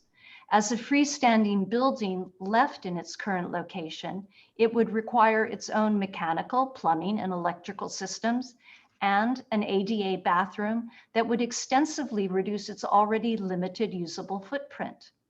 Mechanical systems required for an independent 1913 building would duplicate those required in the new building at a redundant cost.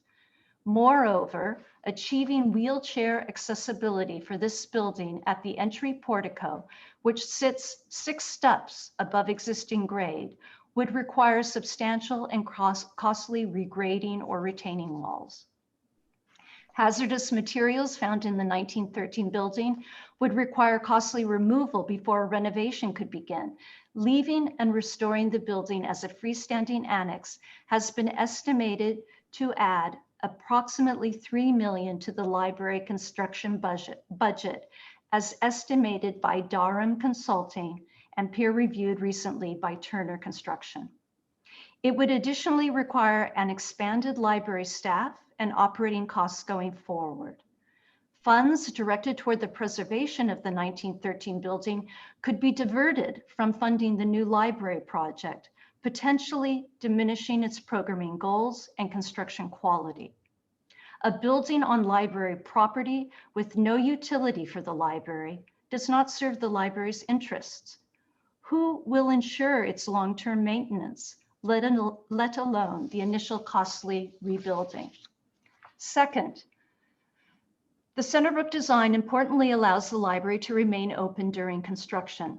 Locating the new building on the southwest corner of the site allows the existing library, including the 1913 wing, to continue to operate.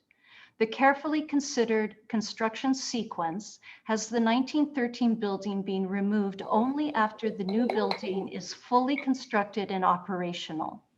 Alternatively, if the 1913 building were to remain, the extensive renovation that would be required to make it functional would coincide with the new building construction. Therefore, the library would have to vacate its premises and relocate to a temporary home. The cost of this unnecessary and disruptive relocation would exceed $1 million. Third, as designed, the positive contribution of the library green to the overarching design cannot be overstated. The new library's terrace entrance and green will allow the library to provide a wide array of programming outdoors, educational presentations, staged performances, in addition to passive and accessible enjoyment for the general public. The 1913 building, if it were left in place, would fall in the middle of the green, leaving the outdoor space divided in two, half located behind the 1913 building and along the current gas station, and half along Main Street. Additionally, the elevated existing grade surrounding the 1913 building would create a mound in the middle of the lawn, reducing the potential for large outdoor gatherings on the gently sloping amphitheater-like space. The lawn area of the landscape architect's design is buffered from the street with low native plantings and high-limbed ornamental trees that reinforce the Cherry Street and Main Street sidewalk borders and creates a defined space for enjoyment of the public. Other town greens, such as God's Acre, have contributed to the fabric of our town and have served as important community gathering places. Providing another green space will serve as a pedestrian destination from the town center, in keeping with New Canaan's reputation as a walkable town. Fourth and finally, Centerbrook's comprehensive design beautifully knits the landscape and building aesthetics together, and inclusion of the 1913 building would be inconsistent with that approach. In addition, the forward-thinking approach to the site's stormwater and drainage solution, which carefully considers the town's existing underground drainage, would have to be re-engineered and redesigned. For these and other reasons, accommodating the 1913 building in its current location would result in time-consuming and costly redesign, not to mention that the result would be suboptimal. In summary, the town has an opportunity to support the application for a transformative project that has been years in the making and thoughtfully considered by many who, like me, want the best for our town. Leaving the 1913 building in place would serve no library purpose, would be costly to rebuild, operate, and sustain, and would dilute a bold, unified architectural solution. A vital and prominent 21st century library will be a gift to all of us who reside here and a strong magnet for new families considering New Canaan for their next home. Thank you. Thank you, Ms. Cromwell. Hello, can you hear me? We can hear you. Lee Cromwell, present residence 111 Oak Ridge. I currently own a property at 38 East Maple Street. I completely support the New Canaan Preservation Alliance proposal as presented. I have in addition a couple of other comments. I refer you to my letter of March 22nd, which stands. I wanted to additionally comment that this is not about sentimentality.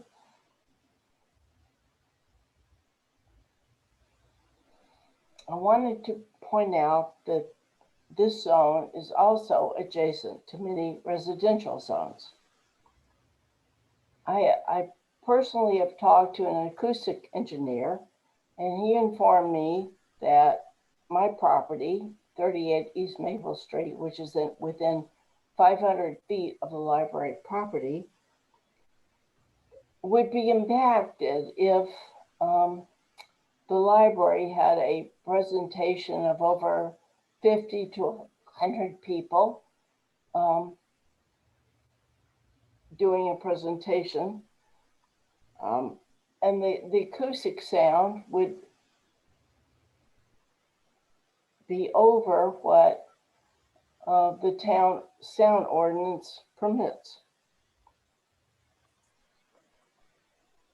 I would just like the town to, the zoning commission to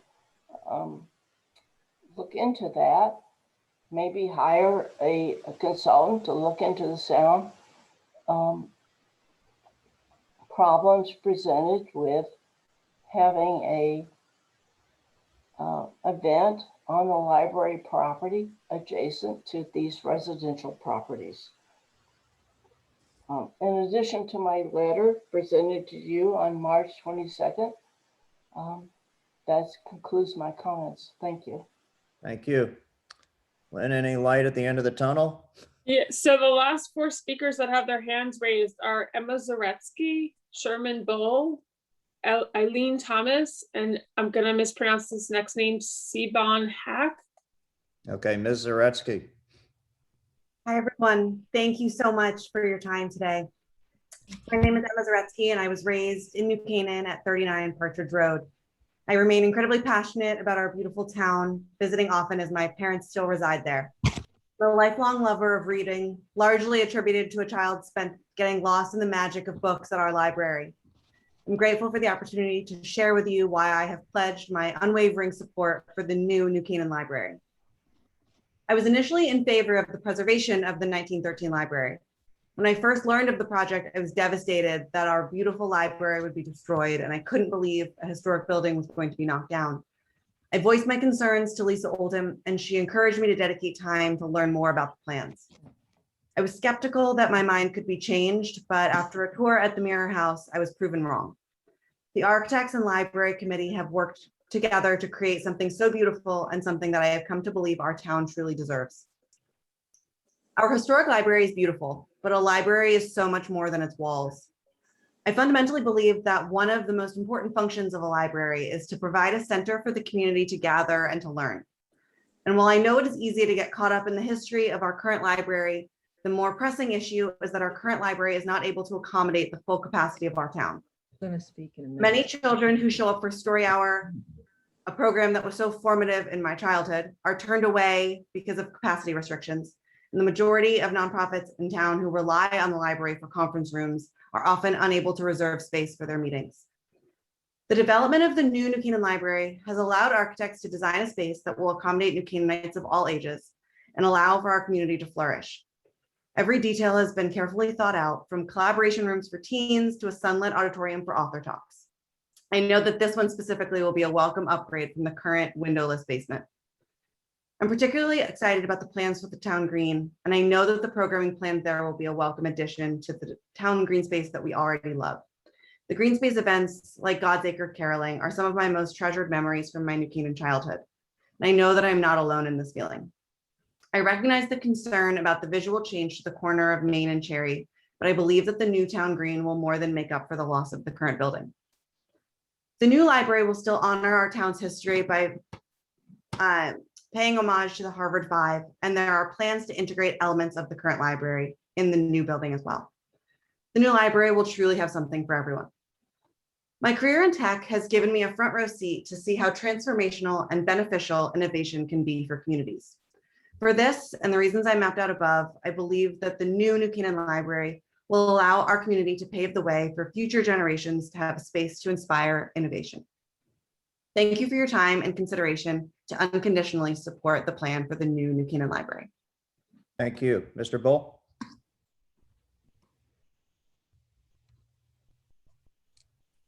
Mr. Bull, you're on mute. How's that? Better? Yes, sir. We can hear you. Thank the committee for their long patience this evening. I've been very impressed with everyone's arguments, and I will not prolong this process except to say that I've been a resident of New Canaan since 1984. I've had 6 children through the New Canaan school systems, and I currently have 4 children in the high school. So we're blessed with that wonderful utilization of the New Canaan educational system, and we have loved and been great fans of the library, despite its somewhat aging facilities and outmoded aspects. We were privileged to have a presentation by Lisa Oldham of the new library, and we were blown away by the utilization of the New Canaan architectural heritage of the modernism. My wife is the daughter of Jens Riesum, who is one of the men who brought over the concept of Danish design to this country back in the 30s and 40s. As a doctor, I know when to call for consultation. So I called up my son, who is an architect in Denver, and asked him about this Centerbrook group. And he said, "Dad, these are world famous architects who are known for integrating the building with the surrounding environment to promote the sustainable and utilization of the whole property." And he said, "You should pay attention to what they have to say." So I just wanted to add my plea for prompt approval of the plan as submitted, so we can start getting the shovels in the ground and get this project going. Thank you for your kind attention. Thank you, sir. Ms. Thomas? Just making, Ms. Thomas? I'm trying to unmute. You are. I'm unmuted. Okay, excellent. First of all, thank you so much for your patience and providing this public forum for both sides of this issue. As a lifelong resident of New Canaan, I appreciate how difficult these decisions are for the community. My name is Eileen Thomas. I live at Woods End Road. As I said, I'm a lifelong member of the community, and I don't want to repeat what other people have said, but I have been a member of the New Canaan Library since I was a child. I grew up attending St. Aloysius School, and I walked across the street to the library every single day for the 8 years I attended there. My mom would pick me up about an hour or two later. Like someone who spoke earlier, I was what you would call a super user, as are my children today.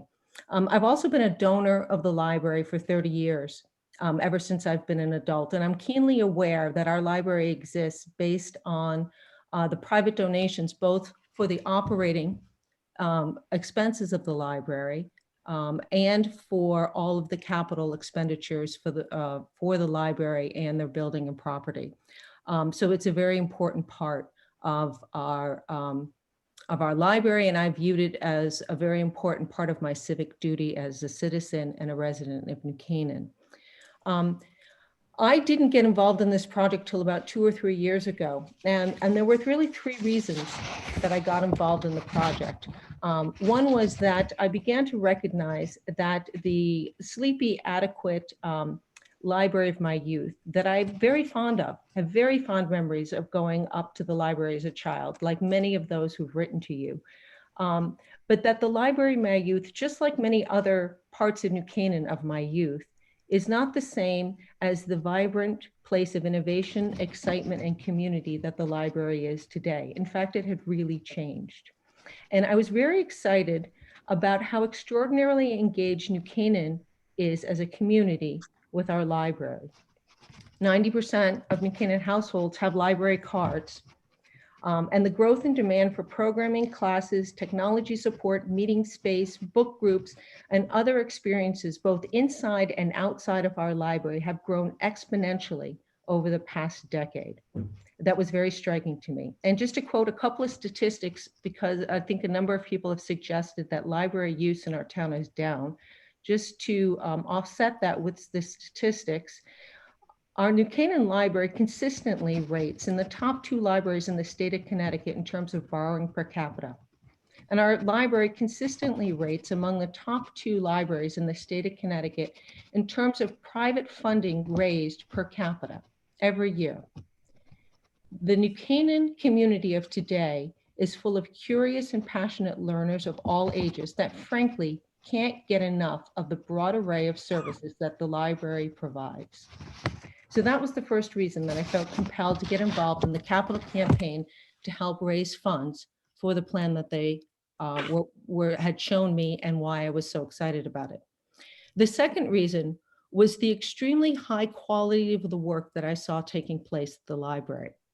I've worked in a number of other nonprofit organizations, both in town and in New York City. For 25 years, I grew a homeless shelter from one of the smallest shelters in the city to what is now the largest provider of family services in New York City. So I have worked with volunteers and boards for almost 25, 30 years. The quality of the work I saw taking place in the library was amongst the highest quality that I had seen since I left McKinsey & Company, where I worked prior to that. The rigor and the detail of the analysis and all aspects of the planning really impressed me. The open discussion that was taking place with the community and anyone who came to talk with them, including the Preservation Alliance, also really impressed me. And their dedication and service to the community as volunteers who worked tirelessly really impressed me. The third reason that I decided to get involved in this effort was the groundswell of community support that I saw taking place as the planning and the capital campaign to raise the money and the private funding came together to raise $17 million in the course of a year as the first part of this effort really impressed me because I've lived in this town and I've seen the community work together to do extraordinary things, but I had never seen the level of commitment and excitement and participation that I saw during the course of those 2 years. I was actually struck tonight by the stories that Wes Hain shared about how very similar the experience had been in 1913 when the founders of that library were getting together to work with the old guard as well as bring the new guard to do something different for the town that would revitalize their community and do something that reflected the future and gave a gift to the future of the town. I noticed that he didn't mention the building that they clearly had to tear down to build the 1913 building, and I certainly didn't, I hope they didn't have to go through as difficult of a process as is happening now. I believe that one of the reasons that there's such a conflict in this situation is that there's a difference between the priorities and the mission of the library and that of the priorities and mission of the Preservation Alliance. The library has been very clear that the new campus should focus on the mission of the library, to inspire lifelong learning through innovation and discovery, and to be the information and cultural center of the community. All of the work that has been presented and has been done has been focused on providing the best library services to the community that the community has asked for and deserved. The mission of the Preservation Alliance is to preserve historic buildings. And I'm not sure how many of them have been engaged in the library over the years. While I care about very deeply what our town looks like, what our town feels like, and about historic preservations, and I applaud their efforts, I do not believe that the Preservation Alliance should override other organizations' priorities and property in order to achieve their goals. The library made an offer to work with the Preservation Alliance to move and preserve the original building elsewhere, giving them a chance to preserve it and deliver on their mission. As they spoke about tonight, they were really unwilling to consider it, did not respond to our offer, and have been very reluctant to raise funding to support that. I personally find that disappointing and hypocritical. They say they want to save historic buildings, but it seems to me that they just want others to do it regardless of the cost to their priorities or their funding. I don't understand how you can expect somebody else to deliver on the missions and the priorities that you think are important if you're not willing to do the very rigorous hard work and the fundraising it takes to make it a reality. Thank you very much. Thank you. Lynn, there was somebody else on there, but I don't see the name anymore. Are we done? Yeah, I don't see that person either. I don't have any other hands. Great. So this hearing is continued. Just got to get that said. Commissioners, if you have any feedback, additional questions, whether it's on the preservation side or on the library side, as always, forward your questions to Lynn. Now I did, against my best judgment, I did agree with Lynn to put 2 quick additional items on the agenda. Lynn, this is why I don't like to do it on these special meetings. But that said, so item number 4, deliberations, we don't have anything. Item number 5, 107 Main Street, upon application, Elizabeth Jessica Arundel, authorized agents for Rob Iannazzo, owners for site plan approval of sections 42C7 to allow personal service establishment with retail for property located in the retail A zone at 107 Main. Lynn, what do we have? So I was looking for the tenant, but she doesn't seem to be on. So you were just going to cover it. Yeah, just going to cover it briefly. So I'm going to share my screen for a second. So this one's on Main Street.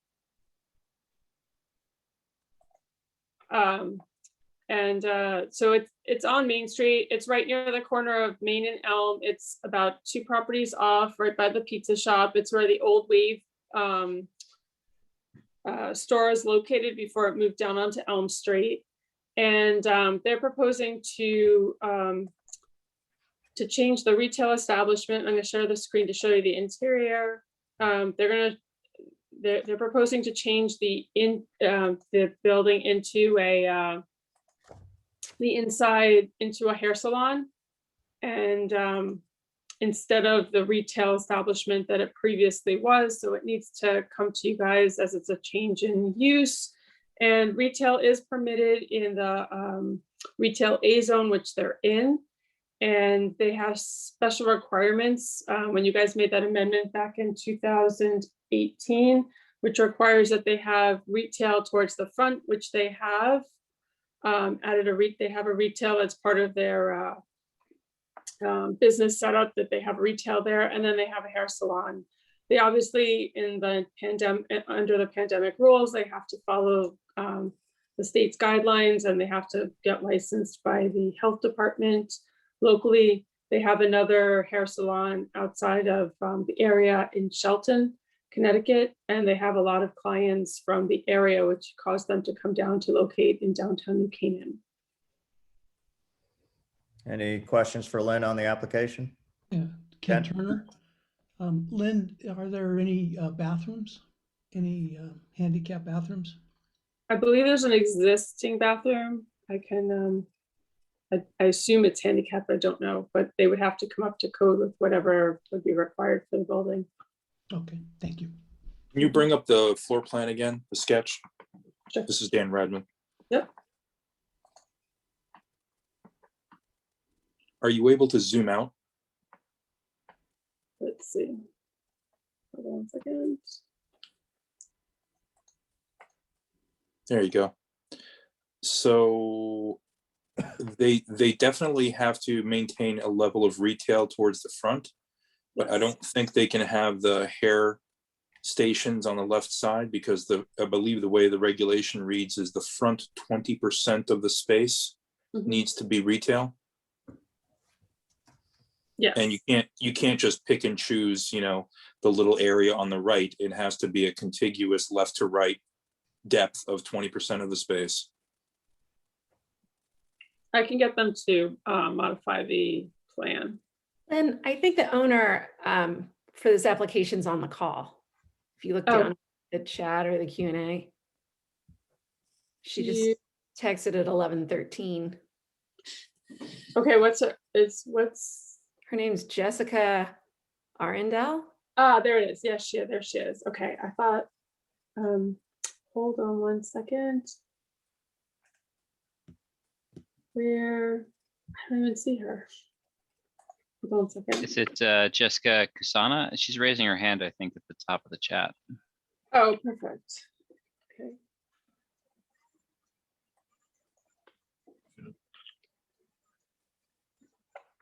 There we go. Okay, sorry. Hi, everyone. Thank you so much for your time. My name is Jessica Arendelle. So to answer some of your questions, the bathroom question, we are having retrofitted into an ADA bathroom. The measurements that you'll see on the diagram were designed with a salon designer from Old Saybrook, and that is in the back left corner going to be expanded to fit an ADA bathroom, as well as a mop sink, which was one of the requirements from the health department. As for the retail, if you see in the front right, I did hear someone say that it needed to be continuous. So just to clarify, it does need to be 20% of the entire space. Correct, but it has to be, you can't, the retail component has to encompass the front 20% of the space. You can't just selectively choose which 20% you want to have as retail. So the first 20% of depth of the space needs to be retail. Okay. I believe I'm looking for the language right now. A retail area must be a minimum of 15 feet in depth, measured from any exterior building line, or 20% of the total floor area, whichever is greater. Anything less than 15 feet in depth is subject to administrative approval.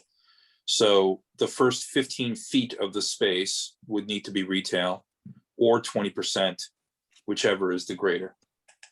Okay, so just to kind of, we can certainly bring these measurements back to the designer, but what we have listed here when you walk through one of the doors is kind of a 13-foot space with on one side an 11-foot wall of retail and then a 4-foot section of retail on the other side.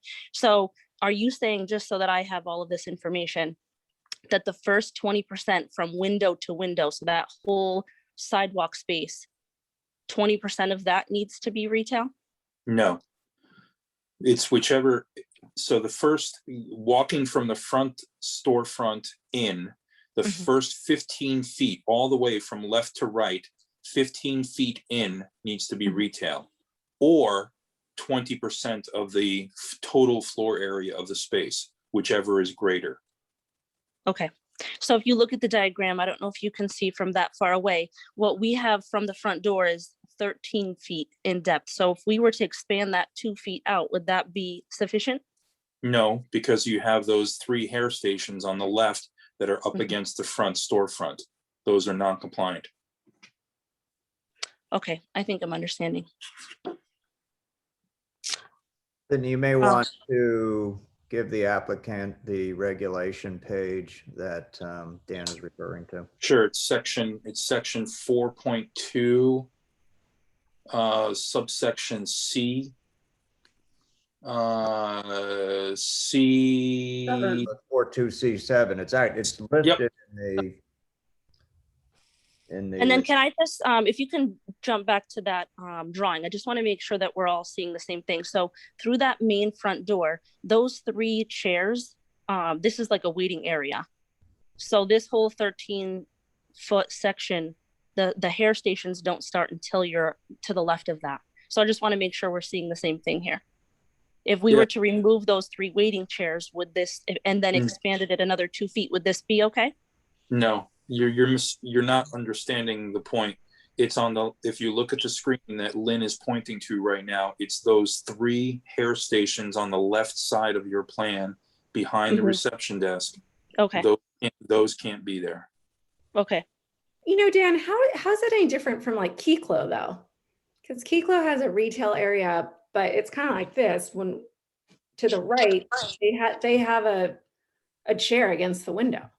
It's on the same street. I can't speak to Keyclo, but I can speak to the other. I can speak to the other hair salon. I can speak to the other hair salon that I was involved with, and we had to stay a minimum of 15 feet in from the front storefront. From the entire front storefront. Huh? Is that the same for the G. Albert and the Colonial Barber? Colonial Barber's been there forever, so they might have a grandfather clause in there. They haven't been there forever. I don't know about G. Albert. I've never been in that store.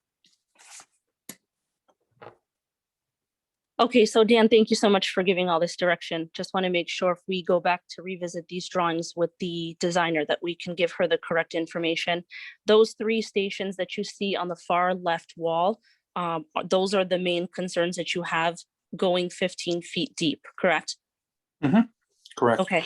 And what about those? The reason the code for the retail or the personal service establishment was written that way is because the goal is to create a view from the street line that you're not looking into the actual service stations, the hair, the cutting station, or the back of it. Like in this example, you're looking at the back end of the reception desk. Okay. The goal was to create a more formal presentation of the tenant to the street front. Okay. So we have an existing salon. I know Lynn had mentioned in Shelton right now. We're in a downtown community very similar to New Canaan, and the design of this sheet that you're looking at kind of encompasses obviously a lot of what we do for standard services, but we're more of a beauty destination.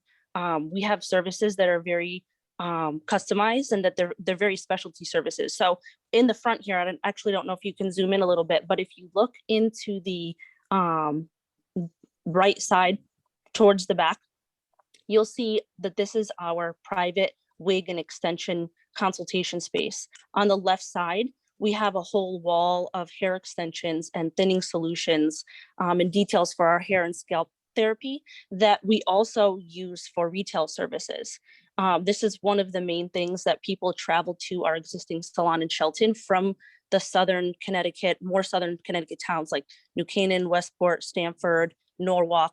So that back right section is 30% of our business because we can kind of customize solutions for people of all types and textures. If we were to move that back right section. Excuse me, here's what I suggest you do.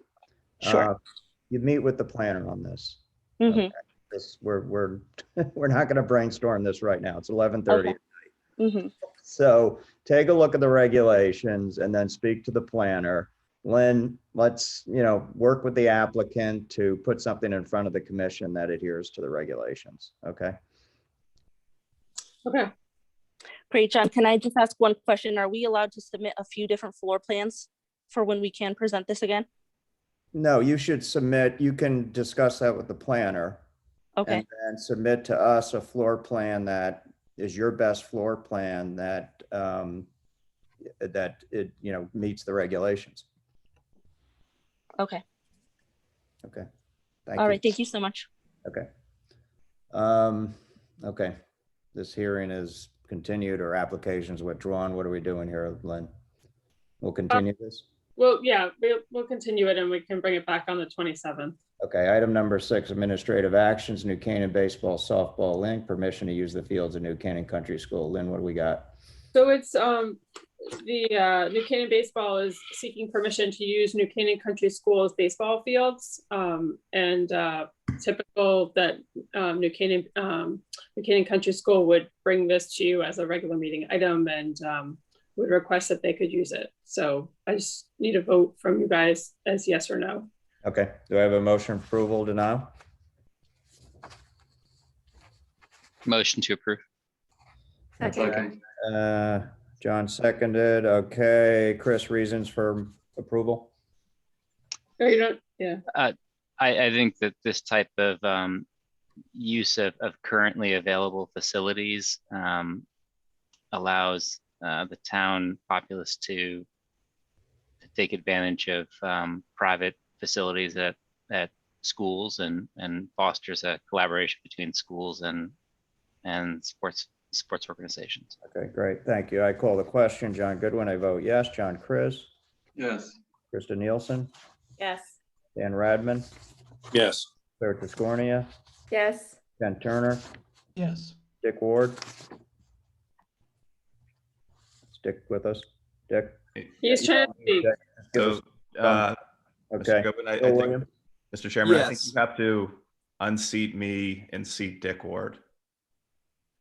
Okay, well, actually, I said you were seated until Dick showed up. Okay, So- whatever, just throwing it out there. It's 11:30, who cares? Yeah. Okay, where was I? Phil Williams? Yes. Okay. Chris Herring? Yes. Okay, great. It passed unanimously. Approval of the minutes. Anybody got anything for the minutes? Everybody good? Motion for approval? I move. Okay, second. Second. Okay, John Goodwin, I vote yes. John Chris? Yes. Krista Nielsen? Yes. Dan Radman? Yes. Claire Tiscornia? Yes. Ken Turner? Yes. Dick Ward? Yes. Bill Williams? Yes. Chris Herring? Yes. Okay, everybody have a good night. John, wait, John, can I ask Sorry. Lynn a question? Lynn, have you made any progress in coming up with suggested draft motion conditions for Grace Farms? Yes, I'll forward them to you in the coming week. Okay, thank you. Okay. Have a good night, guys. Thank you very much. Take care. Thanks, sir. Thank you, John.